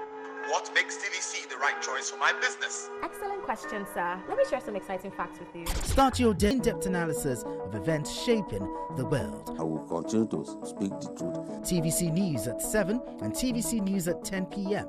delivers the most important stories of the day. Max FM, your hit music radio station, captivates listeners daily across Lagos and Abuja, making every commute more enjoyable. Adaba 88.9 FM is not left out, as it is the voice of Southwest. And on TVC Digital, we reach to million viewers daily. All together, pulls in over 17 million viewers daily. Contact us on 0707-272-8338 or marketing at tvccommunications.tv. Partner with TVC Communications today. Let's grow together. Hey, my people, I greet you plenty. My name is Natika Okeke. My name is Uwi Balogun. My name is Damilola Banire. My name is Moyo Faraway Ahmed. If you also call me Moyo, listen. And this na Abigail. And I dare on top of you, pigeon. I'm going to bring you bass. Boss. I don't get person will be single mother before. He carry another man show say now my husband be this. After that day, the man you not go see him again. If you snooze, you lose. If you miss this show, you miss out. On top this our show, I not dey gree for anybody. When you dey friend the husband, you not see sign say the guy small thing, don't vex, don't use signs. If they look for person we go give them to you, fact as he be. Men no dey ever get fault. If baby not dey for her, na the woman. Talk no dey be person you make person no fit talk true inside. But for this country, we know say if we open curtain in the morning, waiting no good, no good. Me and my sisters, hey, we go tanda gidigba for inside studio to give una all the latest information. We no even take responsibility for the children. Leave the man. And that's some poria.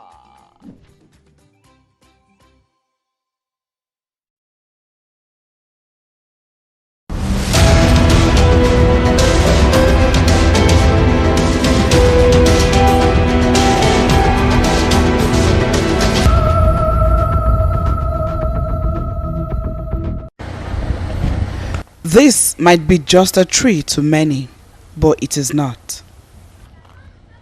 Under the shade of this mango tree, learning takes place. Here, these children, full of dreams, gather every day, not in a proper classroom, but in what has become a lifeline for their future, a transition school. With eagerness on their faces and strength of voice, they learn against all odds, reciting lessons and passionately following their teachers' instructions. For 13-year-old Rodia Umar, who finished her primary education in 2024, the transit school remains the only option for her to fulfill her dreams. Because my daddy don't have money to put me in the school. But you finished primary school? Yes. Where did you do primary school? This side. Primary school. What do you want to go to school? Yes. What do you want to become when you grow up? Lawyer. My father no have money to go take me to school. Did you go to primary school? Yes. You finished primary school? Yes. Okay, so what do you want to become when you grow up?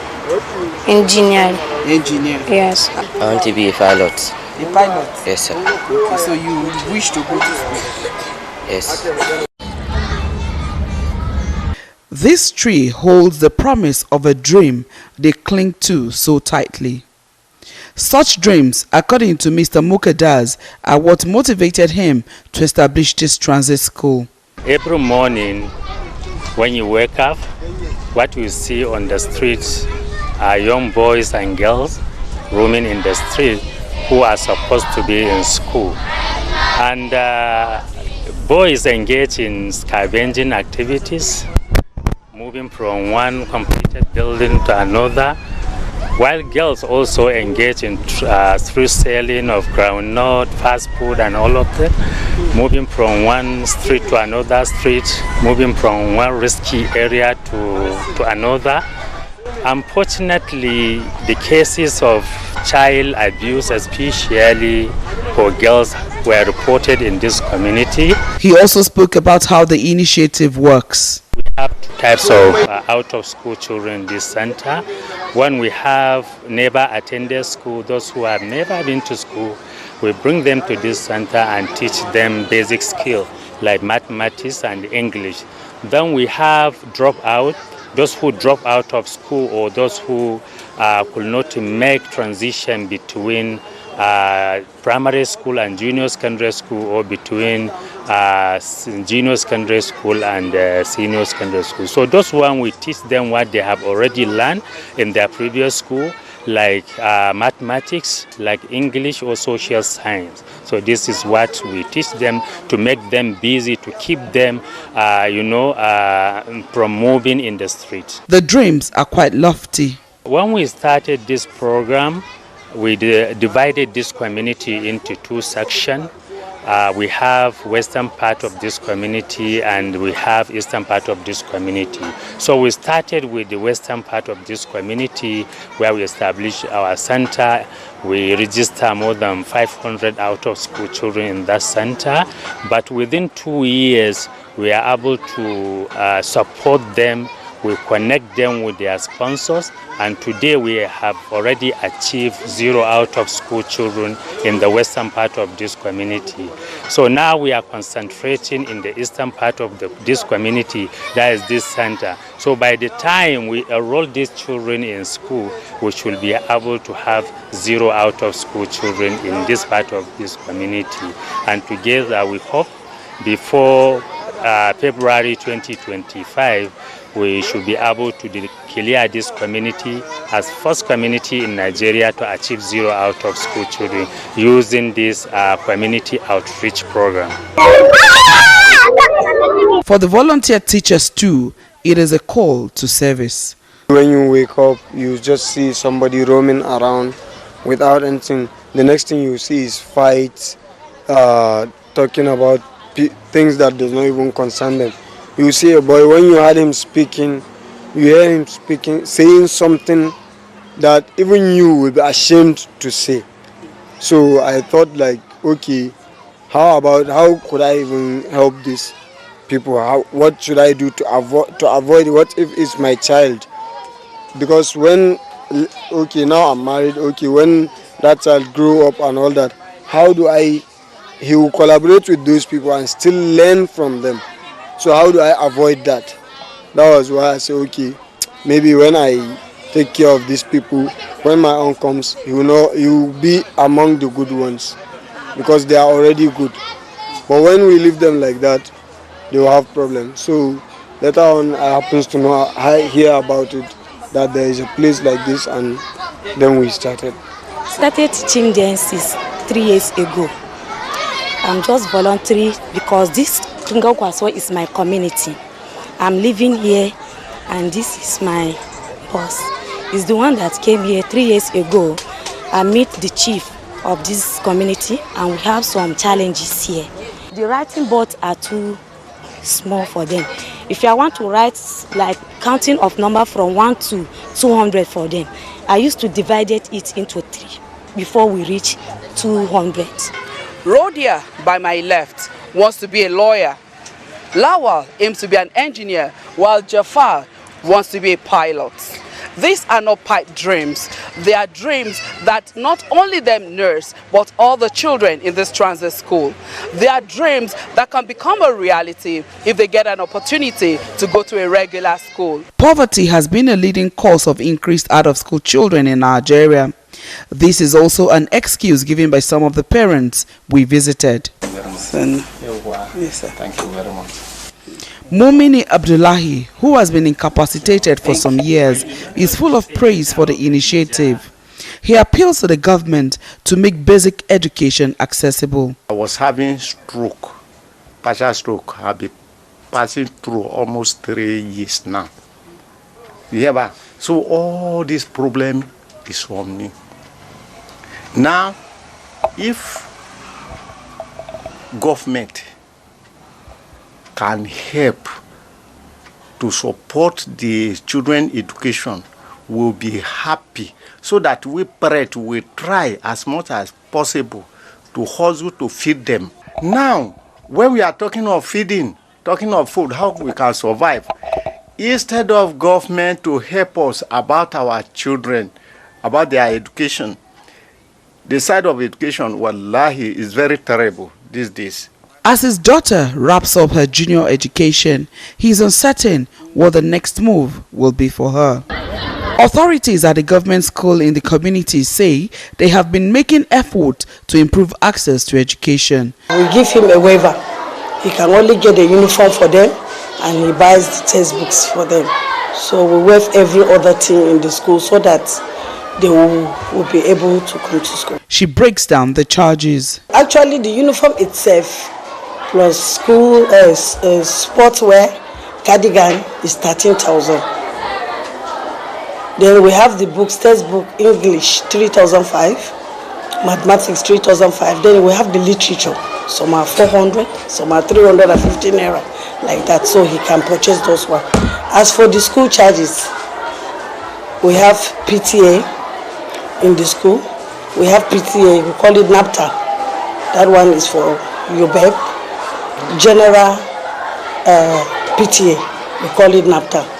Then we have other things like hospital, like the health.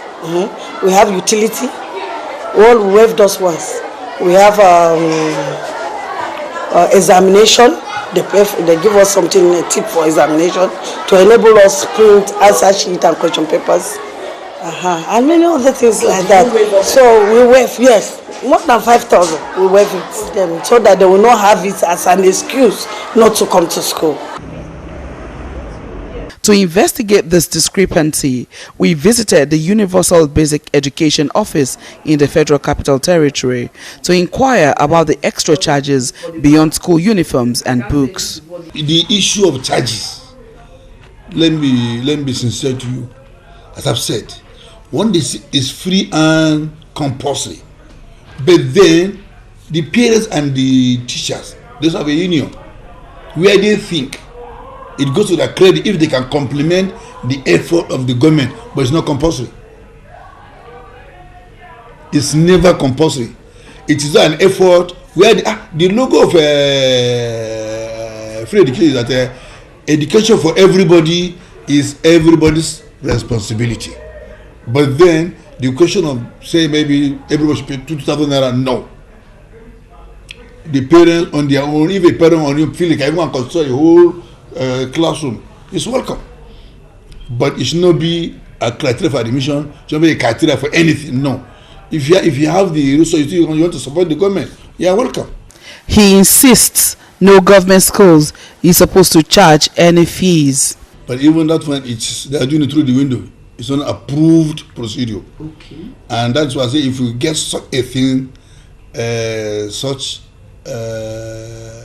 head of the school will actually be sanctioned because it's not allowed.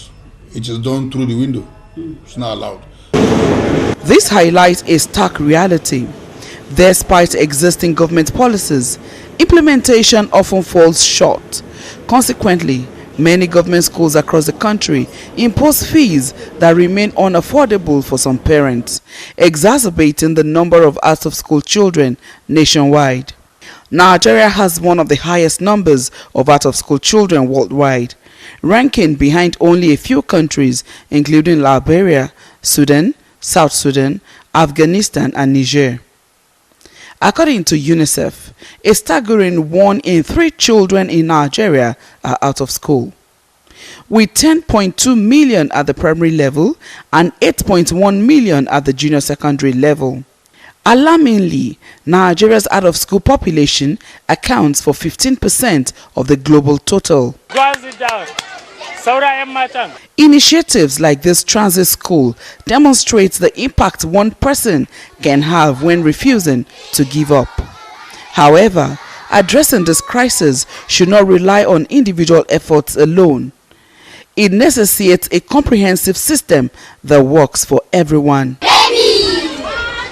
Education is a basic right of every child. Yet, Nigeria has over 10 million children out of school. These are their rights being denied them. The stakes couldn't be higher especially at this time. So it is therefore time for government, organizations, individuals, and corporate bodies to come together, ensure that basic education is truly free and accessible for every child in every corner of the country. Moyo Thomas, TVC News, Tungan Kusau.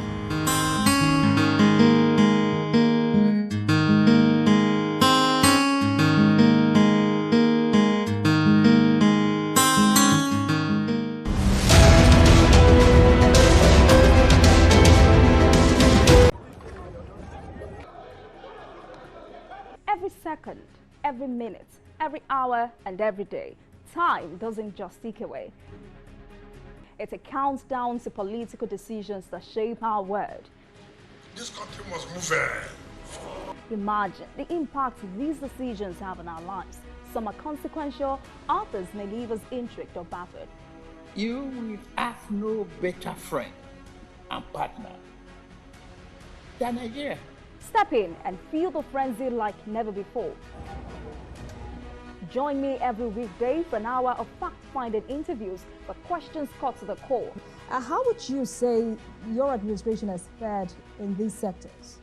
I will dig in to get to the heart of issues, from local politics to global insight. Join me as I unearth the power plays, jaw-dropping revelations, and the unfiltered truth. This isn't just politics, it's unraveling the stories that matter.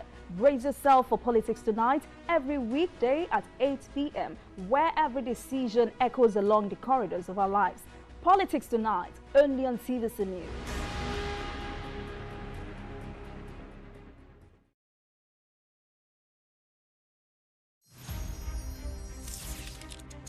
Albert Chinua Achebe was born November 16, 1930 in Ogidi, Nigeria. He went to Government College in Umuahia, Nigeria. In 1948, Achebe won a scholarship to the University of Ibadan to study medicine, but after a year, he changed his major to writing. After graduation in 1953, he became a scriptwriter for the Nigerian Broadcasting Service (NBS), eventually becoming the head programmer for the discussion series. In 1956, he visited London for the first time to take a training course with the BBC. On returning, he moved to Enugu and edited and produced stories for the NBS. Achebe was unhappy with books about Africa written by British authors such as Joseph Conrad and John Buchan, because he felt the descriptions of African people were inaccurate and insulting. In his spare time, he worked on Things Fall Apart. The novel was published in 1958. The book won immediate international recognition and also became the basis for a play.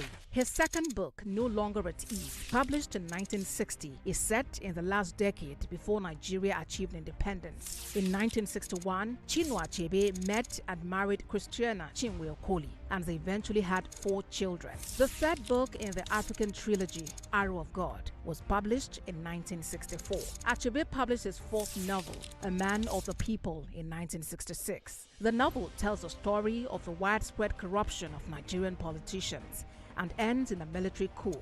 During the Biafra conflict, Achebe's house was bombed and his friend Christopher Achebe was killed. Achebe and his family went into hiding in Biafra and then fled to Britain for the duration of the war. From 1972 to 1976, Achebe held a visiting professorship in African literature at the University of Massachusetts at Amherst. After that, he returned again to teach at the University of Nigeria. He became chair of the Association of Nigerian Writers and edited Uwandi Igbo, a journal of Igbo life and culture. Although he wrote many essays and kept involved with the writing community, Achebe did not write another book until 1988's Anthills of the Savannah. In 1990, Achebe was involved in a car crash in Nigeria, which damaged his spine so badly he was paralyzed from the waist down. Bard College in New York offered him a teaching job and the facilities to make that possible, and he taught there from 1991 to 2009. In 2009,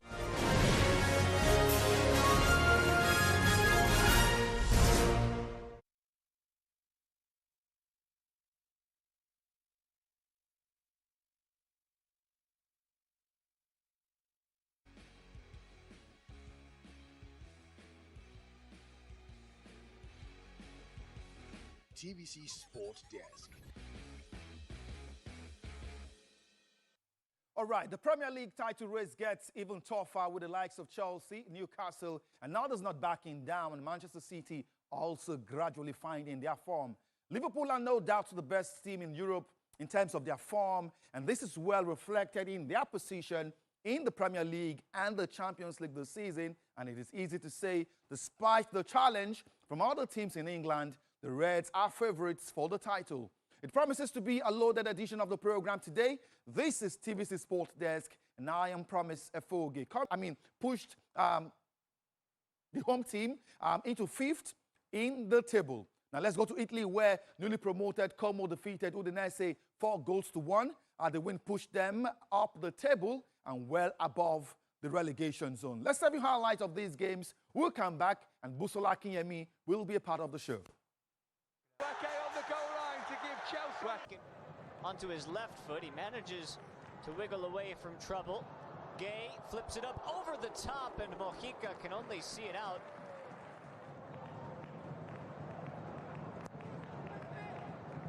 In with pace and put home with power. It is Logan Costa who puts Villarreal in front. Distribute, which he does here for Cardona, who puts it right back into the middle, and it's Baena to finish it off. A quick 2.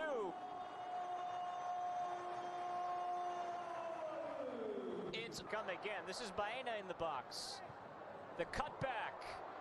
Parejo! Somebody stop them. They're on a rampage. 3 goals in 5 minutes. Villarreal are liable to score another 3 before halftime. They've scored a 4th. Oh my! It's Pino with a wonderful volley. This is spectacular football. TVC Sport Desk.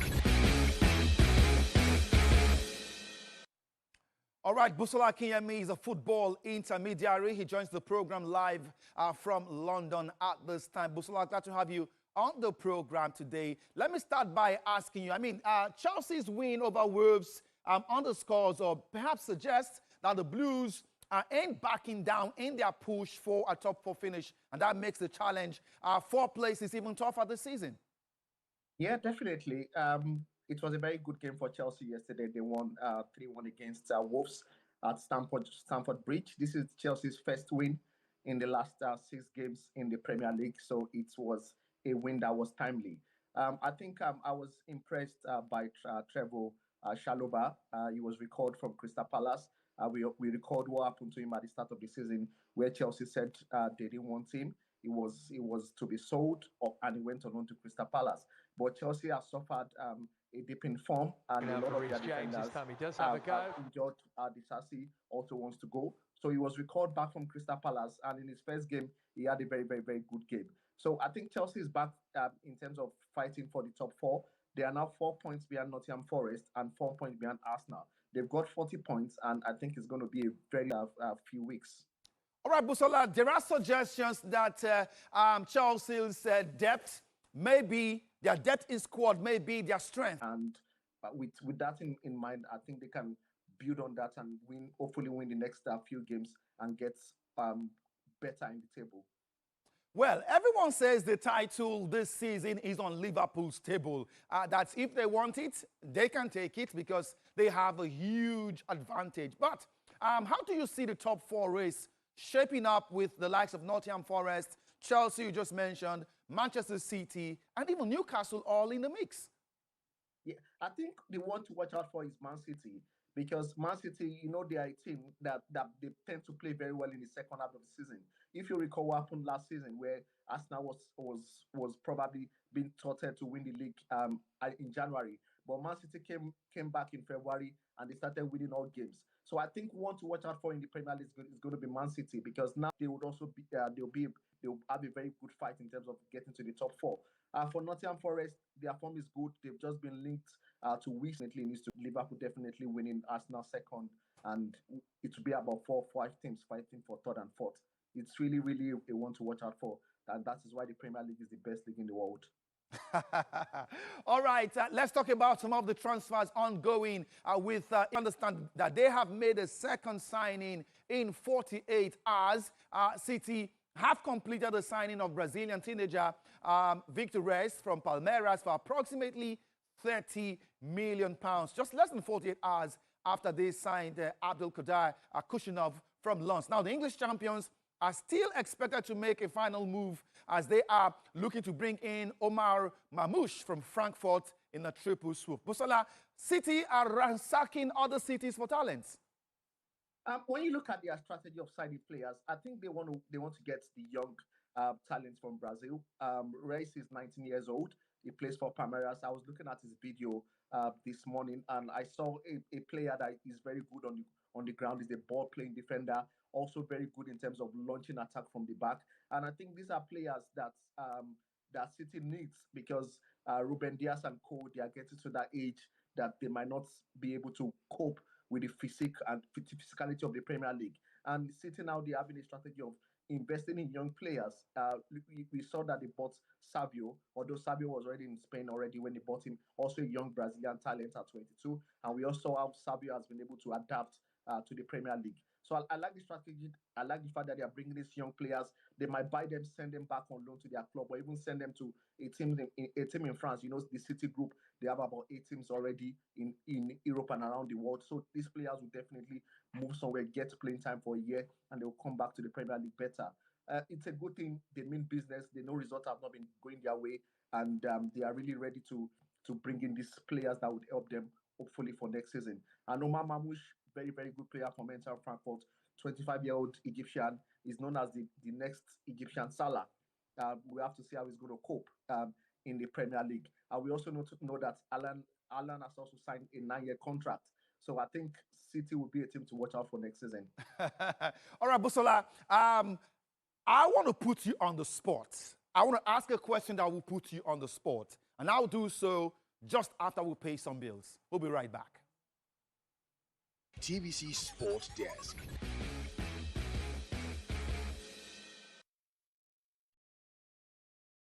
Imagine lovely meals you can cook with these ingredients.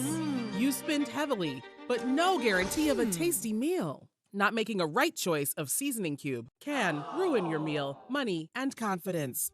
For a tasty meal, do not compromise. Choose Gold.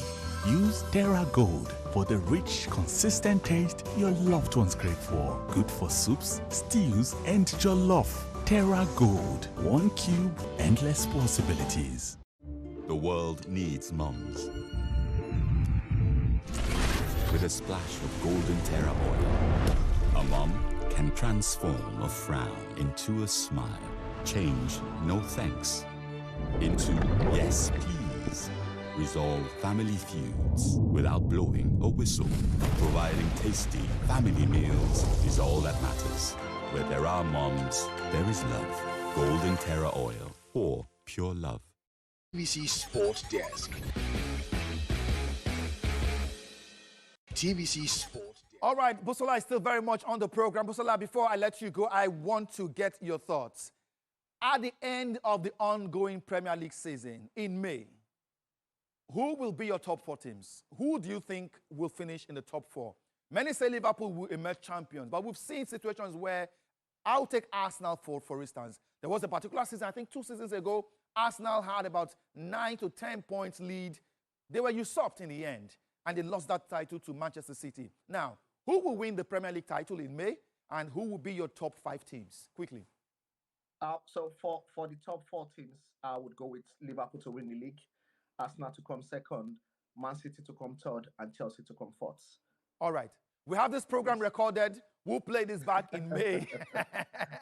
And we'll get to feel your thoughts again. All right. Thank you so much, Busola, for your time on the program. Thank you. I really do Always appreciate it. To be on TVC Sports. Absolutely. Have a good day. Take care. All right. The UEFA Champions League is back with the 7th round of matches. And guess what? There are 9 games on the card tonight. And Samson Oloyede will be taking us through what to expect from these games and more.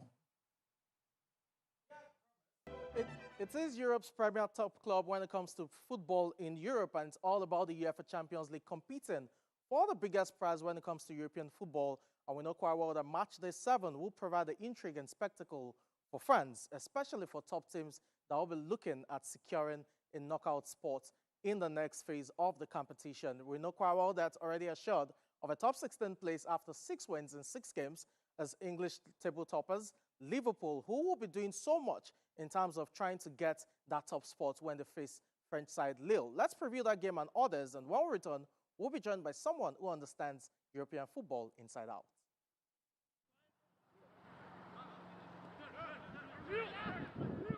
Liverpool can confirm their place in the Champions League round of 16 on Tuesday evening when they play host to French side Lille at Anfield. The Merseyside are the first in the league phase, and a 1-0 win against Girona on December 10th ensured that they maintained their perfect record of 6 victories. The Reds are the only team in the Champions League so far to have triumphed in all 6 of their matches and boast the competition's joint best defense, having conceded just once.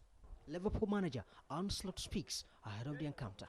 I said many times already, because almost every game you play Champions League, you get this question about what are your experiences about the new format. It's difficult to judge as long as the season is still going. I think one of the positives is, especially for the teams that are in pot 3 and 4, that they also face teams from their own pot. Is pot the way you say it? From their own, and that gives them a bigger chance, of course, to win games. So in the old format, it was 1, 2, 3, 4, and as a pot 4 team, you always faced 3, 2, and 1. So it was not always easy to win a game, and now they have 2 games against equal opposition as well. So for those teams, I'm 100% sure they feel it's a step up. For the teams that were always in pot 1. Lille, on the other hand, are currently occupying automatic qualification spot for the round of 16. The French side has won 2, drawn 1 of their 3 most recent games away from home, and have not lost on the road since September 2024. In other games of the evening, AS Monaco will face Aston Villa, Sturm Graz will travel to play Atalanta, Atletico Madrid will welcome Bayer Leverkusen, and Benfica will tackle Barcelona. Well, the very best of European football right there, and as we can see, the fixtures to expect later today. You have AS Monaco against Aston Villa for the English team. They are high-flying at this point in time. Atalanta against Sturm Graz. They will definitely be banking on Super Eagles forward and African Footballer of the Year, Ademola Lookman, to get them through. Atletico Madrid against Bayer Leverkusen. That's another one to look out for. Benfica against Barcelona. Bologna against Borussia Dortmund. Club Brugge against Juventus. You have PSV in there as well. Liverpool against Lille, all eyes on this one because it's at Anfield. And more importantly, Liverpool have the chance to secure top spots in the revamped UEFA Champions League format. And finally, you have Slovan Bratislava against Stuttgart. Promise, quite a handful of fixtures right here. I think beyond Liverpool, another one should look out for will be Atletico Madrid against Bayer Leverkusen. It's definitely all to play for between both sides in terms of getting that automatic spot. Remember, all teams are jostling for a top 8 finish.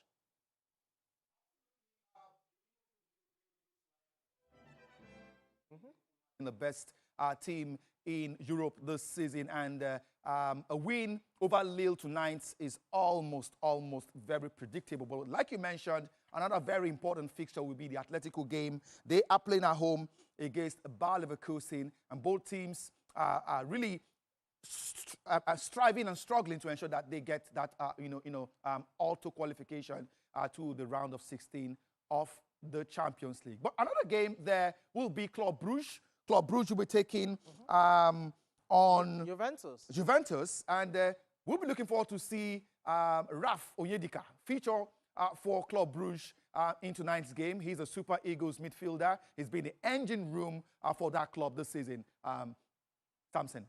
Yeah, quite a handful of matches. Super Eagles players will be playing as well. I mentioned Ademola Lookman earlier, starring for Atalanta in there. They will be hoping to bounce back to winning ways. Remember last time out, they lost to Real Madrid in that 5-goal thriller. Ademola Lookman also getting on the score sheet. And beyond that, there's also Benfica against Barcelona. For Hansi Flick's men in recent weeks, they've had inconsistent results. They will be hoping to really get back to winning ways. But for the likes of Aston Villa, this would also be a litmus test, you want to say, against AS Monaco away from home. Should they get a favorable result, probably a win, or at the very least a draw, then Aston Villa will also fancy their chances of getting, a top 8 finish in the UEFA Champions League. But what's more important for some of these teams is getting the victories, the maximum points in the last 2 rounds of matches, because it's all about that top 8 finish at this point in time. We know for defending champions Real Madrid and as well as Manchester City, it's definitely a tall task at this point in time, especially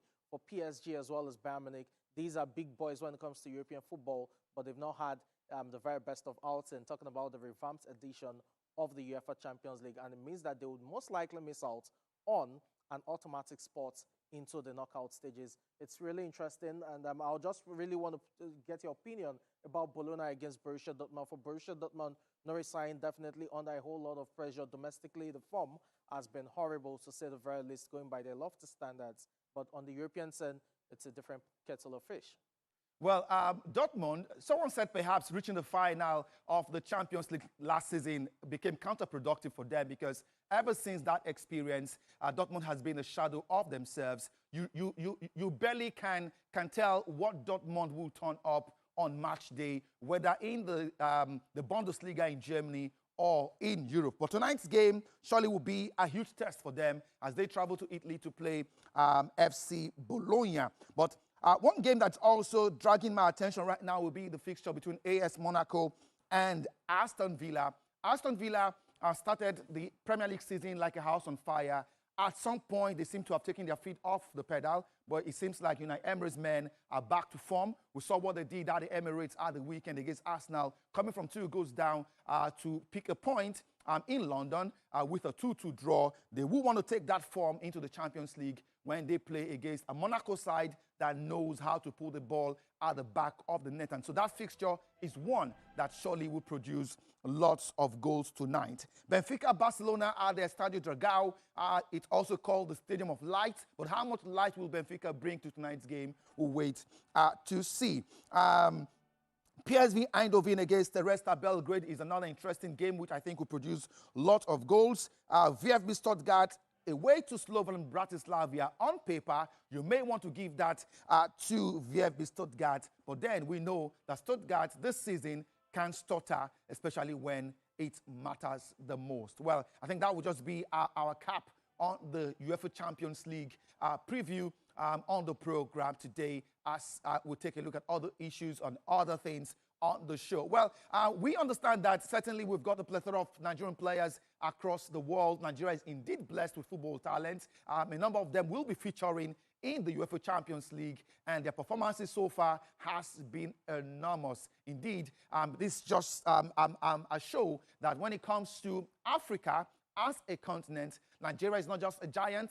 in economics and population, but also a giant in football, because Nigeria is one of the biggest exporter of football talents globally. One of such Nigerian talent is 21-year-old Moses Barnabas, who is flying the Nigerian flag very high in Slovenia, where he plays in the elite division for NK Rodemje. He plays as a defensive midfield player and ranked amongst the best in the Slovenian league. In the first half of the Slovenian season, Moses Barnabas played 18 matches and created an assist for his club. Moses is currently in preseason with his team and joins us live on the program from his base in Europe. Moses, thank you for joining the show. The Slovenian league has been on break. So what have you been up to, and how have you been keeping yourself up in good shape for the second stanza of the league? Well, thank you so much for having me. It's been really nice, like I said, even before the preseason. I've been making sure that I try my best to be focused, to expect what is yet to come, which is good things in the future. And then now being here, started preseason, camping here in Umag in Croatia, so it's all good.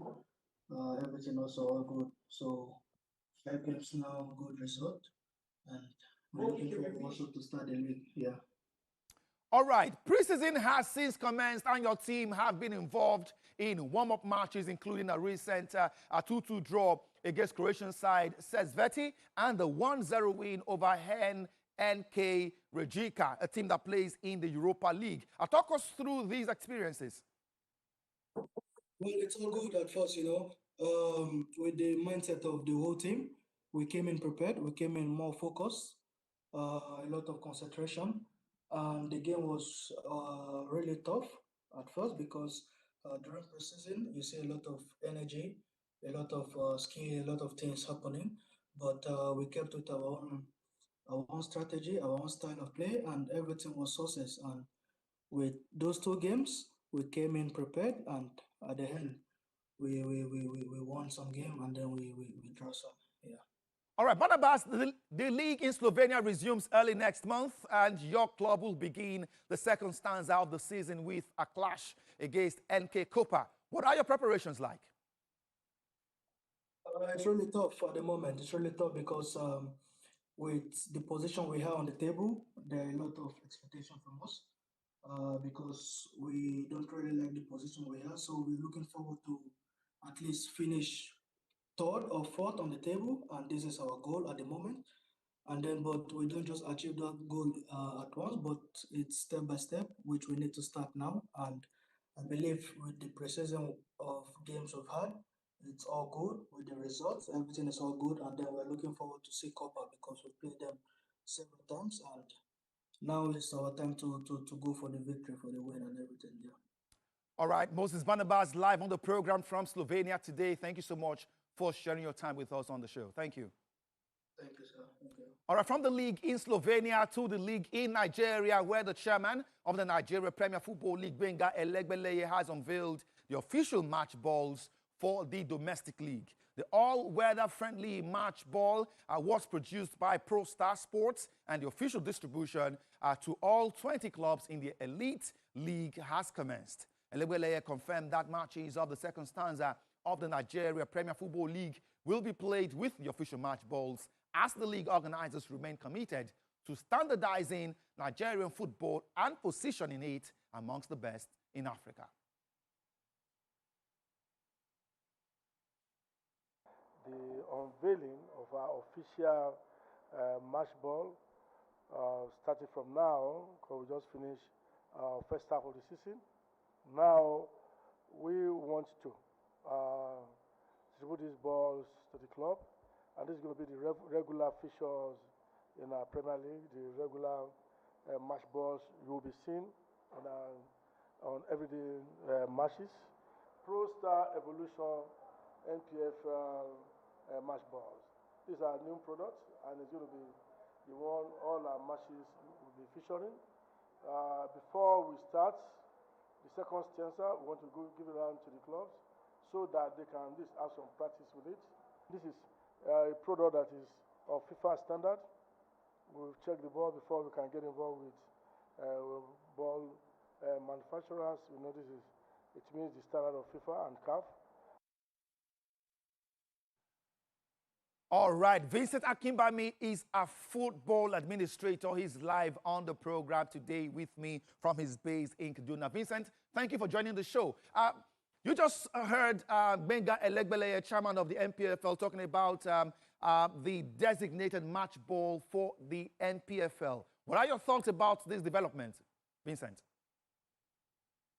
Yeah, it's one of the full licensing requirements has to do with infrastructures, and of course that's one area one will have to give it to them. We have 5 full licensing requirements: infrastructures, management, financial, legal, and sporting. And I think if it has to do with our infrastructure, what we should give to the MPL, this is because we've seen clubs being barred from playing at their home ground because they did not meet up with the requirements of the board. So I think it's a good one, and it's a way forward because so that matches can be televised in a very good stadium. So it's a plus for them. What they call it, the timetable, the league timetable is in order right now. We have referees getting their money from GTI straight from the MPFL board, and we also have so I think other areas too will have to be looked at. That's the area of financials and legal to make our league become up to date with what we have out there in Europe. Vincent, talking about good development as far as Nigerian domestic league football is concerned, but one thing which is of a general conversation at the moment is the fact that there is no Nigerian club in the quarterfinal stage of neither the CAF Champions League nor the CAF Confederation Cup. We can have a confirmation in graphics on your screen in a bit now, where we'll be reflecting the 8 teams that have qualified for the CAF Champions League quarterfinal and the CAF Confederation Cup quarterfinal. In the CAF Champions League, no Nigerian. The quarterfinalists dominated by teams from North Africa and South Africa. Ditto the CAF Confederation Cup. What does this say about our domestic league football? Yes, of course, Rome was not built in a day. In the last 20 years, we've had 16 North African clubs winning the CAF champions, 16 also winning the CAF Promotional Cup, which means they've left 4 years in between for other part of the Africa to win those trophies. So I think the major problem here is the corporate governance. Like I keep saying, you can't jump from A to Z. Something has to be in place for others to come to play. And you have a situation whereby our clubs, the league board of course, are trying to change at the moment. We also hope that they will continue to put in place more corporate governance that will make these clubs to become professional, because corporate governance brings about professionalism, which allows for efficient and effective management of this club for sporting success, which, of course, has been absent. You have a situation whereby you have a club having about 20 players on loan in a team, and when the season ends, the team does not do well. They bring in 20 new players, they change their coach. Aqua United has changed about 3-4 coaches within 2-3 seasons. And so I do expect something good to come out from such. We have a team that possibly will play the finals or get to the play second, and you see them bringing in new players to go and play in the continent, whereby other clubs in other African countries, especially in North Africa, they keep their players together because of proper corporate governance. There is this flow where you have a proper corporate governance. It brings about squad management. Squad management brings about fans to the stadium, because when you have a good squad management, the team plays good football. And of course, it brings fans to the stadium, brings partnership, brings sponsors, and brings more money to the club. So there's enough money for you to pay your players, and of course, you retain players. But now we have a player from Remo now, today, going to Sudan. And of course, this is a team that's topping the table, hoping to go and play in the continent next season. By the time the team wins, by the time Remo wins the league in Nigeria, you will see about 10 or 20 of the players will leave Remo for clubs in Europe and other parts of Africa. So how do you expect such a team to now do well in the continent? Possibly, if not for the fact that Remo has actually retained their coaches for so many years, their coach will also leave. Opposite, they sell their coach because he did not win in the FA Cup. So I think there's need for a corporate governance that bring about sustainability for continuity's sake. But the situation whereby you have 18 government clubs in Nigeria Premier League, how will that work? That is the problem the league board is facing right now. So there's need for government, the federal government, the governors, the league board, NFF, NSC to come together and let them know that football is business, so that there will be little interference from government, so that they allow the league board to be able to run this club, to run the league like a business. And that, of course, will go a long way in helping our clubs to run professionally. Okay. Vincent Akimbami, thank you so much for sharing your thoughts with us today. Thank you. Away from that now, let's go down under and talk tennis, the Australian Open. And they say when the going gets tough, the tough gets going. And that was the situation in the quarterfinals of the Australian Open a few hours ago, where Novak Djokovic met with Carlos Alcaraz. Djokovic produced yet another scarcely unbelievable comeback to stun Carlos Alcaraz in the thriller and reached the Australian Open semi-finals. The 37-year-old Serbian defied injury and age and ranking to win 4-6, 6-4, 6-3, 6-4. As much as she can off the back. All right, let's touch base with basketball. The Golden State Warriors have suffered their heaviest home defeat under coach Stephen Kerr as they were trashed 125 to 85 by the Boston Celtics. That was a blowout. They were leading at halftime, but unfortunately, they got beaten on that occasion. The LA Clippers were also blown away by the Chicago Bulls. A match just concluded not quite long. They were beaten 112 to 99 points by their visitors, Chicago Bulls, on the day. Talking about results from the NBA regular season. All right, that's how we draw the curtains on the show today. As we say goodbye, we'll leave you with highlights of matches played in the NBA. As we say goodbye on the program, we'll come back again tomorrow with another bumper edition. I am Promise Foge. Bye-bye now.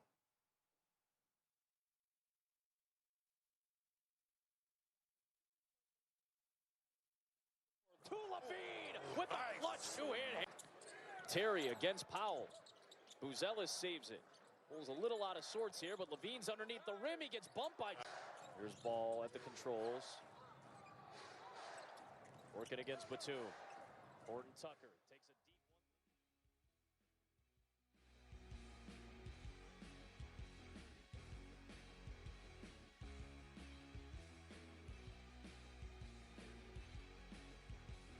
deep one. TVC Sport Desk.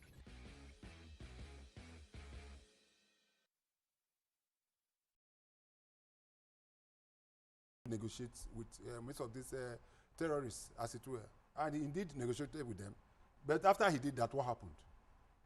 Most of the ones that they say they are repentant bandits, I'll use that word bandit again. Most of them that say they are repentant terrorists, okay, that got amnesty from the government. They said they've submitted their weapons and most of them got reintegrated into the system. And they got what they want and went back.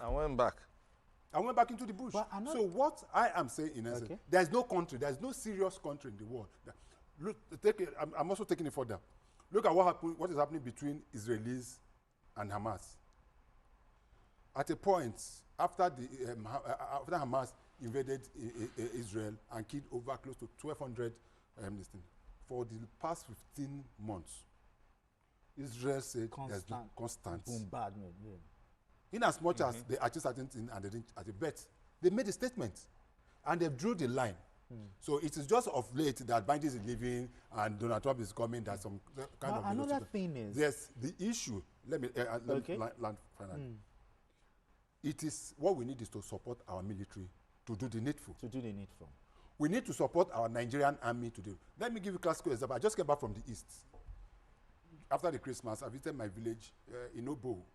I'm from Imo State. I went to from Imo I went to Abia. From Abia I went to Anambra to Enugu, and there's relative peace in the southeast now compared to what it used to be. I'm telling you for free. The military, especially the Nigerian army, doing a very, very good job. In as much as I know there have been pockets of complaints here and there, so military people trying to use the opportunity to, but you cannot take away the work that the military has done. And that I need to use this opportunity to commend a single individual. That is the outgoing GOC of 82 Division of the Nigerian Army in Enugu, in the name of, in the person of Major General Dada. I can't remember his first name. I think he has been redeployed now. That young man has done a human job. Using the carrot and stick approach, the Southeast is relatively quiet now. And I think we can take this further. I don't know whatever it is. There are still pockets of stay at home on Mondays, so I'm not saying that they're totally eliminated. But taking that further, I also went to Enugu State. And you see what the governor of Enugu State is doing in terms of security. The guy has set up, is using technology to fight security. They took me around the newly commissioned command center in Enugu. Yeah, really big. I saw pictures. I saw really it. Beautiful. I saw it. I don't think some states. I don't even think some states in the United States of America have what some of the things is there. In that place, you can monitor every real time. And I continue to ask, when you see this Nigerian Governor Forum, what do they discuss?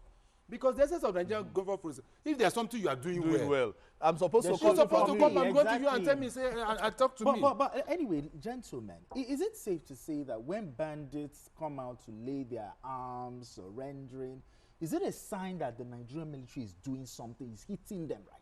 Yes, it's a sign that they are doing something right, okay? But the thing is, must we believe them? Because we have tried this several times and it has not worked. That's what I'm saying. Several times it has not worked. Which bandit have you seen that has renounced, that you see the person coming out to say, oh, maybe he's doing something as a known bandit? None. All of them still come back. At the end of the day, they still go back to the forest. Yes, I agree with him.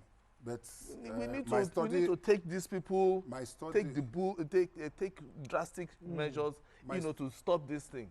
My study of law has come to show that capital punishment at times is not the solution to most of these issues. Oh, really? Yes. Because ask yourself, during the military regime, so many, just here, is here that we are staying now? Do you know, okay, you are very young. This place where we are staying now, where I'm talking about, it is here, this is shooting. This is where they used to hear, at our backyard here, it's just here, that they used to light them down in those days and shoot them. You're a student of history. You know, some of them, most of them are short, but even at that, it reduced armed robbery, but it didn't stop armed robbery totally. I think there's a lot of problems that things we need to solve. Okay. What are the things that is promoting this insurgency?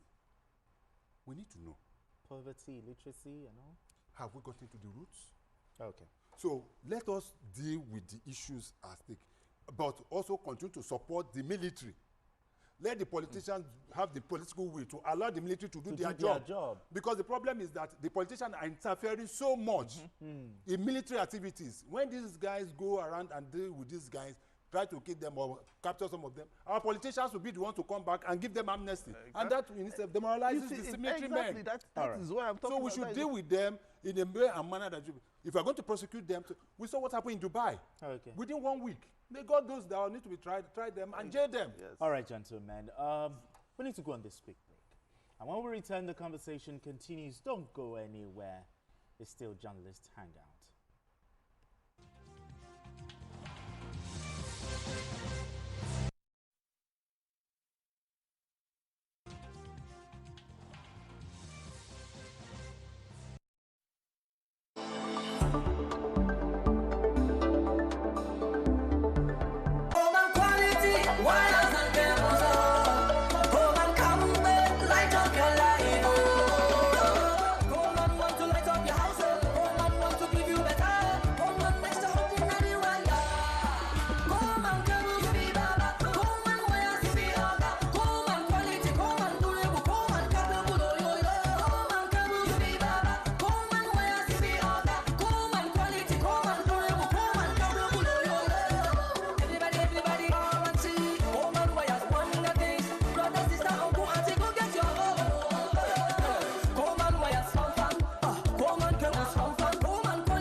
and cable.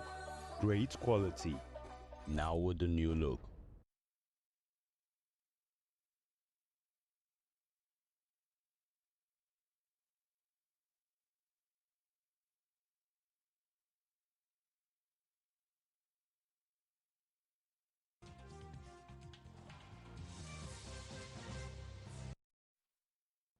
All right, if you just joined us, it's still Journalist Hangout. I still have Chris Kende Wadu right here and Asukwa James. Let's move straight to our next conversation. In what has been described as the greatest political comeback in America's history, Donald Trump has returned to the White House as the 47th president of the United States. Trump seemed to have hit the ground running by signing series of executive orders targeting key social and political issues. This include the rejection of transgender, stricter measures on illegal immigration, and an executive order aimed at ending birthright citizenship. True to his reputation, Trump is a man of his words, swiftly acting on the promises that defined his campaign. Let's share this package with you. America will soon be greater, stronger, and far more exceptional than ever before. My recent election is a mandate to completely and totally reverse a horrible betrayal and all of these many betrayals that have taken place, and to give the people back their faith, their wealth, their democracy, and indeed their freedom. President Trump also announced a number of executive orders to be signed, including the national emergency on southern borders. All illegal entry will immediately be halted, and we will begin the process of returning millions and millions of criminal aliens back to the places from which they came. On his foreign policy's direction for the next 4 years, President Trump said a golden age begins right now. He announced a flurry of policies, including renaming the Gulf of Mexico as the Gulf of America. We will measure our success not only by the battles we win, but also by the wars that we end, and perhaps most importantly, the wars we never get into.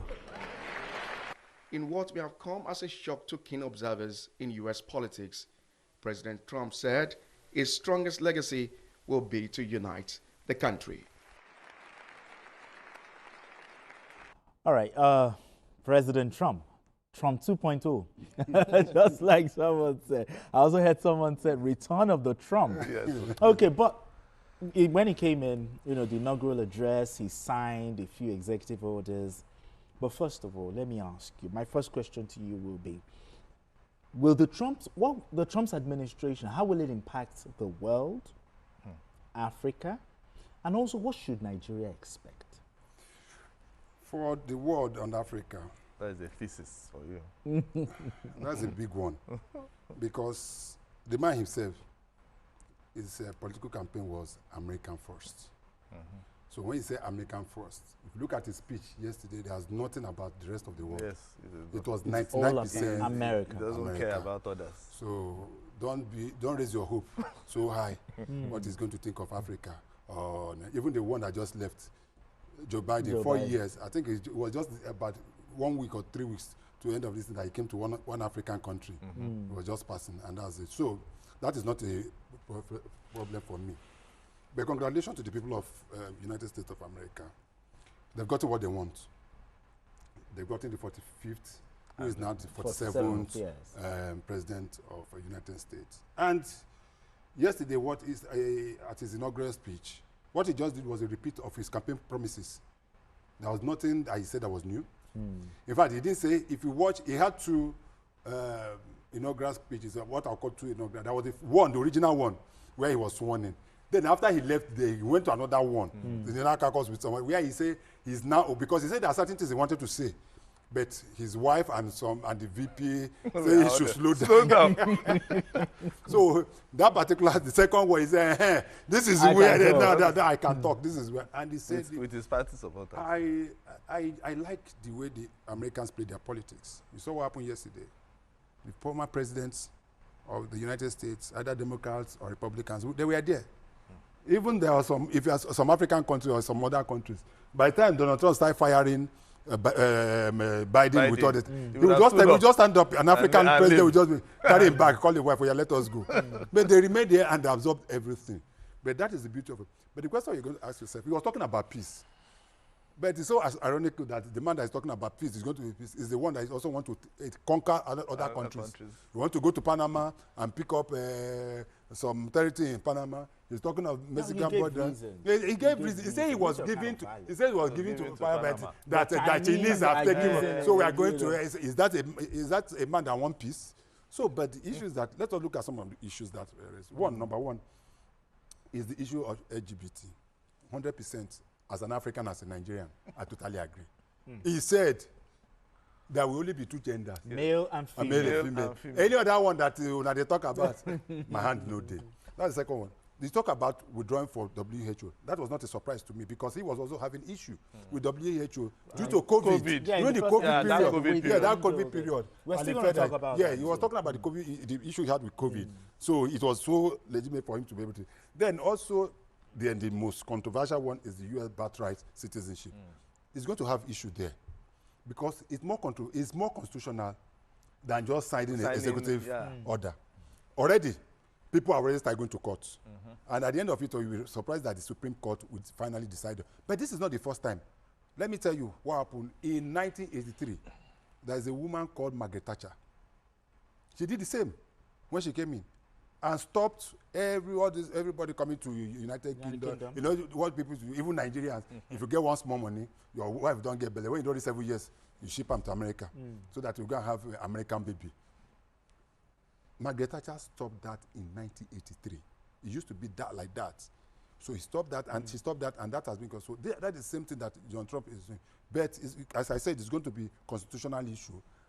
The Supreme Court may be the end, will be the deciding final, factor. despite the executive order he must have signed and the rest of them. Whatever order he signs, just like in Nigeria, we have what is called the ground norm in Nigeria. Okay, The ground norm. And our ground norm is our 1999 constitution as amended. Any other law, either by executive fiat or executive order or by state government or anything, that is in contrast with that 1999 ground norm is as good as not. Let me use the ground to... Okay, but looking at the inaugural speech, one of the first things he did was granting clemency for, you know, everyone charged over the January 6, 2021 U.S. capital attack. 15,000 of them. Yeah. How controversial was this? And did you see this coming? Yes, I saw it coming because... You knew he was going to grant them clemency? Yes, I knew, because I... up till today, he doesn't, Donald Trump doesn't think he lost that election. He still feels that he was cheated, and then those guys who he has freed now, who he has granted amnesty, they were only doing their work. It was just the beauty of democracy, according to him. So I wasn't surprised. With all the things that he has been doing, that is what he said he would do.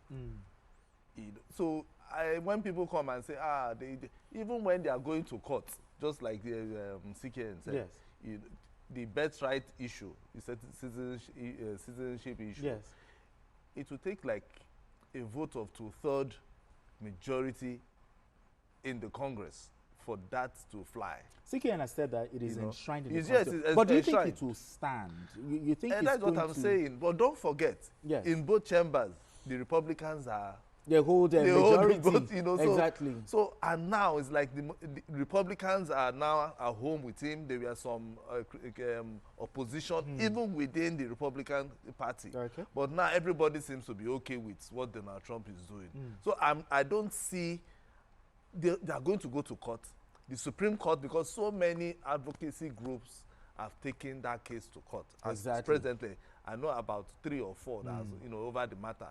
Because don't forget the southern border that he has declared that place, don't think about it. It's closed for Mexicans coming in, because even Joe Biden was about to there was even a portal that was open for Mexicans. Exactly, for Mexicans. For them to come in. Now Donald Trump has closed that portal. The CBP1 portal, it has been closed. So nobody can come in from the southern border because that executive order is in place right now. So Donald Trump is ready to run he's hitting the ground running. No, this one I want to use the local palace. He won't run streets. You understand? So you understand? So now everybody, it's like even the world everybody now knows that a new sheriff is in town all over the world. Because even the World Economic Forum today, it was all about Donald Trump. His policies, how it's going to affect them. How it's going to affect the economy. Because don't forget, most economies, if not all economies around the world, is tied to the American dollar. True. And now that Donald Trump is about to do this isolation, ideology, is going to really, really impact. Look at the WHO, for instance. Do you know how many countries depend on the WHO funds and aids? So many. Let's talk about the president's, the withdrawal, from WHO. In your opinion, do you think President Donald Trump actually thought this thing through? Talking about the withdrawal, and Americans, are they fully aware of the reason he has done that? Do they actually know? But before I get to that, what I should be looking at is the lesson for African leaders. That is what we should be looking at. After seeing what happened yesterday, African leaders are then thinking of their country first. That should be the fundamental. That is the totality of. They have to start sitting now. Down. You have to now sit. When the man say America first, our president should be thinking Nigeria first. Okay, you are talking of WHO. WHO is even a child play. Do you know Donald Trump is pulling out of the Paris Climate Accord? That one. That is even the highest. That's the highest. That is the highest of policies. Not even the WHO. WHO is a child play. Do you know what the world has done in the past 3-4 years on issue of climate change and the problem associated with it, how much have been popped into it. When a country like America now come to say, no, we are not interested, what he's trying to do, and where I'm going to You're is saying that he will pull out of the Paris climate. He has, he said he has part of the executive order. It's part of the executive. Let me tell you. I think he will still have to revisit that matter because of the fires we saw. You don't know. Of these no, let me tell you why. You do you know why it's you not something revisit? you Let me will tell you. Do you know why you not revisit? Now, the world was trying to move away from petroleum. Now he said that what do they call it? The gold under his feet or whatever. Yes. They are going to start digging more. Drilling. They want to drill more oil. That is where where we're going to have more challenges like Nigerians. Okay. Because when America has, what most people don't understand is that America has, if not the highest deposit of oil in the world, it will be more than Russia. But because of the climate change issue, people like Biden, we are trying to slow down. But now he said, we are going to drill more. He said it. He said it. So that in itself is going to be a challenge. So other countries, especially African countries like ours, should now start looking of other ways and areas where we're going to sell our oil. Okay, now let's also look at President Trump and how it will impact Nigeria. Now, President Trump is pro-business. I'm proud to say that our president is also pro-business.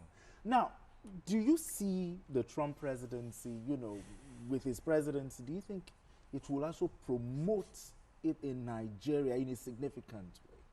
Well, as a pro-business, it depends on if Trump will be able to, come with that handshake first. Because I know that I've seen the statement from the federal government. They really want to do business with, the Trump administration. But you might want to do business with the Trump administration and he might not want to decide. He might decide that he doesn't want to do any business with you. So it's a capitalist society. Okay. And Nigeria is also trying to, we are trying to look at capitalism and socialism together. That is what we are trying to do. So we've not really defined what we really want to do. So, but Trump is going to look at it and say, okay, fine, can I really do business with Nigeria? What is Nigeria going to offer me? What is Nigeria offering? So it's not left for us. Yes, to start looking at what are the potential in Nigeria that America can, tap into. That is worth offering. Yes. I know that he respects some Nigerians a lot. He respects so many Nigerians. Those, when I mean some, I mean those who are talented. Because I know a couple of them that he has in the past, mentioned their names for their talent. So I feel that he will not discard Nigeria, but this is a time for us to begin to look at, lay down our potential. What do we need? What do we have? Like uranium, for instance. America will want to partner with countries that have large deposit of uranium. Lithium, because his friend, Elon Musk, is looking for lithium for his Tesla vehicle. So EV and all of it. Those are some of the things our government can look at and begin to see how they can begin to tap into it, make it big, make it something that is worthwhile, so that when once the Trump administration is coming to Nigeria, they have something to show them and say, we have the largest deposit of XYZ and we can do business. If not, a Trump administration will just leave us somewhere, go to another country, and then... No, hold on. I need you to also, maybe just in 1 minute, because our time, we are pressed for time. The first administration of Trump, there are some key persons or there's some that made the administration, his tenure, unbearable. I was having a conversation with someone, he asked me, he said, do you think President Trump will go after all of those persons that actually made his first tenure unbearable? Just in 1 minute. Okay, there's nothing he cannot do. So yes, so that's what... I always say that Donald Trump is just like Charlie Boy Show. If you know what Charlie Boy Show used to be, on Charlie Boy Show, anything can happen. Yeah, but let me take it there. Last question just asked, which has to do with what U.S. can do with Nigeria. I listened to former Minister of Foreign Affairs, Professor Bolaji Achebe. And he said we shouldn't be too enthusiastic about the Donald Trump presidency. And I totally agree with him. A Donald Trump that is ready to go into war, quote unquote, on when it comes to issue of economy, with his sister country, Canada. Donald Trump said he's going to impose 25% tax on goods coming in from Canada. Okay. He's talk of that of Mexico, even talk of China. Those are the even big markets, talk less of Nigeria. So that is why I'm saying that we should not be too enthusiastic, we should not be, let us do our own thing, be able to look inward and see what we should be thinking of now is that what can we say to America? What can we That sell is it. to America? So we need to what make... can we say? I know we have to make Nigeria- ourselves relevant. Yes, exactly. Make ourselves, All right. position ourselves in a way and manner.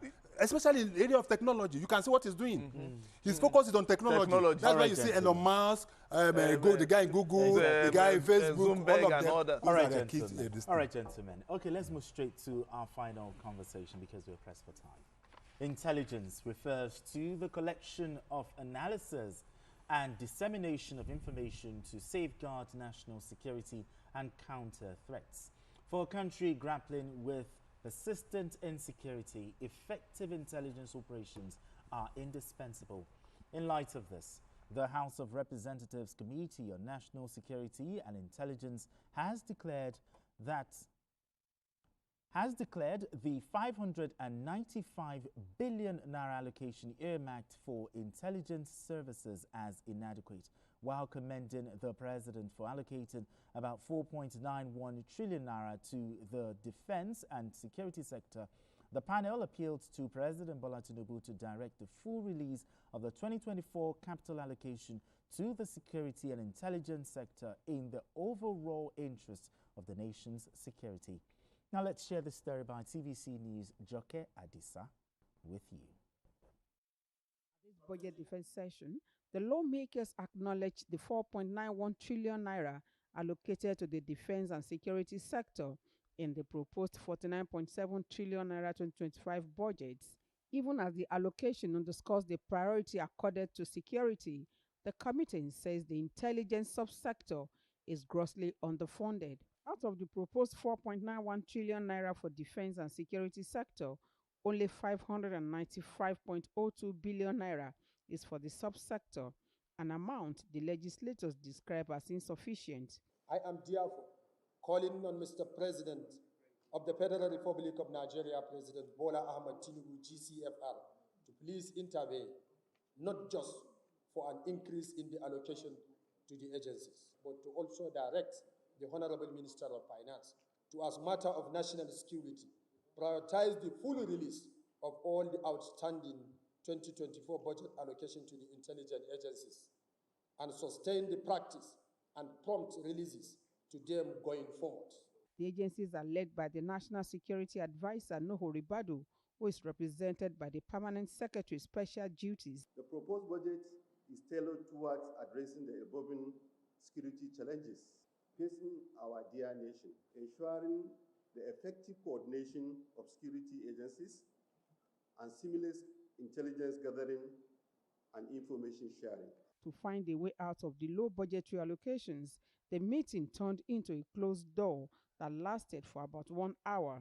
We resolve that the committee will sit down and look at all avenues to make sure that we have increased the funding of these agencies. You are quite aware of the enormous challenges facing our country and the needs for us to secure the country. Proposed capital expenditure for the intelligence community is 274.55 billion naira. The committee says adequate funding, particularly for capital projects, is required to motivate the agencies to work optimally so as to deliver on their critical mandates that will impact positively on the security of the nation and the people. Joke Adisa, TVC News, Abuja. All right, Asuko, the House of Representatives, calling for more funding, the intelligence subsector. What are your thoughts on this? No, I think it's apt because we need more cash, for intelligence gathering, especially for all our security agencies. CK said something about Enugu State having a command center. Yes. By now, we should be able to have a national command center. A national command just center? There, in the, maybe in the NSA's office, okay, whereby we'll be able to look at all our borders, look at everything that concerns all the states. It's like linking up to all these to states that have command centers. So if the committee is concerned that money is too much, maybe they have looked at it and say there are some other things that you are supposed to add to include. It shouldn't just be only about personnel or overhead costs, buying cars, vehicles and all, and buying fuel. And no, we should start looking at technology. Do we have a drone that is hovering around the whole Nigeria? Are we thinking about even introducing artificial intelligence into our intelligence gathering? You know, there are so many things that, you know, that comes with intelligence gathering. And I think that is what the committee is looking at, that this money might be too small. I hope that is what they are thinking, because my thinking might be different from their thinking. What is your thinking? No, because by the time you hear closed door session, it's another thing. So me, I'm thinking, if they are also involved, they've closed it by the door.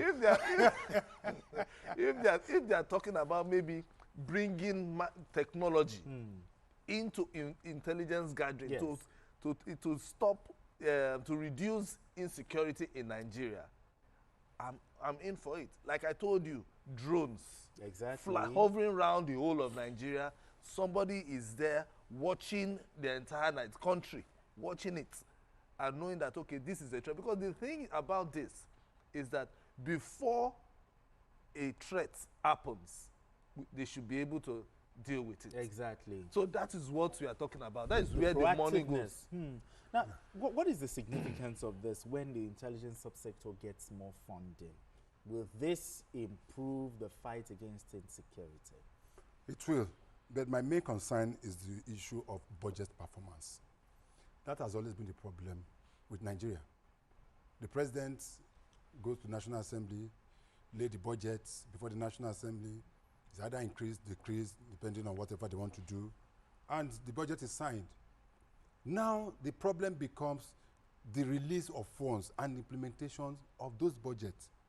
I will tell you that in the past, probably in the past 15, 20 years, I don't think we've done a budget performance of up to 60%. I stand to be corrected. I'm sure nobody can. 1999? Yes, I don't think we've done that. 60%. Now look at what this committee is saying. They are not talking of 2025. They say 2023-24. The budget were not released by the finance minister. And I want to know. I mean, bro, I don't know. Is there an agency of government, federal government, that is monitoring the release of budget based on what the president signed? If Ministry of Education has been allocated 9 billion, is there anybody making sure that the Ministry of Finance release that 9 billion? Apart from the release of 9 billion, is there another agency that makes sure that 9 billion was used for what the board was? Those are the fundamentals for me.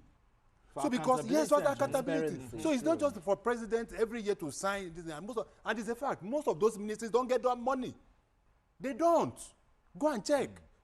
When the National Assembly is about looking at 2025, they're supposed to look at 2024 and look at the performance within those agencies before they either increase or decrease. So those are the issues for me, and that is the president is an accountant, and I believe this is an area where he knows very much about, and this is an area where I think that let us look at our budget performance for goodness sake. All right, gentlemen, it's a fine place for us to leave it. Thank you so much, CKN, for having this conversation with us. Appreciate you as always. And also, thank you very much. Thank you so much for coming into the studio to have this conversation. And also, big thank you to the gentlemen and women in the back room, pressing the buttons accordingly for us to have a beautiful show. Thanks so much, guys.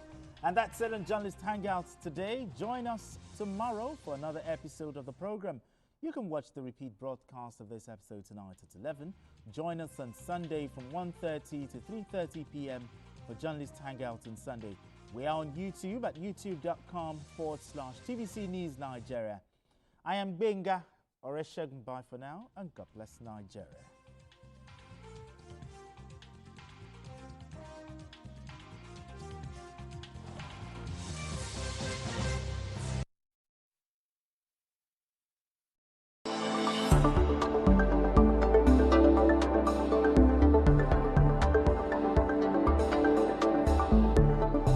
The following is a paid presentation by ShopX TV. It's ShopX Bonanza time. ShopX TV is thrilled to offer an exclusive giveaway of up to 30% on the amazing CookX Air Fryer Oven from now till January 31st, 2025. Our incredible CookX 10-in-1 Air Fryer Oven that makes all the amazing fried food you love with 80% less fat normally retails for 299,950 naira. But call the number on your screen now and get it for just 199,950 naira, which is a whopping 100,000 naira off. Amazing! The incredible 12-liter oven that offers 75% more space for cooking than traditional air fryers. Stay tuned and learn about the amazing free bonus items included with the CookX Air Fryer Oven. Say goodbye to unhealthy, greasy food and hello to nutritious, delicious meals. Its easy-to-use digital display and preset cooking functions take the guesswork out of meal preparations. The CookX Air Fryer Oven is a 12-liter powerhouse that can fit a whole chicken and feed the entire family. Air-fried chicken, corn, and tasty fish, and all made with little to no oil. Here is exciting news. You can air-fry rotisserie. Regular rotisseries have no airflow. It's crisper on the outside and so much juicier on the inside. The CookX Air Fryer Oven replaces a deep fryer, a rotisserie oven, a dehydrator, an oven, a toaster oven, and a microwave. It features a state-of-the-art touchscreen with 10 presets. The CookX Air Fryer Oven is easy to wipe. I am happy, my husband is happy, and of course I have a happy home. From my grilling on check, to my frying on check, to my baking on check. You could be paying 299,950 naira for the CookX Air Fryer Oven, but call the number on your screen now or scan the QR code and get it on the ShopX Mega Bonanza deal for 199,950 naira. The CookX Air Fryer Oven comes with a drip tray and a grill tray. But wait, there's more. If you order now, you get not one, not two, but 3 bonus items valued at 50. It's perfect for restaurant-style rotisserie chicken. Bonus number 3, stainless steel food handle. Get the CookX Air Fryer Oven in 2 easy payments of 99,975 naira. Pay twice to get this innovative kitchen appliance. This offer is for a limited time only. We will also deliver the CookX Air Fryer Oven to your door for free. The preceding was a paid presentation brought to you by ShopX TV.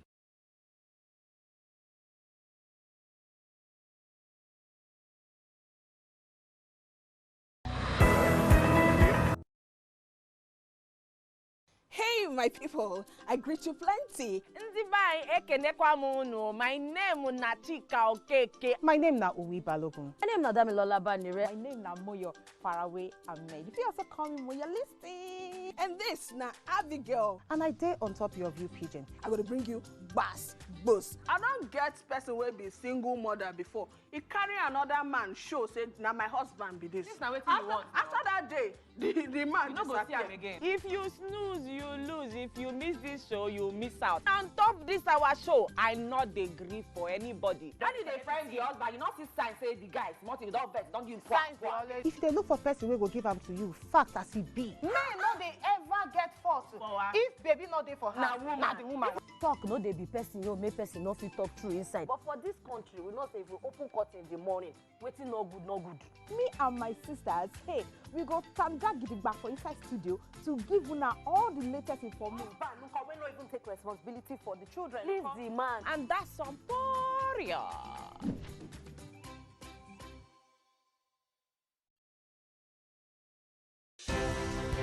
At TVC News, wherever the big news story is happening, we're geared up to break it. TVC News, first with breaking news. On sharing formula for value-added tax. As a former governor yourself, what is your take about this? Thank you, Ambassador. I'm very happy New Year to you. A happy New Year, viewers. I'm very glad to be here. And my take is not much. The much is that the governors have already done the needful, which most of the job have been done by them, and which I think is what I have said have been issues since last year when this bill came to National Assembly. I said there will be need for wider and wider consultation and I'm very thankful to the Minister of CAB, Coordinating Minister of Economy, Dr. Wole Edu, who, with his team, leading Oyedele and leading Zach, the chairman of FIRS, were able to fine-tune this bill very well and get it into the National Assembly. I've always said that this bill is very progressive. We have nothing to doubt about this bill. It's in good faith, and it's in larger part of Nigerian people to have this bill, whether you are a Christian, a Muslim, short or tall. Or, so the bill is overall interest of Nigeria, because most of our laws and most of the laws of the nation have been very obsolete. So I commend the team that made this bill. And I also want to commend the governors, which they have started in a good note by at least suggesting something. President Tinubu didn't say, what I have said is sacrosanct. President Tinubu said, well, there's a room for discussion, and that is what any president should say. And there was room for discussion. So the governors have decided come at least to something. They have offered something. And I expect the governors to go deep down where they say equality 50%, which means everybody must have something on the table. Whether you get something or not, on a quality basis, you get something.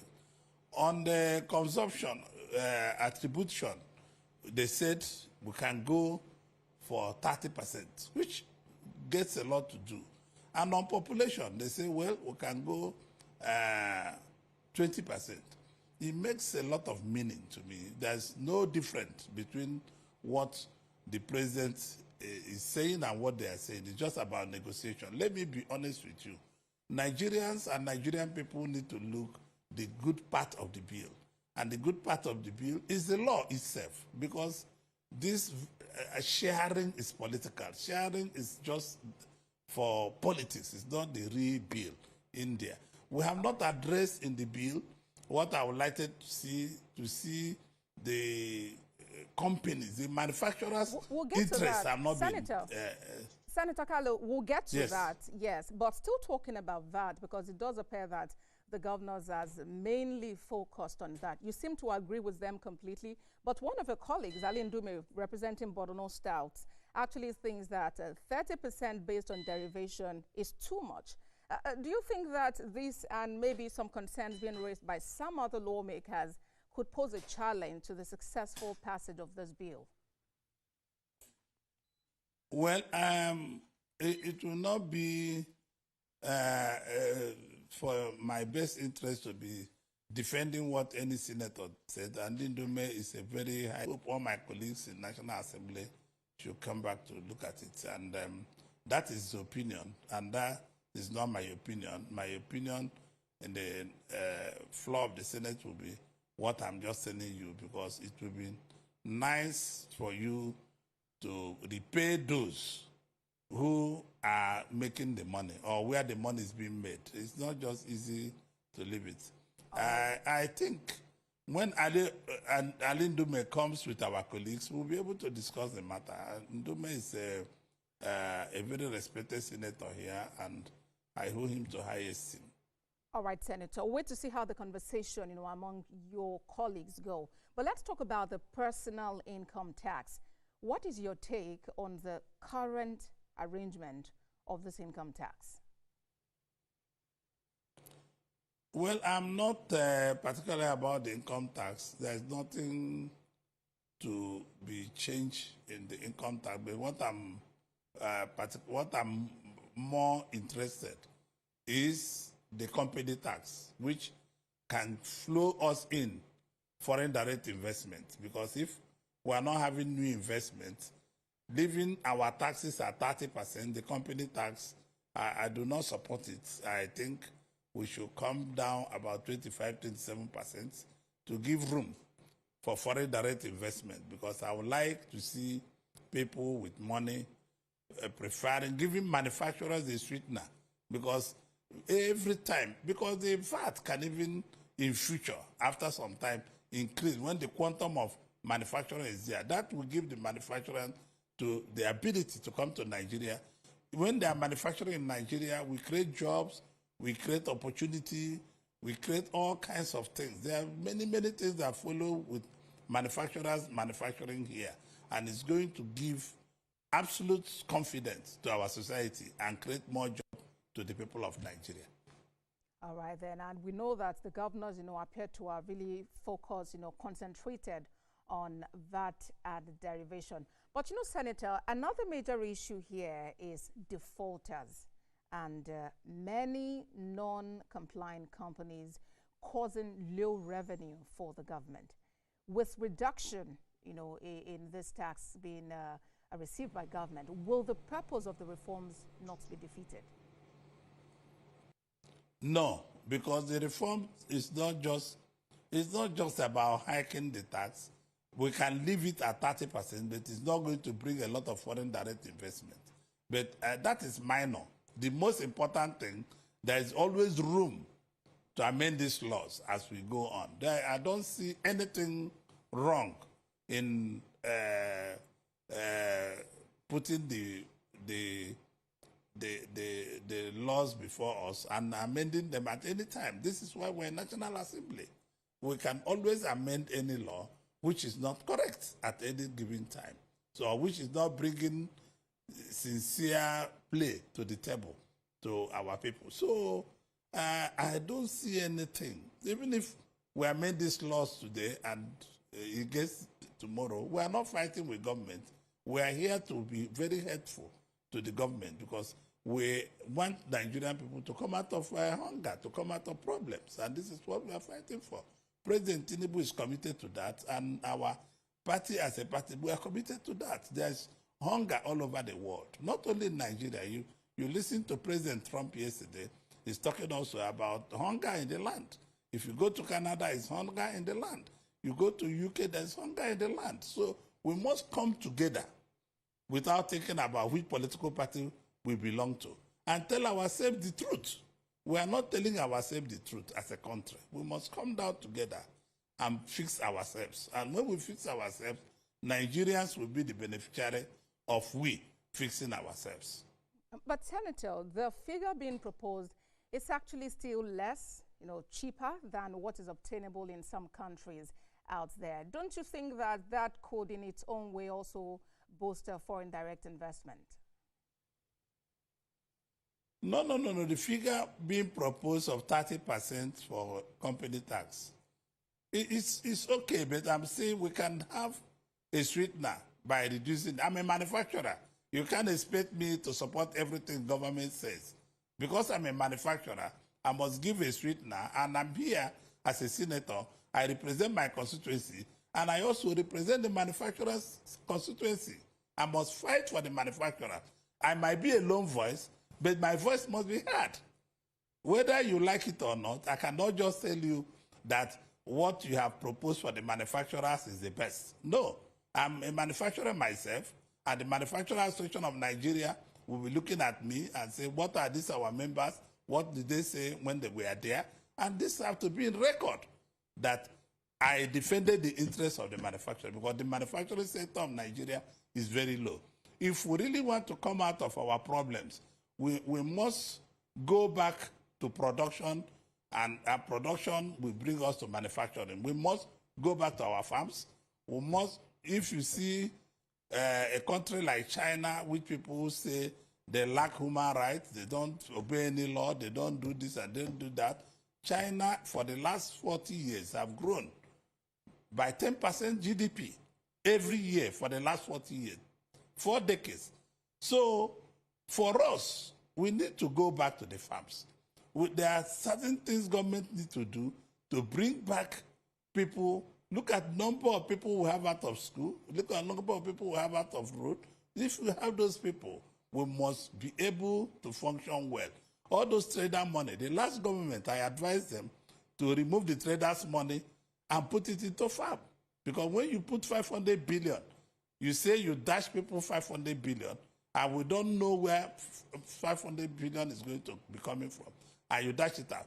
This 500 billion can be given to people to go and cultivate crops, different crops from all parts of Nigeria by senatorial district.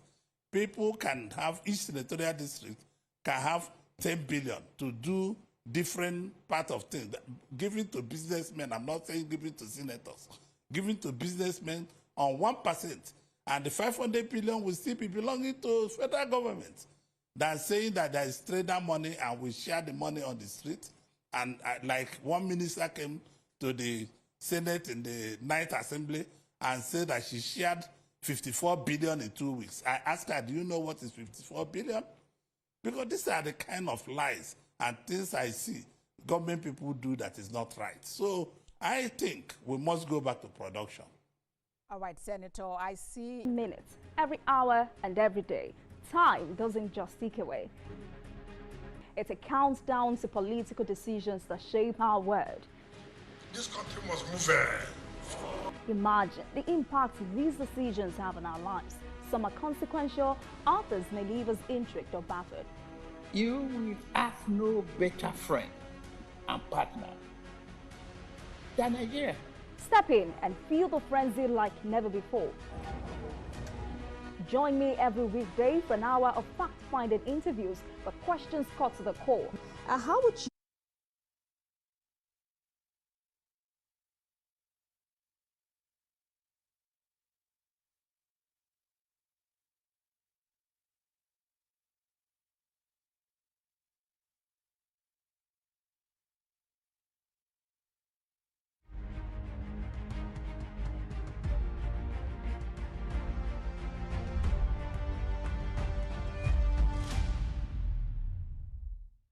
We're talking about the Nigeria tax bills, and my guest is Senator representing Abia North Senatorial District, Orji Uzo Kalu.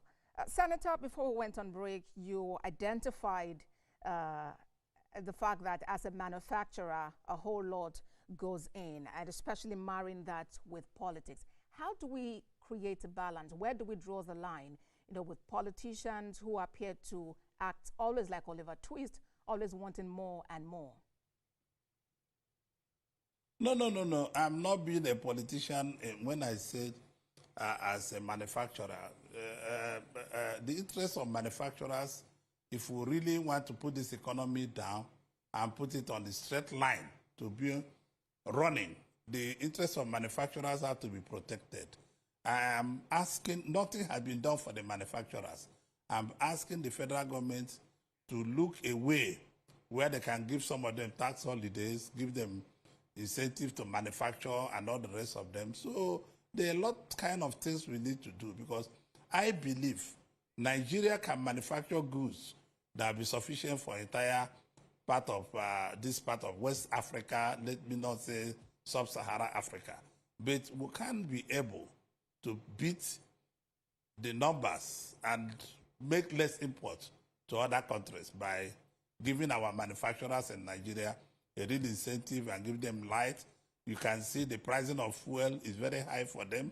The prices of electricity has gone very high, and there's no incentive for people to manufacture. So manufacturers are even suffering. But I know that we'll make a case to President Tinubu, because we support absolutely for economy to be stable. And President Tinubu has been very bold in making decisions. He's one of the courageous presidents that this country have had since independence. He's very courageous. And President Tinubu have shown that he can make decisions without caring about whether there's anything called second term or any term, but he's making bold decisions that will reclassify the economy and put the economy on the path of growth. We started with countries like Indonesia, Malaysia, Singapore, and all the rest of them. Today, we are far behind them. So we need to get back to where we're supposed to do. Wrong economy. If there is no competition in this economy, we're not going to go anywhere. You see all the provinces in China where they're growing at 10% for 40 years. It's because There are competition among the provinces. So when people come and tell me, Dr. Michael Okpara, Alaji, Chief Abafumi Awolowo, and the Sultan of Sokoto, all the rest of them, and Dennis Osadebe, that they, Amadou Bello, they did very well. Yes, they did very well because there was competition. So, and what I can see that President Tinubu is trying to bring back that competition on the table, where people have to compete. Every state in Nigeria, 36 states and Abuja, all of them are very viable. I'm not part of those who say they are not viable.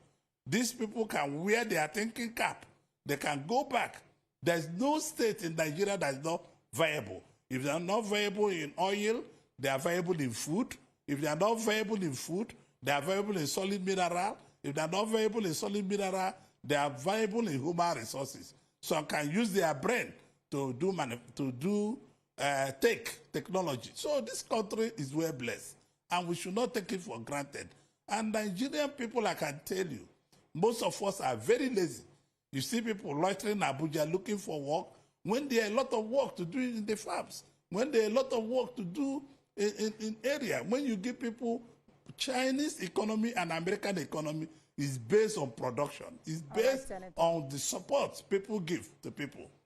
All right, Senator. And of course, we know that you are a friend to the president, at least with recent visits to him during the holiday.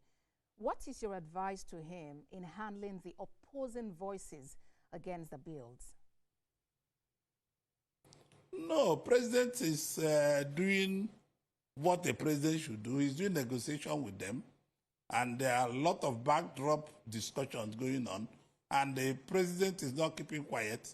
He's behaving what a democratic president should do. For instance, you see what the governors have done. And I'm sure he had talked to some Muslim ulamas in last year.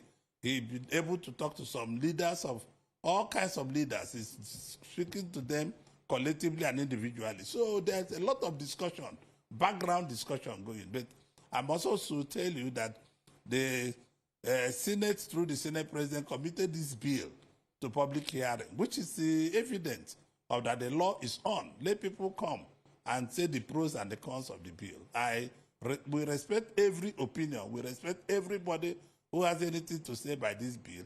But I want to say that we cannot totally allow just because we are producing our bill to take everything. So the governors have started on good notes. It's a continuous discussion. What I'm saying now, I might come on the floor of the House. The senators might say that what the governors are looking for is not visible. It's possible. It's going to go by the vote in the House of Rep and the Senate. I hear your point, Senator, and of course, a lot still lies on the table of the lawmakers. But let's talk about the state of the economy. We are talking, there are reports about the NCC approving the request by telcos for, an increase in tariff to about 50%. What is your take about that? Well, everybody is asking for increase. There's nobody that is not asking for increase in Nigeria. The take is that we should start being, as a country, as people, we should start being disciplined. People should stop wasting their telephones. People should stop making unnecessary calls. People should stop doing things that are not relevant. I had some friends over the weekend. They came to my house after church, and they saw that I put off my lights almost everywhere, because where I live, I'm paying almost 600,000 naira every week on the electricity. So I have to learn how to live like if I'm living in the US or in London or Canada, that any room there's nobody, we put up the lights. Nigerians are taking a lot of things for granted. We should learn how to use something. I'm not happy with the tariff. I'm not happy that they are taxing people so much, but that is what the day says. But President Tinubu is working very hard to get us out of this problem. I hear you, Senator, but I'm curious to ask, are you also walking the talk?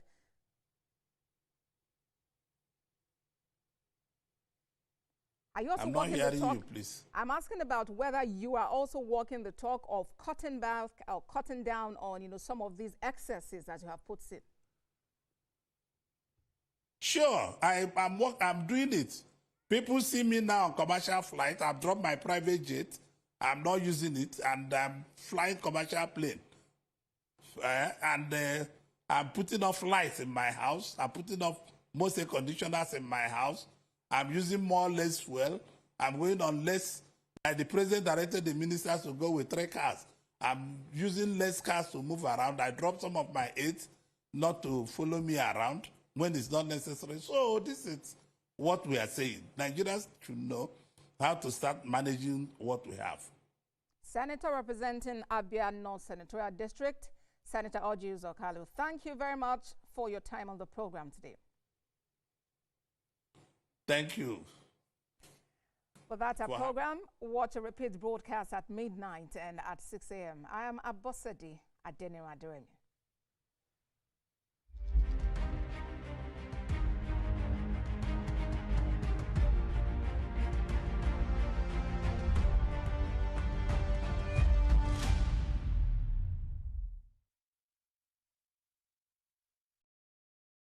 The following is a paid presentation by ShopX TV. At ShopX TV, our customers are the heart of everything we do. As a special thank you for your continued support, we are offering our customers 10% off on selected products from now till November 15th. That's right, shop now and save big on some of your favorite items while stock lasts. Don't miss out on this opportunity to grab amazing products at unbelievable prices. First is our amazing 4-in-1 CookX blender. It's a food processor, a grinder, a blender, and a juicer all in one. The CookX 4-in-1 blender comes with 3 versatile cup sizes, each crafted to handle special tasks perfectly. Imagine effortlessly whipping up smoothies that are truly smooth, pounded yam and soups that are flawlessly pounded and blended. You would normally pay 189,950 naira for the CookX 4-in-1 blender. But call the number on your screen right now or scan the QR code and get it for just 170,995 naira. Incredible! And that's not all. You can get the CookX 4-in-1 blender in 2 easy payments of 85,498 naira. That's right, pay twice to get this amazing cooking solution. And we are not done yet. ShopX TV is proud to introduce the ShopX Ultimate Crunch Exercise Machine. The 6-in-1 machine is designed to take your fitness to the next level. No need to worry about expensive gym fees. You can now work out from the comfort of your home and achieve results. With Ultimate Crunch cutting-edge technology, you can transform your body. Its enhanced features deliver a full body workout that's efficient, effective, and enjoyable. The secret is its advanced design that combines multiple exercise models into one unit. The versatile machine features adjustable resistance levels, an ergonomic design, and a built-in digital tracking system that displays speed, time, distance, and calories burned. From sculpting your abs to toning your legs, upper body, and strengthening your core, you would normally pay up to 449,950 naira for the ShopX Ultimate Crunch. But for a limited time only, call the number on your screen now or scan the QR code and get the ShopX Ultimate Crunch at 404,955 naira. Incredible! And that's not all. You can get the ShopX Ultimate Total Crunch in 2 easy payments of 202,478 naira. That's right, pay twice to get this amazing fitness solution. But hurry, limited stocks available. So call the number on your screen now or scan the QR code or visit our website to place your order while stock lasts. The proceeding was a paid presentation brought to you by ShopX TV. Stay ahead with the biggest news stories. Go beyond the news headlines. Experience impactful investigations. Enjoy resourceful news coverage in real time. TVC News at 7 and TVC News at 10 p.m. Live every day on this channel. TVC News. First with breaking news. to, adapt to the challenges around particularly pollution and of course climate change. It helps them to also, become global leaders even while acting locally. They are able to solve their immediate problems, and there's a slogan that says their generation is going to end poverty, climate change and hunger. 23 schools in Lagos and Ogun states actively engaged in practical projects focusing on sustainable gardening, upcycling and recycling, thus igniting a passion for climate action. Even our project too, it's a teamwork. We're not the only one but I brought up the idea. The hard work, everything, I'm the one pushing. And I'm glad we got to where we are now, and we won't stop. We're going to keep doing greater things with the plastics. Many things that we take as ways that are not useful are really useful for us. That it makes me to look deeper, that there's something useful. It's very encouraging, even to us, the older ones. And if we can get to as many schools as possible, you are going to see how this will grow. Some outstanding students and schools were recognized and awarded for their innovative contributions and dedication to environmental conservation, but also crucial in mitigating climate change, providing livelihoods for millions of people, and ensuring the overall well-being of our planet. But rapid urbanization, deforestation, illegal logging, and climate change threatens its existence. Of forest rangers.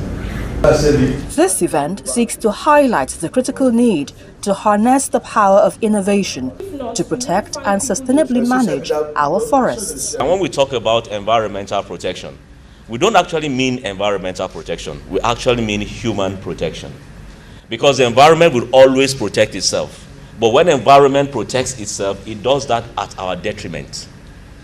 Because we will not be able to stand when the environment protects itself. And that is why we ought to do it with the environment instead of the environment doing it by itself. So a day like this gives us an opportunity for us to reflect on the actions or inactions that we are doing that will be detrimental or will advance the cause of conservation, especially in this time we are talking about our forest estates. Concerns were raised about the disappearing mangroves and wetlands and efforts to address the worrying trend. This event is to emphasize the importance of forest and the need for sustainable management of forest resources. It is an opportunity to create awareness about our environment and secure our future. With Lagos State's population, which is growing by the day, we must address the increasing pressure on our natural vegetation, particularly due to housing and urbanization. It's crucial to embrace a conservatory approach to combat climate change. The event featured a tour of the Lekki Conservation Centre's canopy walk, showcasing the beauty of the forests.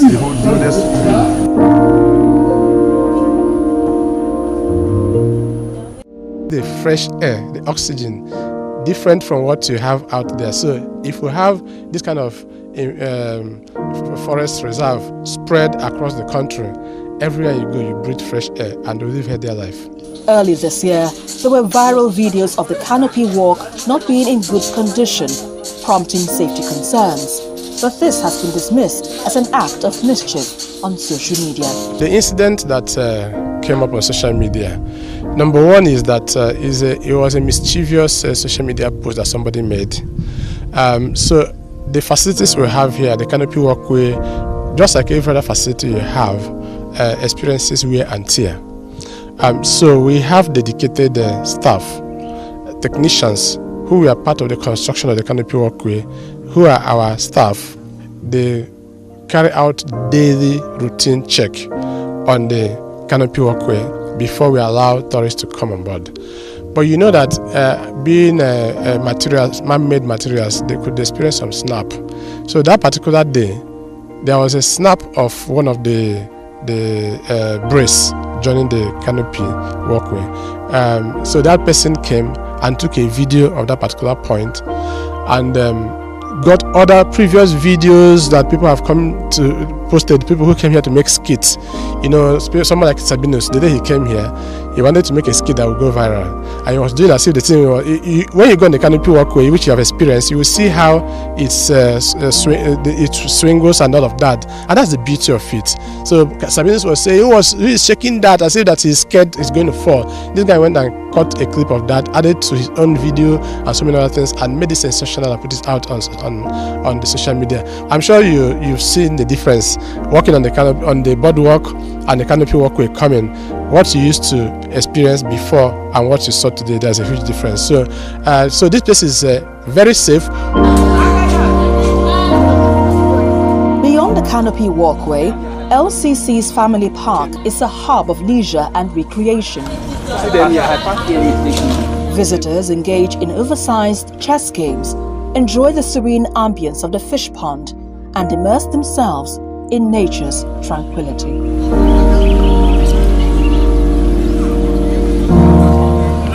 Still talking about nature conservation, Kunle Olashupo gives more insights on the significance of forests in our ecosystem. Is to have diversity of plant. You can see Obeche very close to Iroko being close to another mahogany. So that is the beauty of the African forest.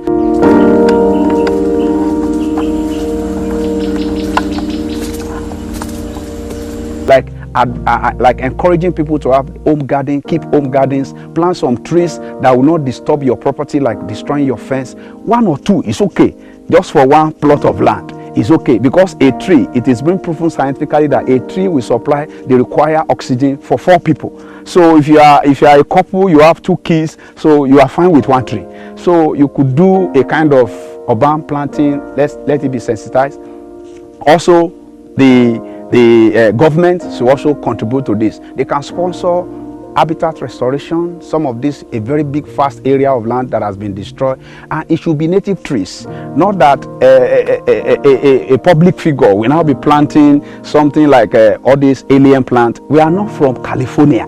We are not an American. We are not from Europe. We are Nigerians. We are Africans. So we should plant our own native trees, and this will now be a very good abode for our living organisms, for our wildlife, for our butterflies, for our insects, and different things that we have that God has created in our natural ecosystem. They'll climb on it, they'll scratch it, and then it will now bring out lots of ants. Yes. I visited that place in Omo, and that's what the Green Angle returns in just a moment.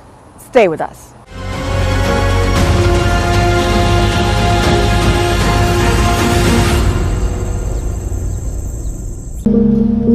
Plastic waste remains a global concern, even though there are numerous strategies being adopted to contain its harmful effects on the environment.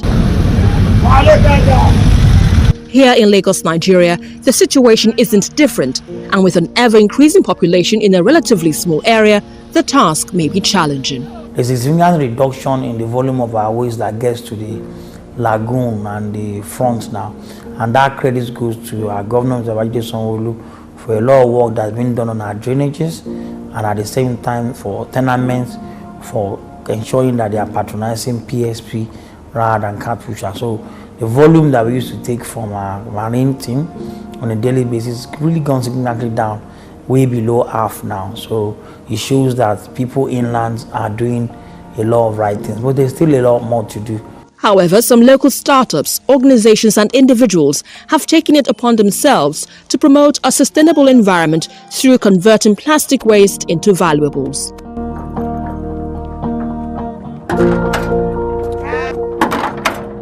Hi, good evening. Nice seeing you. One of such is a school teacher, Mrs. Ekpeyang Nduenso, who is fighting plastic pollution through upcycling and recycling. Here at her home, she has converted used plastic containers into planters to grow some vegetables. My interest in using plastic as a recyclable started in July, 3rd of July 2021, when FEP International came to my school. And they introduced Eco School Nigerian project. And in Eco School Nigerian project, they look at 5 aspects of it. They talk about upcycling, they talk about recycling, they talk about composting, they talk about organic farming and tree planting.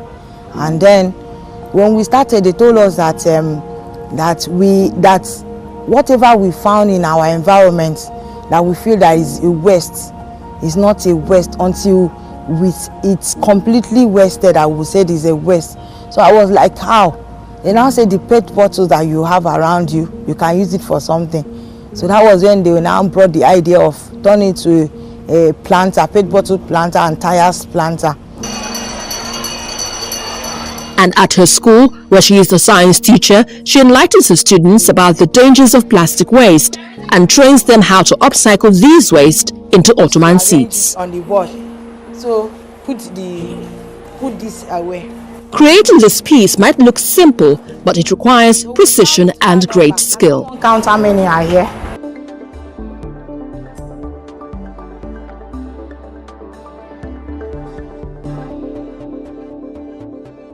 Was staying in the nation's capital, President Bola Tinubu and the Minister of the FCT, Nyesom Wike, held a closed-door meeting with a delegation of Ogoni leaders led by Governor Siminalayi Fubara of Rivers State.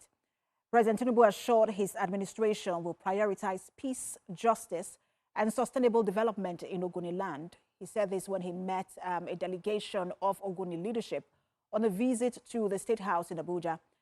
President Tinubu called for unity and reconciliation, urging Ogoni people to set aside historical grievances to focus on achieving peace, development, and a clean environment. President Tinubu directed the Office of the National Security Advisor to coordinate the negotiations as a call for inclusive consultation and understanding. The president commended the delegation for embracing the federal government-led dialogue and emphasized the need for collaboration, trust, and inclusiveness to resolve lingering issues in the region. We have other options, and we can leave the oil and gas on the ground and abandon the community. That is not a better option. Collectively, we belong in this country. We are all responsible. As much as possible, we cannot in any way rewrite the history, but we can correct some anomalies going forward. Let us put the grievances of the past aside. It cannot heal the wounds.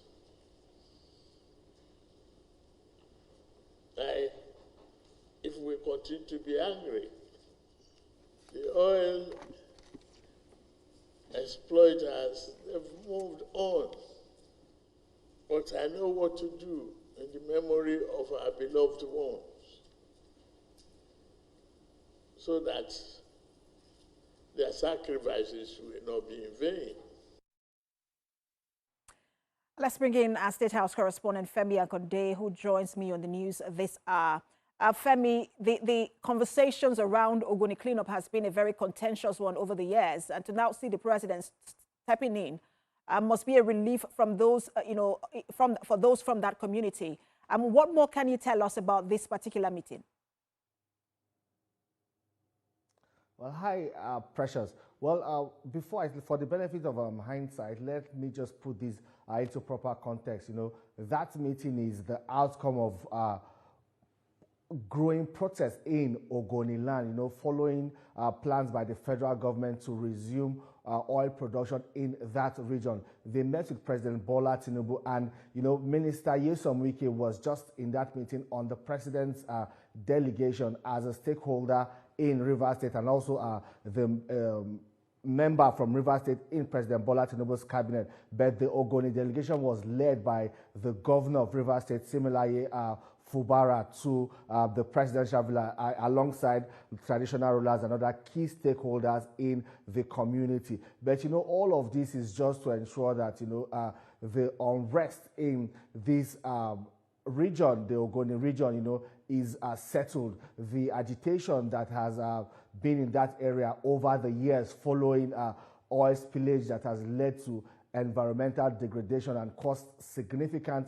damage to the marine life and the source of livelihood for these people. You know, what President Bola Tinubu now is saying is that, well, he intends to start oil production, but he will not start it without listening to the people, hearing from them. They have suffered so much. Oil production stopped in that region in 1993 due to the unrest there and threats to lives, and also oil installations of the Shell Petroleum Development Commission joint venture in that area. So what President Bola Tinubu is trying to do now is to put all cards on the table. He has directed the National Security Advisor to coordinate the negotiation and the talks with critical stakeholders, because we're also seeing groups coming up to say that, well, the president or the federal government is speaking with some select groups and not talking to the entire group. What President Bola Tinubu is trying to avoid is what happened in the past that, of course, led to the death of Ken Saro-Wiwa and other prominent Niger Delta activists. So they are walking a tightrope in this area, and the talks are still ongoing, led by the National Security Advisor, and he has also instructed that NNPC, cabinet members, and indeed the Rivers State government cooperates with the National Security Advisor to ensure that everyone is brought to the table, everyone is heard before oil production can start in that region. And let's not also forget that President Bola Tinubu's budget, 2025 budget, has made a projection of crude oil production of about 2.1 million barrels per day. And, you know, in meeting this target, places like Ogoni will have to resume oil production. President Bola Tinubu is looking at, you know, exploring that area to see how they can ramp up crude oil production in the country. But before he does that, the people in that region must be given that assurance that, yes, their environment will be cleaned up. They will need about $1 billion to do that. And, you know, all of their years of environmental neglect will be attended to by this administration. So it's that assurance that President Bola Tinubu has given at that meeting today. But it's just the first in a series of meetings that will still hold. Precious. Thank you so much, Femi, for putting this meeting in proper context for us, especially amidst the attempt to politicize it earlier because of those who had attended that meeting. Our State House correspondent Femi Akonde live for us in the nation's capital. Thank you, Femi. And coming up, Coordinating Minister of Health and Social Welfare says government is placing global health ecosystem at the forefront of Nigeria's health sector renewal investment initiative. These and many more stories will bring you after the break. Stay with us.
and cable. Great quality, now with the new look.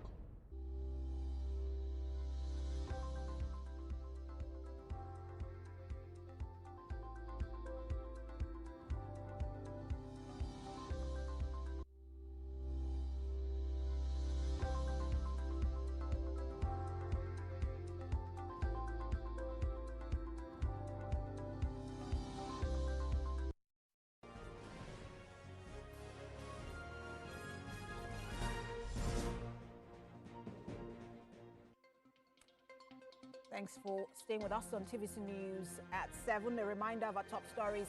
Police confirm killing of 7 persons during armed robbery attack in Ngada Market, Fika local government area of Yobe State.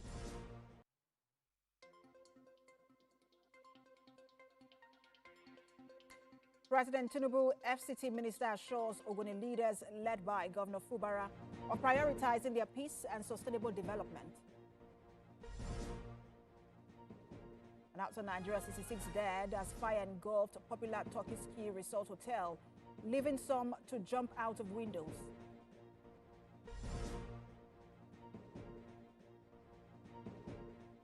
And in sport, record 10-time champion Novak Djokovic overcomes injury to stun Carlos Alcaraz and reach Australian Open semi-finals.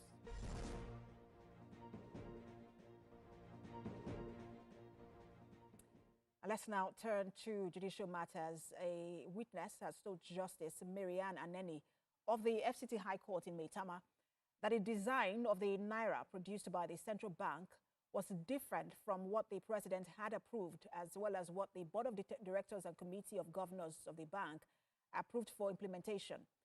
A former deputy governor of Central Bank, Aisha Ahmad, told the court that it is in the course of proceeding that she found out that Godwin Emefiele, that's the former governor of the Central Bank, showed Committee of Governors a different design from what the president had approved. Celestine Area reports. In her evidence in chief, she admitted that neither the approval of the board or the Committee of Governors was sought by the former CBN governor before he went to the president. She said if the proceedings had not commenced, she would not have had an opportunity to see the original design approved by the president. She said the Committee of Governors and the Board of Directors of the CBN thought they were carrying out an actual directive issued by the president. Under cross-examination, she noted that the reason for the Naira redesign was to combat counterfeiting of the Naira, ensure effective monetary policy, reduce money outside the banking sector, and combat kidnapping and terrorism. Additionally, the Committee of Governors and the Board did not protest the implementation of the design because it was a directive from the president. The court has now adjourned to 19th February for continuation of hearing. The purpose of Mr. Emefiele's trial before Justice Mariam Aneni is to establish if the former CBN governor has sought the approval of the Board of Directors of the CBN as well as the Committee of Governors with the design before approaching the president for approval. He is facing a 4-count charge filed by the EFCC bordering on disobedience to legal directives causing injury to the general public. Celestina Area, TVC News, Abuja. The Borno State government, in collaboration with the federal government, has established a livestock improvement and a ranch settlement in Mafa local council area of Borno State. The aim of the initiative is to provide livelihood support to displaced herders and farmers in the state. Senior reporter Jesse Tafida has details. Local farmers and herders who lost their means of livelihood as a result of the 13-year insurgency. They are here to benefit from the first ranch settlement in the state. Among them is 59-year-old Yakura Umar, who is happy to be part of today's beneficiaries. Minister of Livestock Development Idi Mukhtar and Governor Babagina Zulum officially inaugurated the project. The Garanam settlement is fashioned with modern facilities of housing estates, schools, health clinics, and veterinary services. Support is not only merely a gesture, but a solid investment in the livelihoods of our citizens and a vital step in their journey towards self-sufficiency and a dignified manner. We are also handing over the sum of 50,000 naira to each of the heads of household.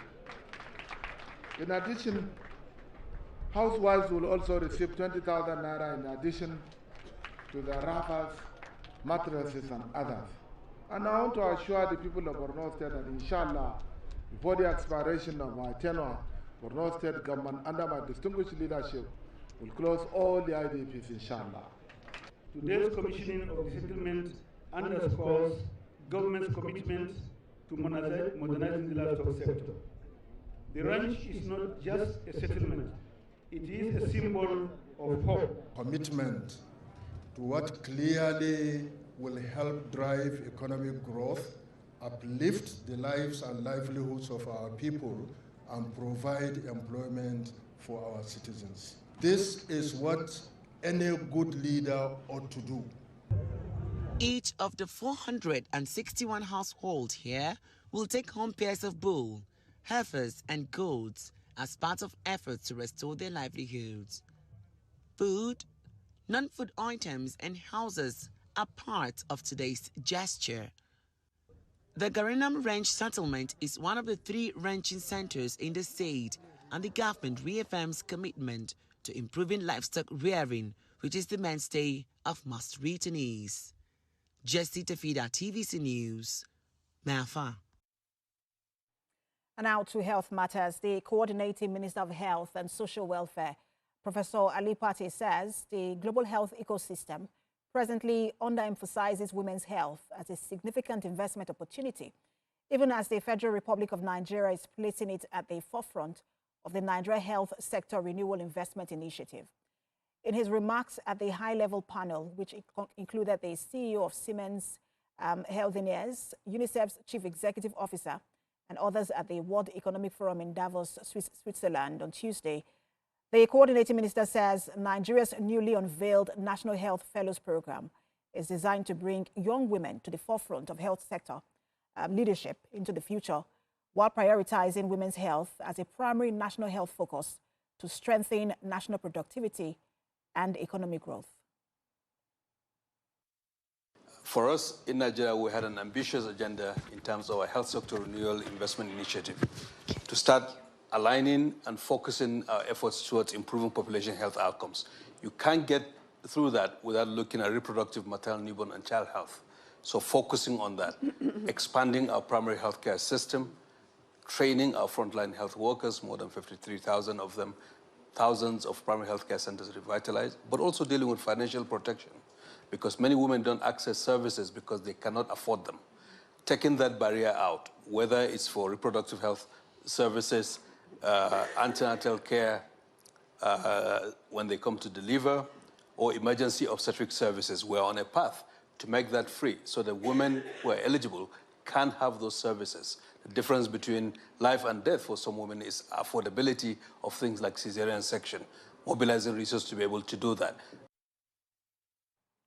Well, staying on health matters, but back here in Nigeria, the Federal Ministry of Livestock Development has confirmed the outbreak of anthrax in Zamfara State.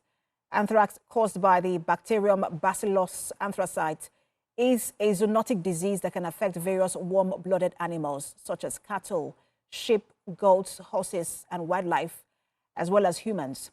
Now, while anthrax is preventable through coordinated efforts such as risk assessment, surveys, and ring vaccination of susceptible animals in high-risk areas, prompt detection and response are critical to containing its spread. A statement signed by the Director of Information and Public Relations, Ben Bemgung, states that the ministry remains committed to collaborating with all stakeholders to ensure a swift and effective response. Staying on health matters now, this time in the nation's capital, the Malaria Consortium is advocating for a sustainable way to domestically fund preventive tools for the elimination of malaria in Nigeria. This formed part of discussions at a meeting to roll out updates on the malaria response in the country. TVC News' Kemi Balogun reports.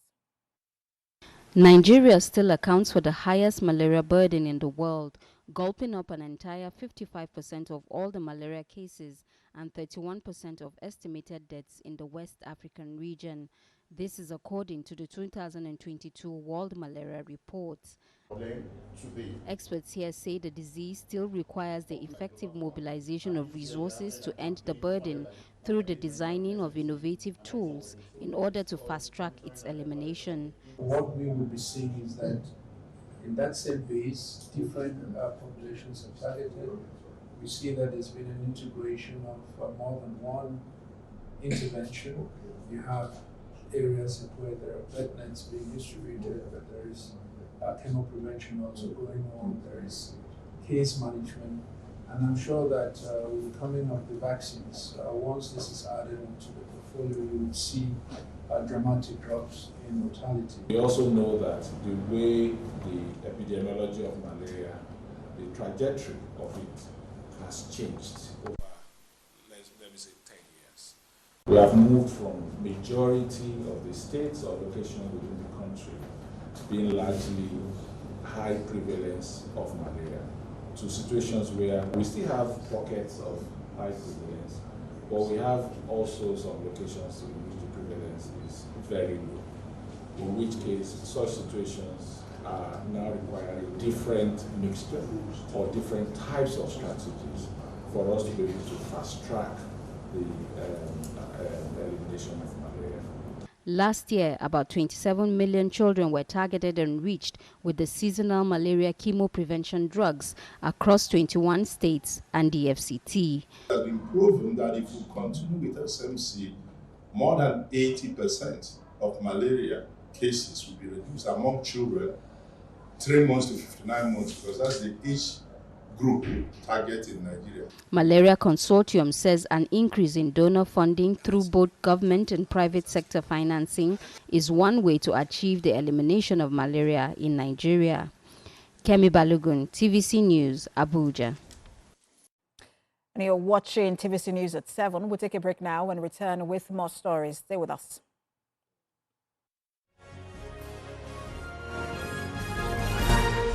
Just to reassure you that Abia State takes healthcare very, very seriously, and we'll do everything to support you to ensure that you have very, very seamless operation.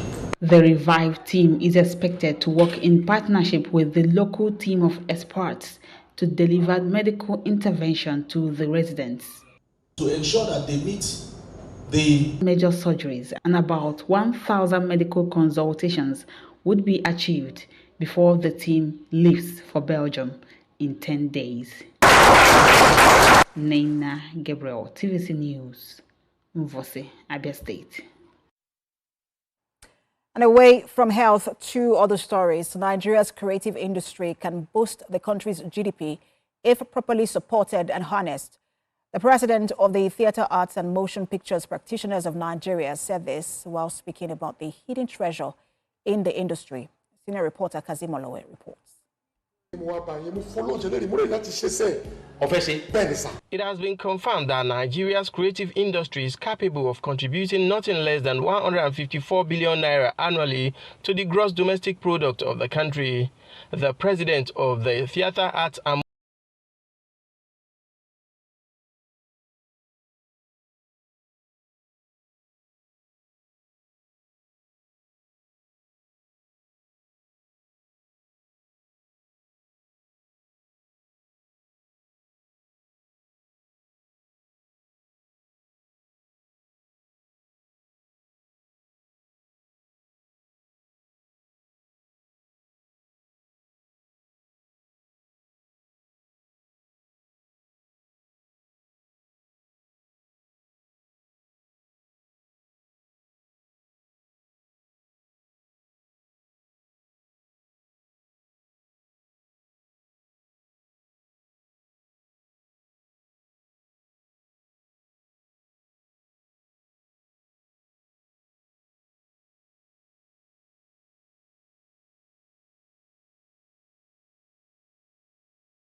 home and have not lost on the road since September 2024. In other games of the evening, AS Monaco will face Aston Villa, Sturm Graz will travel to play Atalanta, Atletico Madrid will welcome Bayer Leverkusen, and Benfica will tackle Barcelona. And finally, English Premier League champions Manchester City have made a second signing in 48 hours. Manchester City have completed the signing of Brazilian teenage defender Vitor Reis from Palmeiras. City signed the young star for approximately £30 million, less than 48 hours after signing Abdulkadir Kosanov from Lens. The English champions are now expected to make their final move to also bring in Omar Mamouche from Eintracht Frankfurt in a triple swap.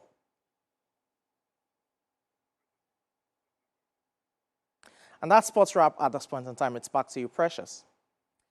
Thank you, Samson. Let's now turn our attention to the foreign scene. At least 66 people have been killed in a fire that engulfed at a popular Turkish ski resort hotel. The fire broke out at the wooden-clad 12-story Grand Katal Hotel, and that's during a busy holiday period when 234 people were staying there. An initial toll of 10 dead was raised significantly in the hours after the fire by Turkey's Interior Ministry. It took about 12 hours for the fire to be put out. The Minister of Justice says 4 people have been arrested, including the owner.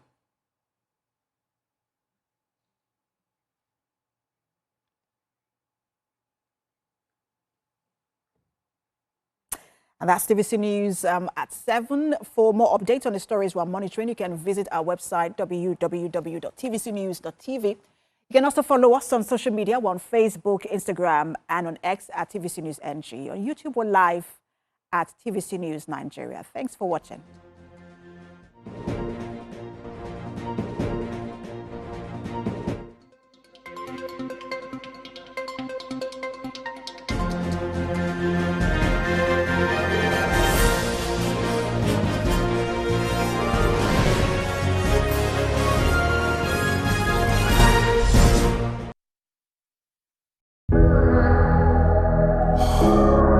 They asked me how I came this far. I told them I had to sweat. Sweat is chasing your dreams. Sweat is never giving up. Sweat is action, but can also bring germs. That's why I use Dettol Cool Soap with 5 degrees cooling sensation. Summer heat brings body odor, but Dettol Cool protects you from 99.9% of illness-causing germs and keeps you fresh.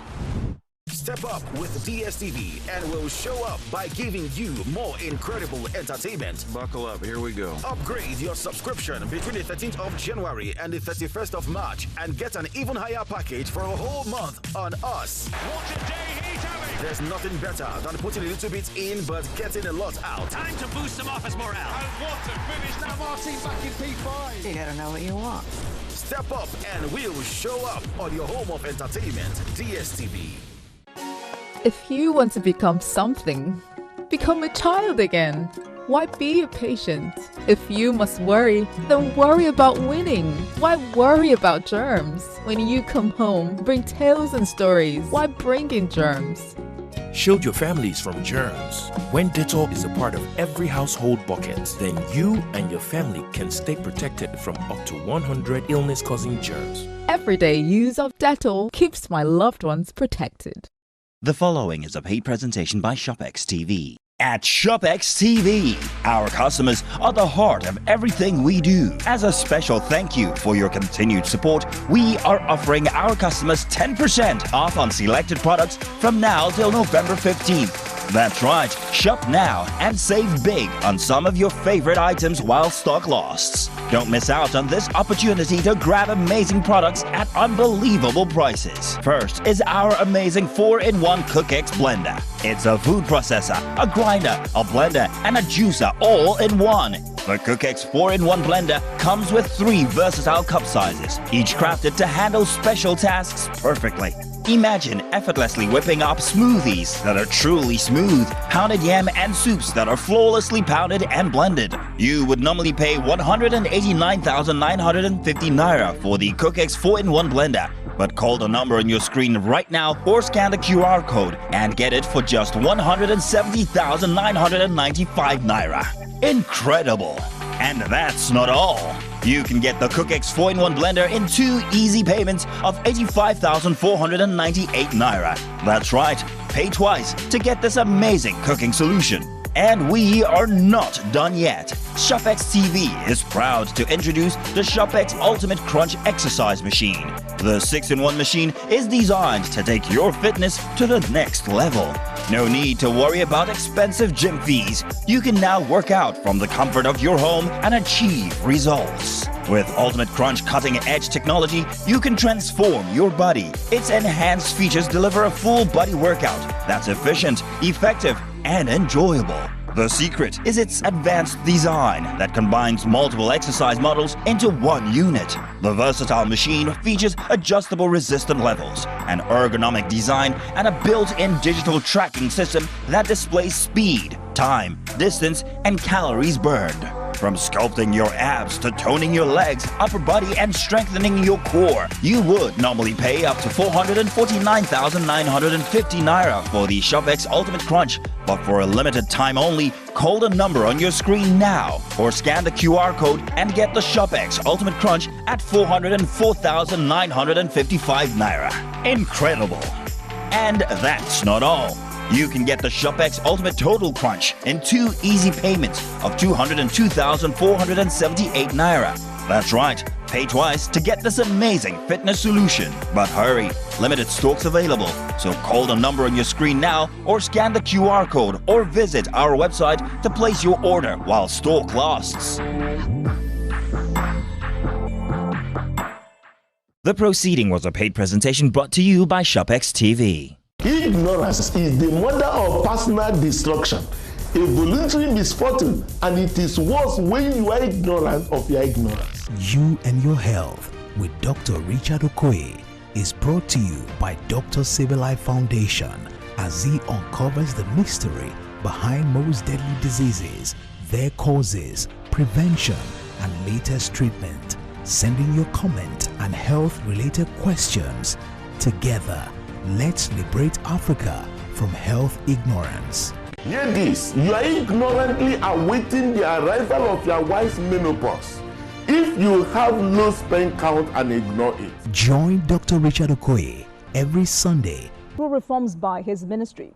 So tonight, let's speak with Honorable Bisu Yusuf, former chairman, Ayoboy Ikmaja LCDA, and is also former member, Lagos State House of Assembly, as we take another look at President Bola Tinubu's economic policies and development initiatives. Good evening to you, Honorable. Thank you very much for coming on Politics Tonight. It's good to see you. Thank you very much. Good evening. Good evening to you. Okay. So let's start by highlighting the key policies of this administration. We talk about fuel subsidy removal and floating of the Naira, which the president has said has shown some confidence and promised that the economy would get better. On the other hand, the president is saying he's ready to solve the challenges and the myriad of problems facing the nation. How hopeful should Nigerians be on this? Thank you very much. Good evening, Nigeria. Before I dive into that, we should know who President Bola Tinubu is. We must know his past, because it's only when you judge about the past that you'll be able to build on the present, and you also featurize what is coming in the near future. Bola Ahmed Tinubu, as I know him, highly determined person, highly focused, a lion in his doing, very intelligent, and he has performed credibly well in Lagos State. Because if you want to tell me who somebody is, tell me in his past activities. When he was a governor of Lagos State, that's what, that very period, Lagos was not Lagos. Lagos was one of the dirtiest cities in the world. And in terms of criminal activities, it came in at that very period. It came in and there was a lot of abuses, a lot of insulations. Bola Ahmed Tinubu, what did he do? He assembled intellectual giants in Nigeria, moved to Egbeti, formulated policies that will be self-tested, that will be enduring, that will have future legacy.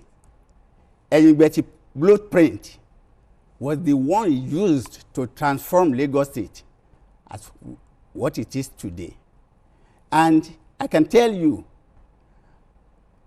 presently that if successful governor for 25 years, they cannot finish the blueprint of Enyibeti. Interesting. Very well. And even to take one of it, where we are sitting today, Eco-Atlantic, is one of the policies of this man. All right. So, Honorable, is now president. So I want you to talk about his policies and how Nigerians have reacted to this. Definitely, when you want, I know what I'm talking about. I'm laying the premises. I'm laying the foundation. I want you to know when I'm talking about his policies, because Bola Tinubu is not a cosmetic change man. He's a man that believes in fundamental changes. He's a man that has very determined mind, and he wants to make sure that Nigeria enjoy like all other nations in the world. First, when he came in, what did he do? First, he removed the oil subsidies. And it generated a lot of controversies. But today, we can see the manifestation of what he did. Before, just take December for instance. Every December in Nigeria is a scarcity of fuel.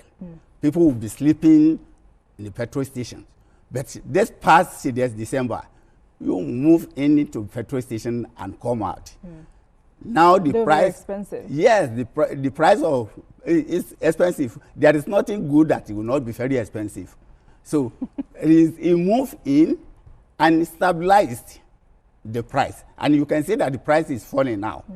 Now, before he became the president, I told people that when Bola Tinubu moved in, there are certain things he will not fail to do. And the first thing he did was to remove this oil subsidies. And there, you can see what he's doing now. The Port Harcourt refinery, people wrote it off, that it could never work in life. But today, we are enjoying it. Warri refinery is producing now. Kaduna refinery will soon come into operation. Dangote is producing. This oil is now, before you know it, the oil sector will become like the communication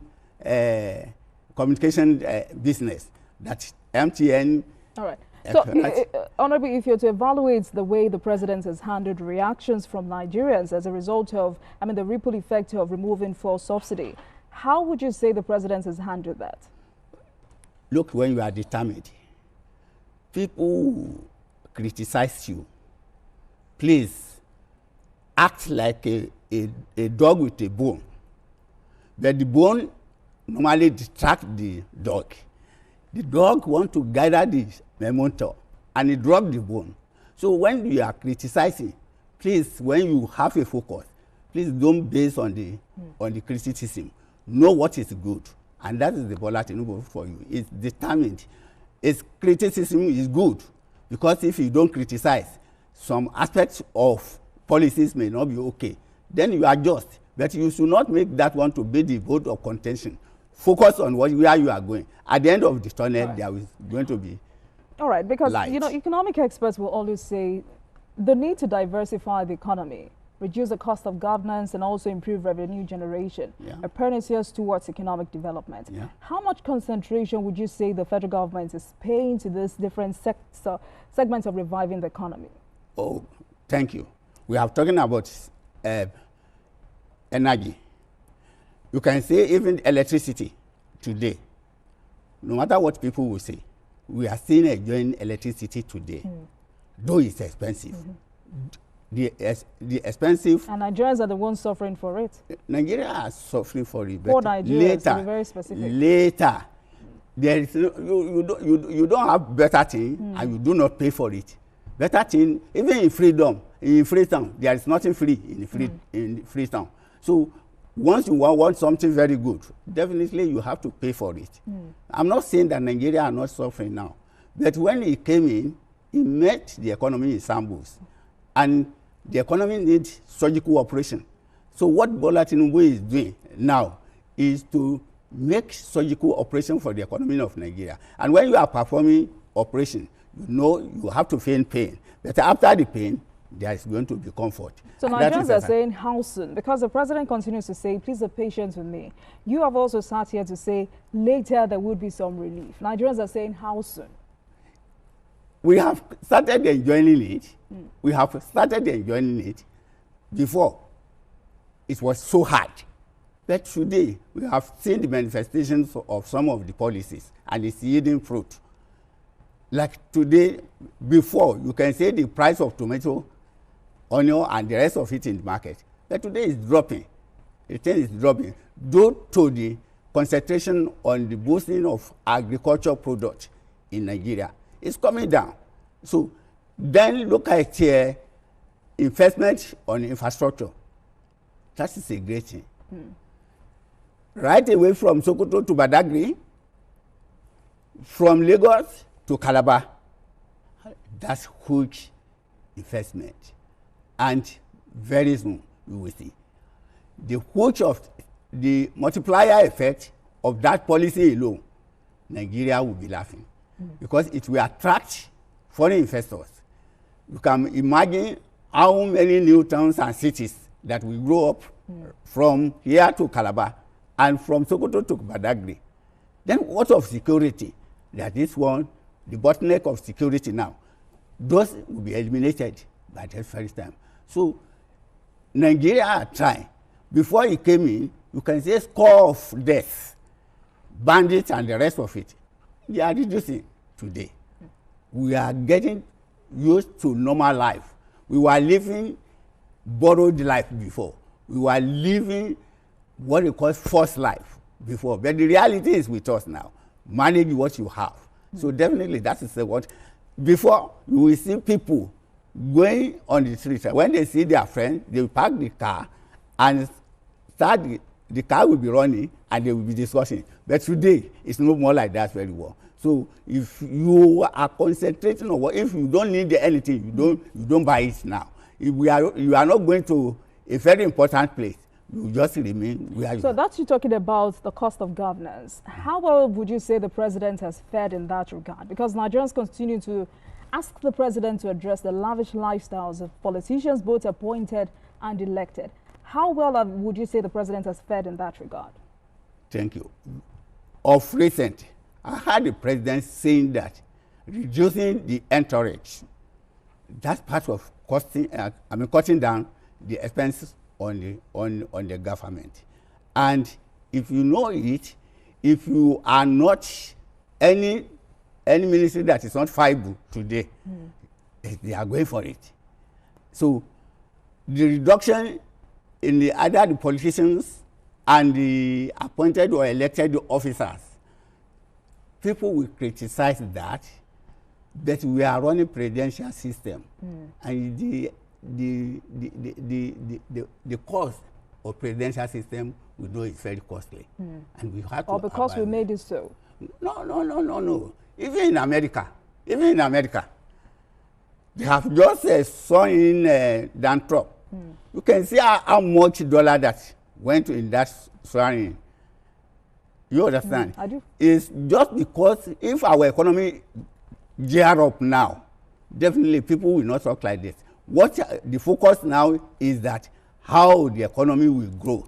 So once you become a very comfortable person, then you will not be looking at the other person, what they are doing. But I know that Nigeria presently, they are feeling the pain, but like I normally say that very soon it will be okay. So you do not think we should go back to parliamentary system of government? No. Okay. I don't buy that idea. All right. Presidential system is still okay for Nigeria. Very, very much okay for You've talked about infrastructure, and I'd like us to also talk about infrastructure deficits and how much or how well we've bridged that gap. But before then, talking about foreign direct investments, you and I know this plays a vital role in the economic development of any nation. In Nigeria, for instance, FDI has been one of the essential sources of capital for economic growth, job creation, even security and infrastructure. How well have we done? Well, see, you can see the president of Federal Republic of Nigeria. You can see how he's traveling here and there, meeting the investors, interacting with them, encouraging them to come to Nigeria.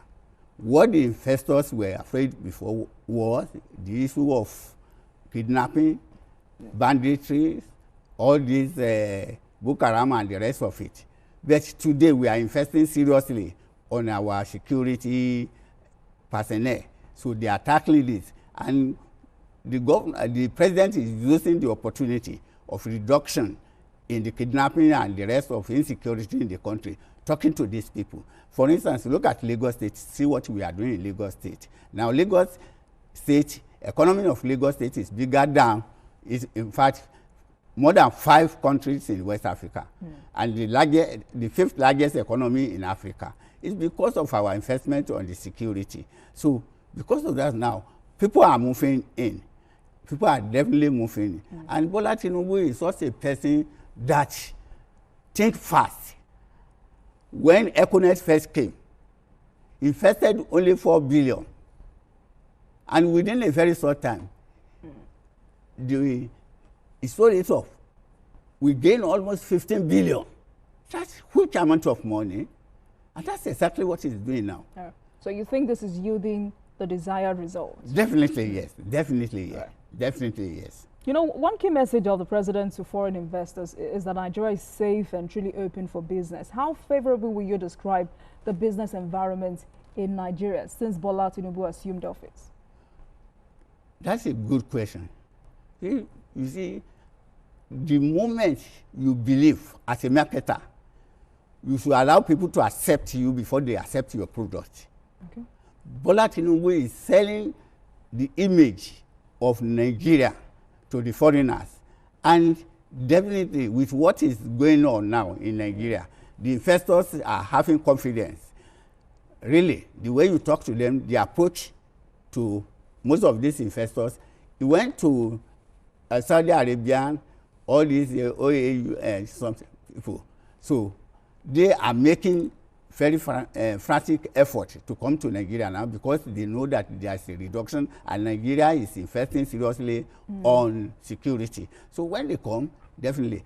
And part of it is now, is this the tax reform that is introducing now. You know, it will favor the foreigner. It will favor the investors. It will favor them very well when it's fully implemented. Reduction in all the tendencies of profit and tax all day for all this encouragement for them. They will definitely come. Honorable, state governors have been accused of not doing enough for their citizens, and this is putting so much pressure on the federal government. Do you share the sentiments? I won't deceive you. Okay. I'm a very blunt person in that. Definitely, yes. Not even state government alone. Not state government alone. We should start from local government. The local government are nearest to the people. Once they complement the effort of the federal government, federal government will be relieved of most of the burden. And they are having enough funds. So they should be very accountable and they should perform. They should take the interest of their citizens into the heart. They should work. They should work. I believe in that very statement. I believe seriously in it. All right, Honorable, sadly we're out of time, but in 2 minutes or less than 2 minutes, I want you to talk to us about the responsibility President Bola Tinubu gave you in Alimosho. Thank you very much. President Bola Ahmed Tinubu. You know, Alimosho happened to be a very valuable constituency in Nigeria, the most populous constituency in Nigeria, and most politically sophisticated constituency in Nigeria. Interesting. The Alimosho local government determined the fate of any election in Nigeria. But something happened. We crumbled. The center could not hold again. Everything went astray.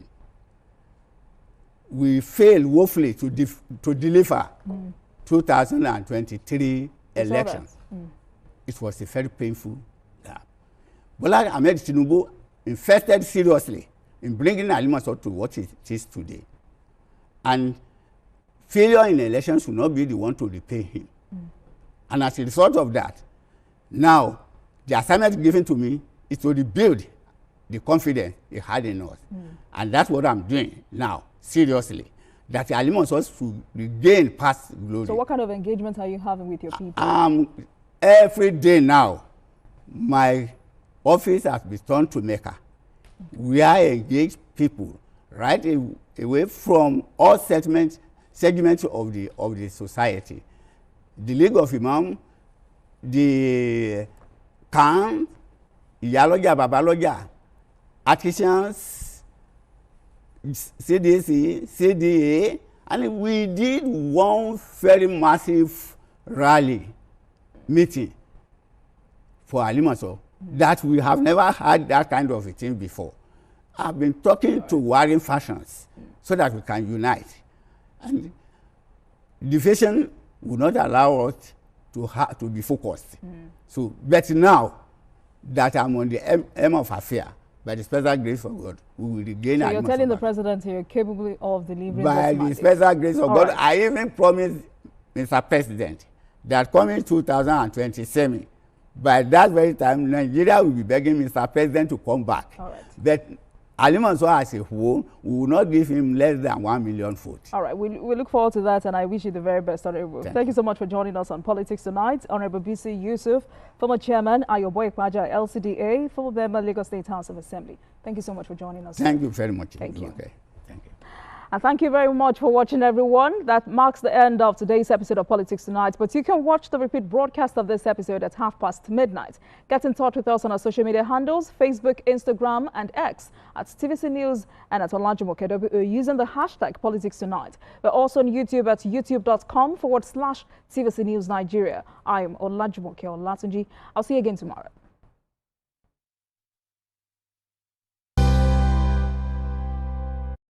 The new Happic sachet. It has a thick formula, so all you need is just one sachet for your toilet bowl. It gives 10 times better cleaning and big savings too. Wow, Helen! Sparkling clean toilet with Happic sachet. They asked me how I came this far. I told them I had to sweat. Sweat is chasing your dreams. Sweat is never giving up. Sweat is action, but can also bring germs. That's why I use Dettol Cool Soap with 5 degrees cooling sensation. Summer heat brings body odor, but Dettol Cool protects you from 99.9% of illness-causing germs and keeps you fresh. The following is a paid presentation by ShopX TV. It's ShopX Bonanza time. ShopX TV is thrilled to offer an exclusive giveaway of up to 30% on the amazing CookX Air Fryer Oven from now till January 31st, 2025. Our incredible CookX 10-in-1 Air Fryer Oven that makes all the amazing fried food you love with 80% less fat normally retails for 299,950 naira. But call the number on your screen now and get it for just 199,950 naira, which is a whopping 100,000 naira off. Amazing! The incredible 12-liter oven that offers 75% more space for cooking than traditional air fryers. Stay tuned and learn about the amazing free bonus items included with the CookX. At TVC News, wherever the big news story is happening, we're geared up to break it. TVC News, first with breaking news.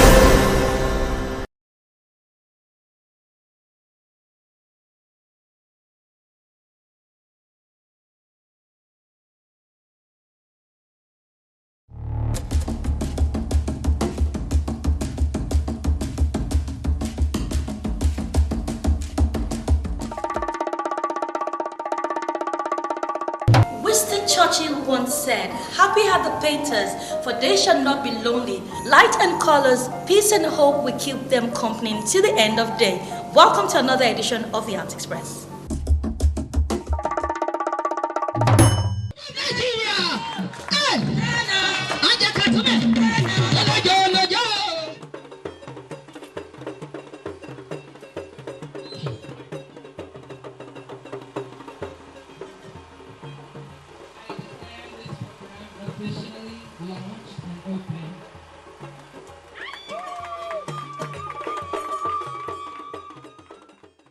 In collaboration with Open Innovation Access, a leader in innovation advocacy, the NTN aims to revolutionize how Nigerian cultural dances are experienced globally.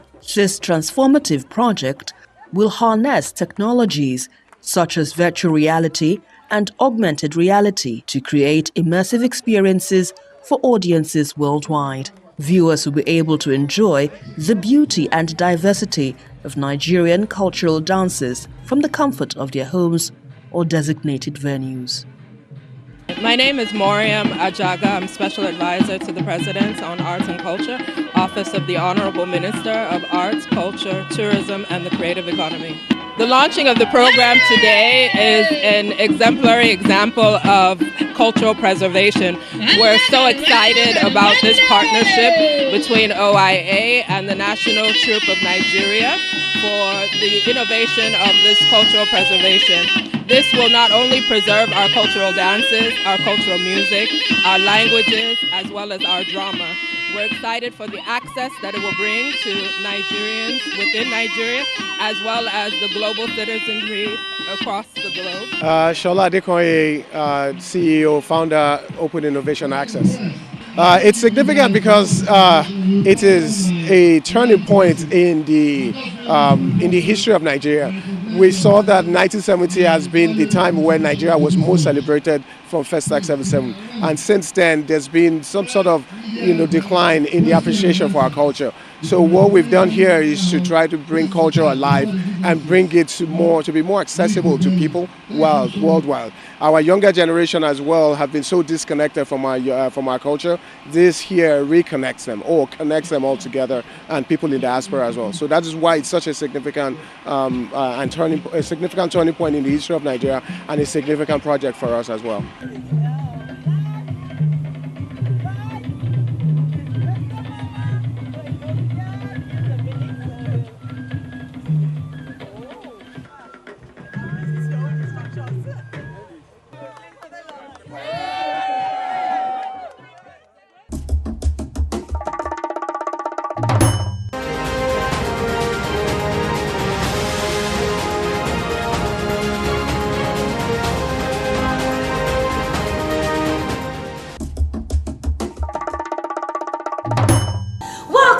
Today on Gallery, the Nike Art Gallery, founded by Chief Mrs. Nike Davis Okundaye, a textile designer and a prominent figure in promoting Nigerian arts and culture globally, awarded artists with the Nike Excellence Award. Let's take a look.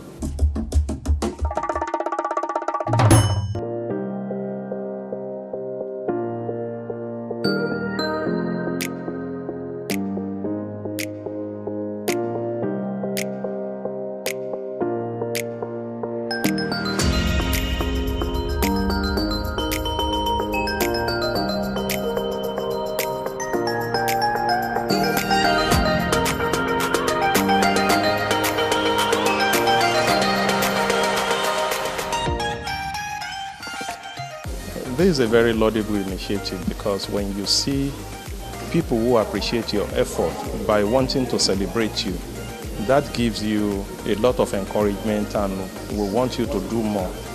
And for Nike wanting to celebrate the artist, recognizing the effort of the artist over the years, I think it is a welcome idea, and at the same time, how will I call it now? A situation whereby they say that it takes a great mind to appreciate greatness. So Mama Nike, in her own world, she is a great personality.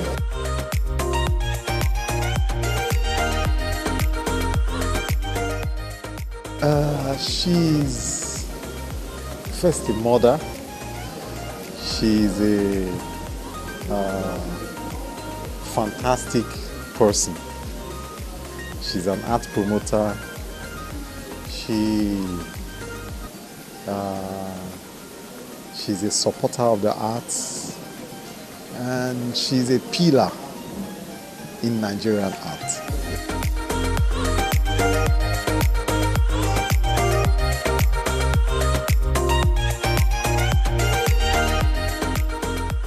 I am so excited to be here.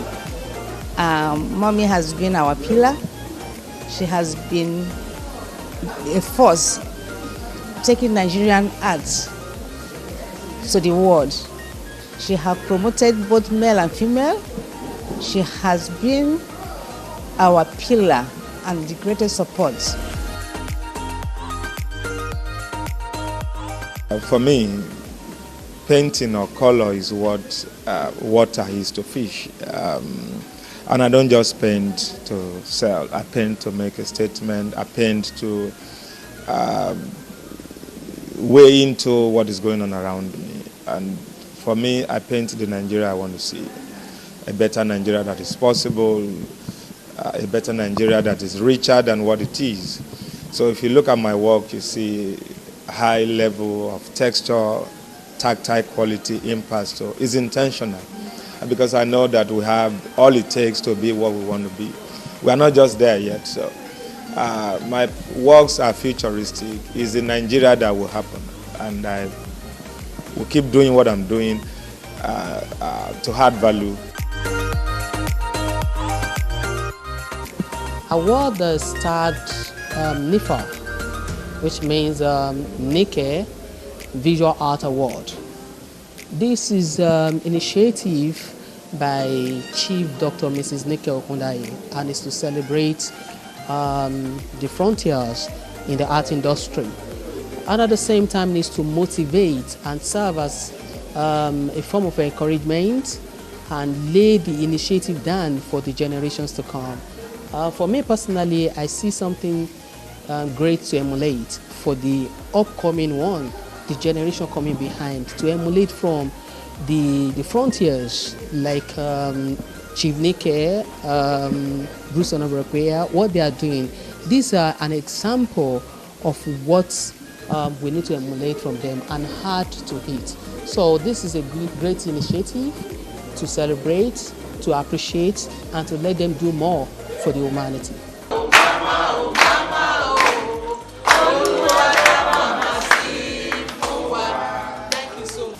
Well, the artist has worked all year round, and they go to different countries to represent Nigeria culture, art and culture. And the only way is for us to appreciate them, to show them love, that they are wanted in their own country too. That is why we have to award them for the hard work. And we thank you people also for making it possible to come and feature them. Without you people letting people know what they are doing, nobody knows what they are doing. So we have to appreciate you in our own country.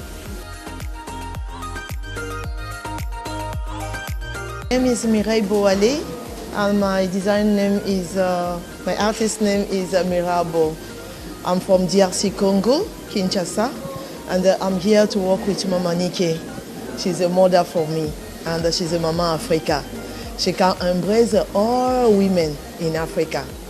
I'm speaking French, but Mama Nike can understand me very, very well. What I want to ask for this year or 2025, I want God to bless Mama Nike, to give her more strength again for us, because if we are close to Mama Nike, we too, we can bring our children, our girls, our sisters to be powerful and they must call us Mama Africa, and to make Africa proud. Very, very nice. I love all the art. It's very impressive, especially outside. There's also the art made with spoons and sewing machine and stuff like that, so it's very pretty.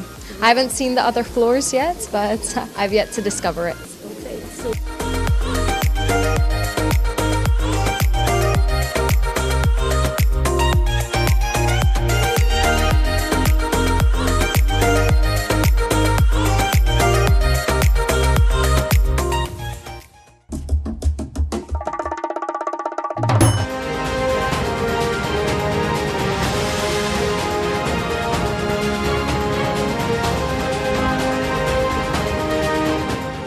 Welcome back. Also on the show, Iwalewa Gallery presents the ultimate African cultural experience. It was indeed an unforgettable night of diluted African culture showcase, mesmerizing African drum performances, vibrant award ceremonies, and a celebration of African art performance and promoters. Let's enjoy this.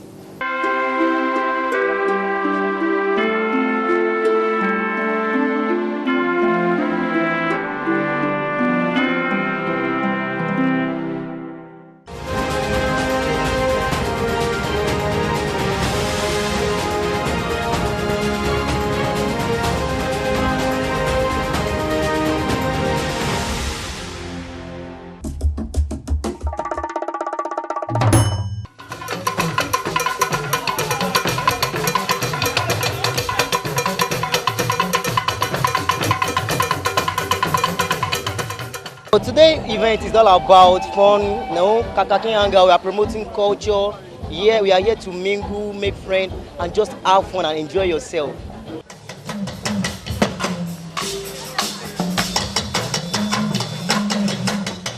Today's fest is about the award of icon of talking drummers. Are you not excited to go?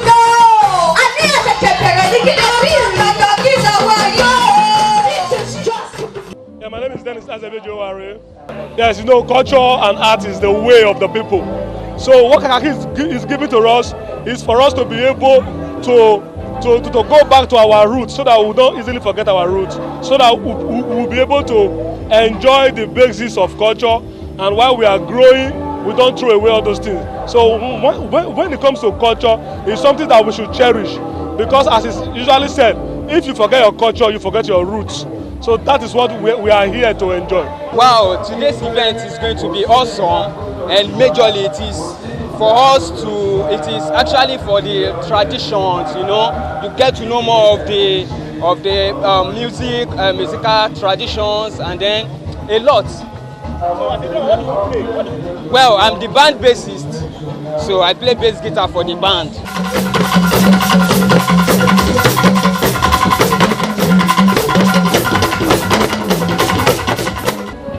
I just want to have fun, enjoy culture and all that comes with it. I just want to have fun. I feel art and culture is what represents us as a country. So that's what it's all about.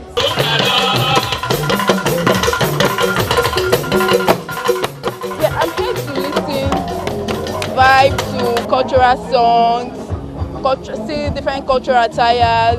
I'm here to catch fun. I want to listen to the Yoruba song, like, the good old days. I want to listen to good cultural music.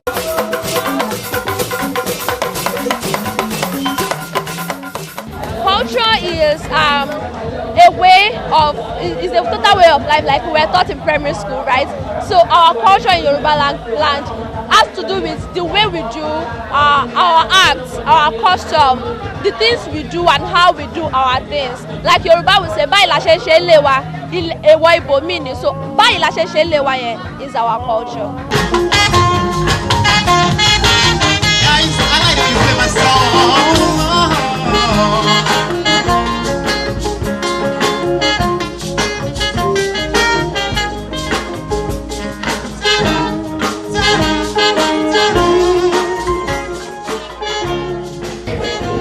Art is life, it's a way of life. It's an expression.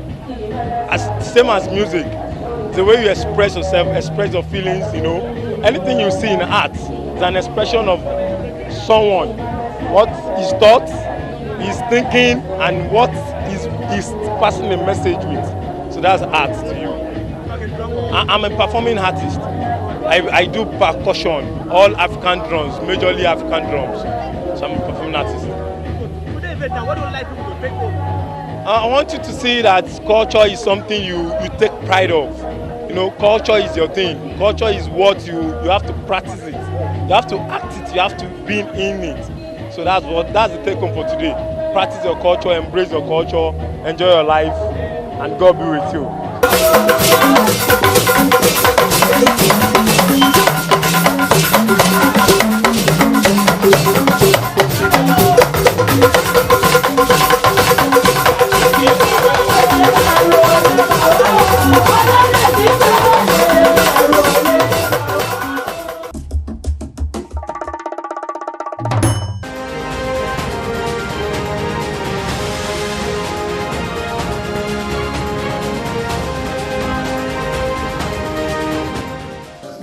back. Today on theatre, Dear Kafi, Diary of a Single Woman in Lagos is a stage play by Bolale Austin Peters production about 3 Nigerian women in their search for love. Enjoy.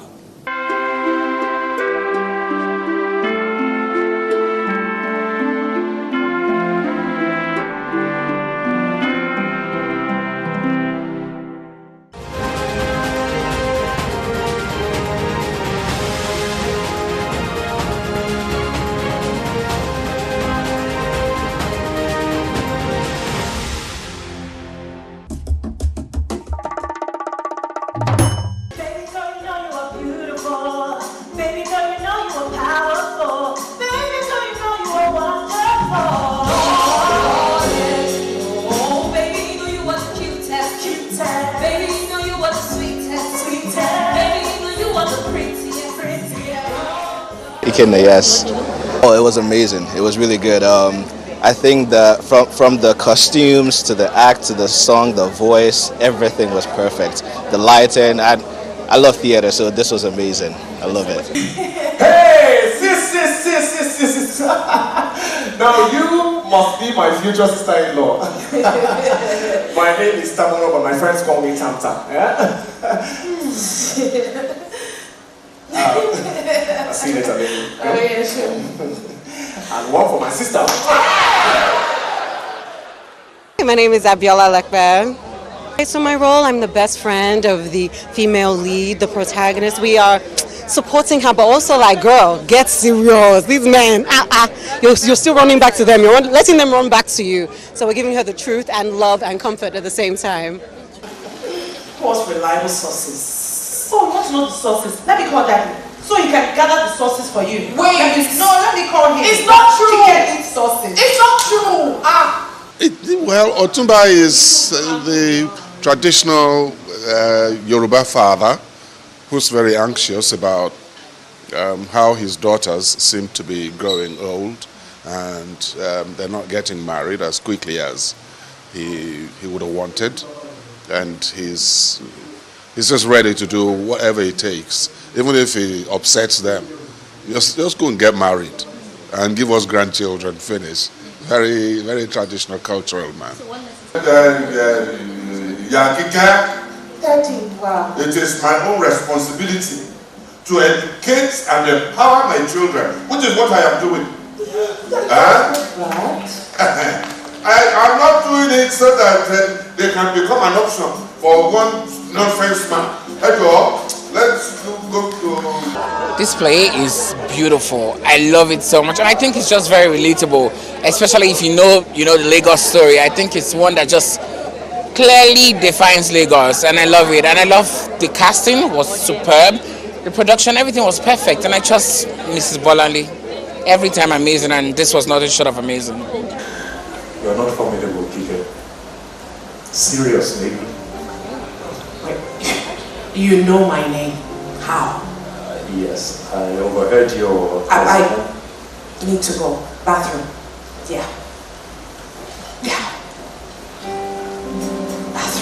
So the truth is, you can't really take them in, but you really can't avoid them. But love with your head, not with your heart. Like, you have to just be very calculative. Once you see the sign, Jackpa, run. I've added a few new dishes to our set menu, and I want you to try every single one of them and give me your honest opinion. Guinea pig. Kid. My baby sis. Wait for me, I want to show some down. My role, well, I'm Kike's support system. You know, you have to have that inner circle that would always be with you through thick and thin. So I'm one of her inner circles, yeah. You should know your friends, the ones that are for you. When you recognize them, keep them. Do anything within your power not to lose them, because regardless of what happens, regardless of the love relationship that comes your way, friends would always stick with you. Why are you, a full-grown man, waiting around for your father to find you a wife? What? Wait. Let's just clear that up. Nobody is picking a wife for me. I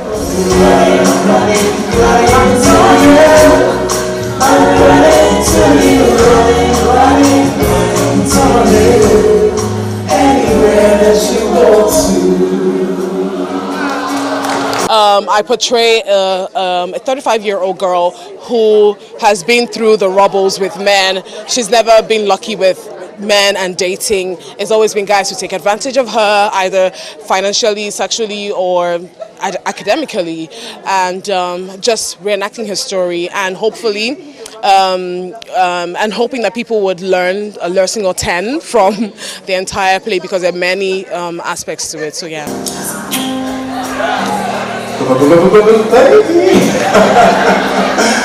What's up, baby? How you doing? What are you doing here? How did you get into my apartment? Hey, come on. I still have a spare key now. No mercy. I look myself. Keep it. I'm changing my locks. Terminal, get out. Okay, don't get out. I'm not doing this with you. Okay, I'm sorry. I'm sorry.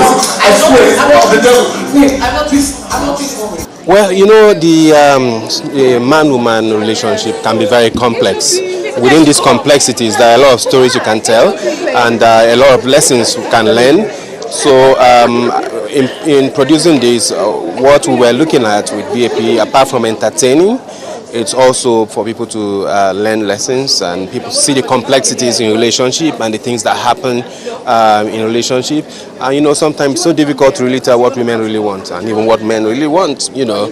But in all of this, we all sort of always find a meeting point and get relationship to work.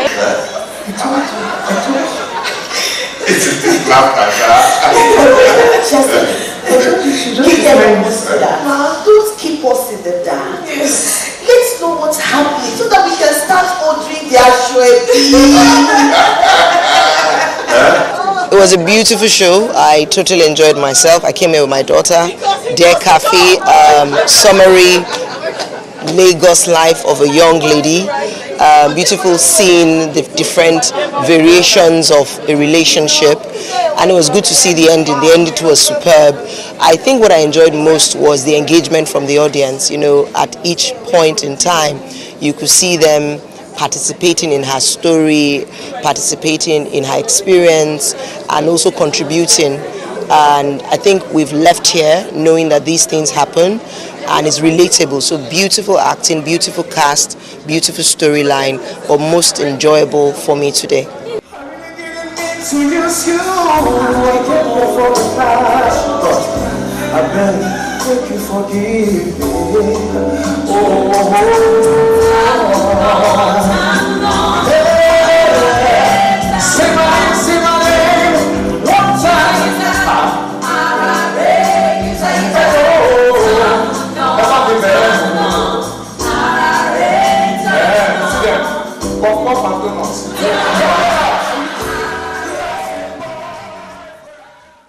The role I played is Terminal.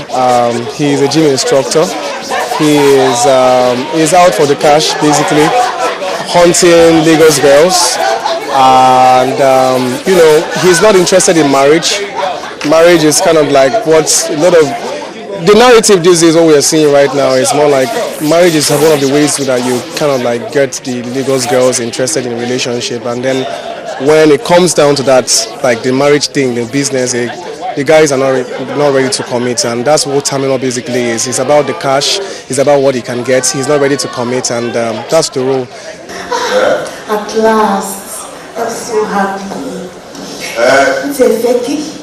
Tsunami, ma, please come now. The mother, you know, a mother is always agitating when it comes to the children, especially the female child, being delayed in getting married, and she will always want to know why, despite the fact that she'll be advising her not to give herself out cheaply, and she will still be the one like hurrying her up. You know, that is a mother.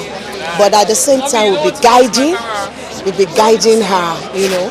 So I played that role of a caring mother, a mother who is always agitating, as in really wants her daughter to settle down.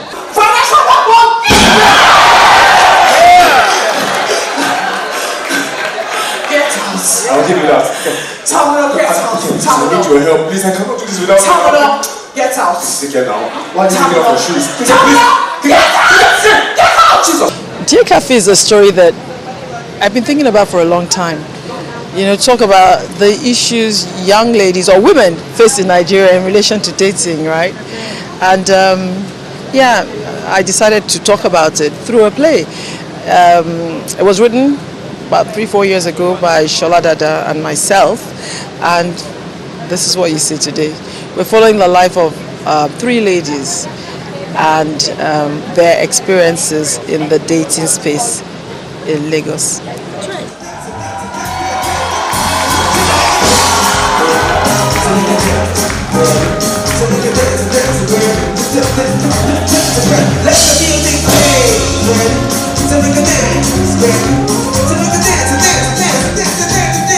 Ladies and gentlemen, the cast of Telecom.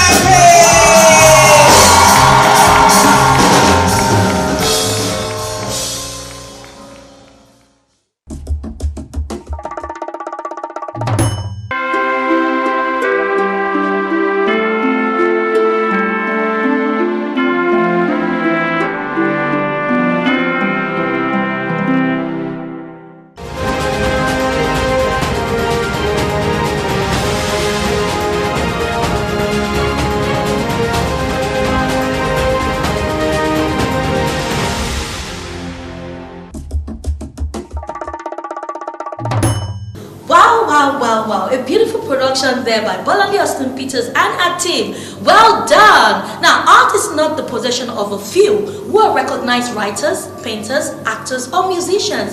It is the authentic expression of any and of all individuality. And with that, we've come to the end of this week's episode of The Art Express. Do join us same time, same station next week.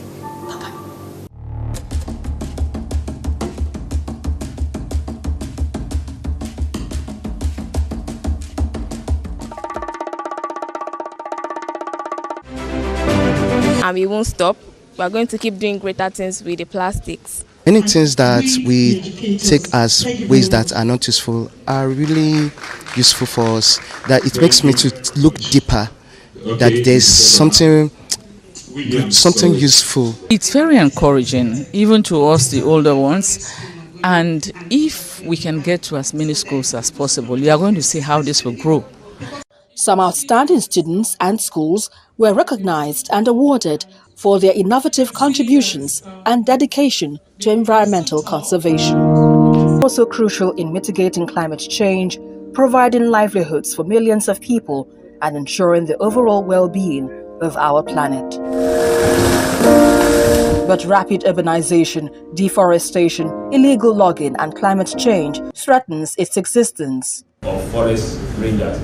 This event seeks to highlight the critical need to harness the power of innovation to protect and sustainably manage our forests. And when we talk about environmental protection, we don't actually mean environmental protection, we actually mean human protection. Because the environment will always protect itself. But when the environment protects itself, it does that at our detriment.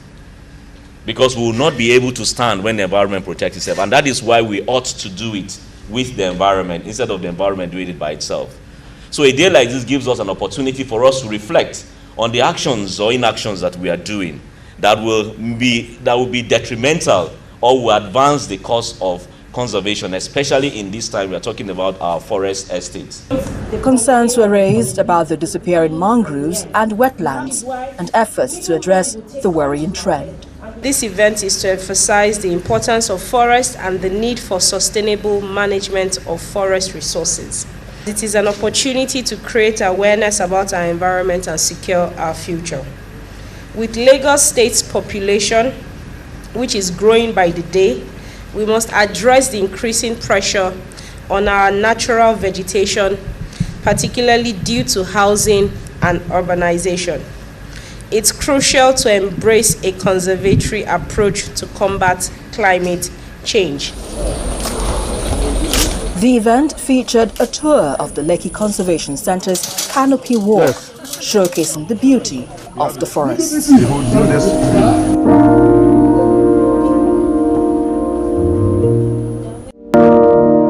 With is about 401 meters long and 22.5 feet above the sea level.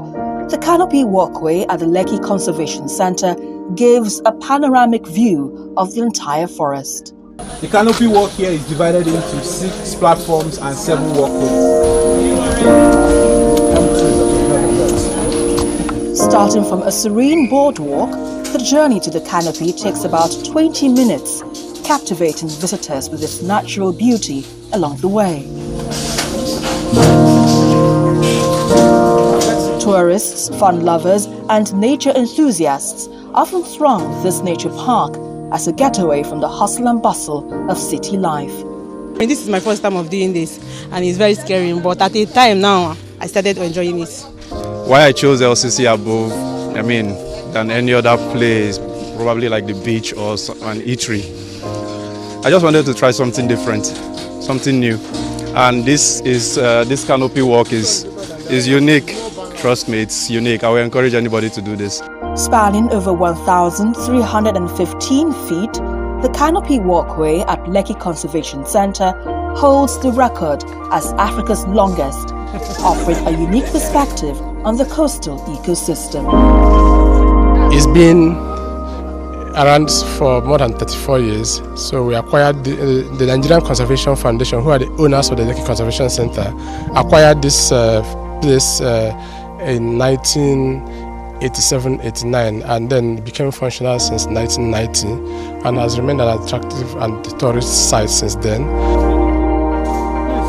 The Conservation Center preserves a large part of the region's biodiverse coastal ecosystem and educates visitors on the importance of coexisting with nature.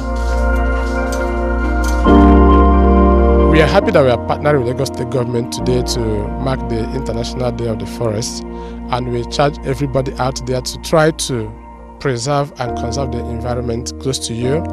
Try to plant 1 tree wherever you are.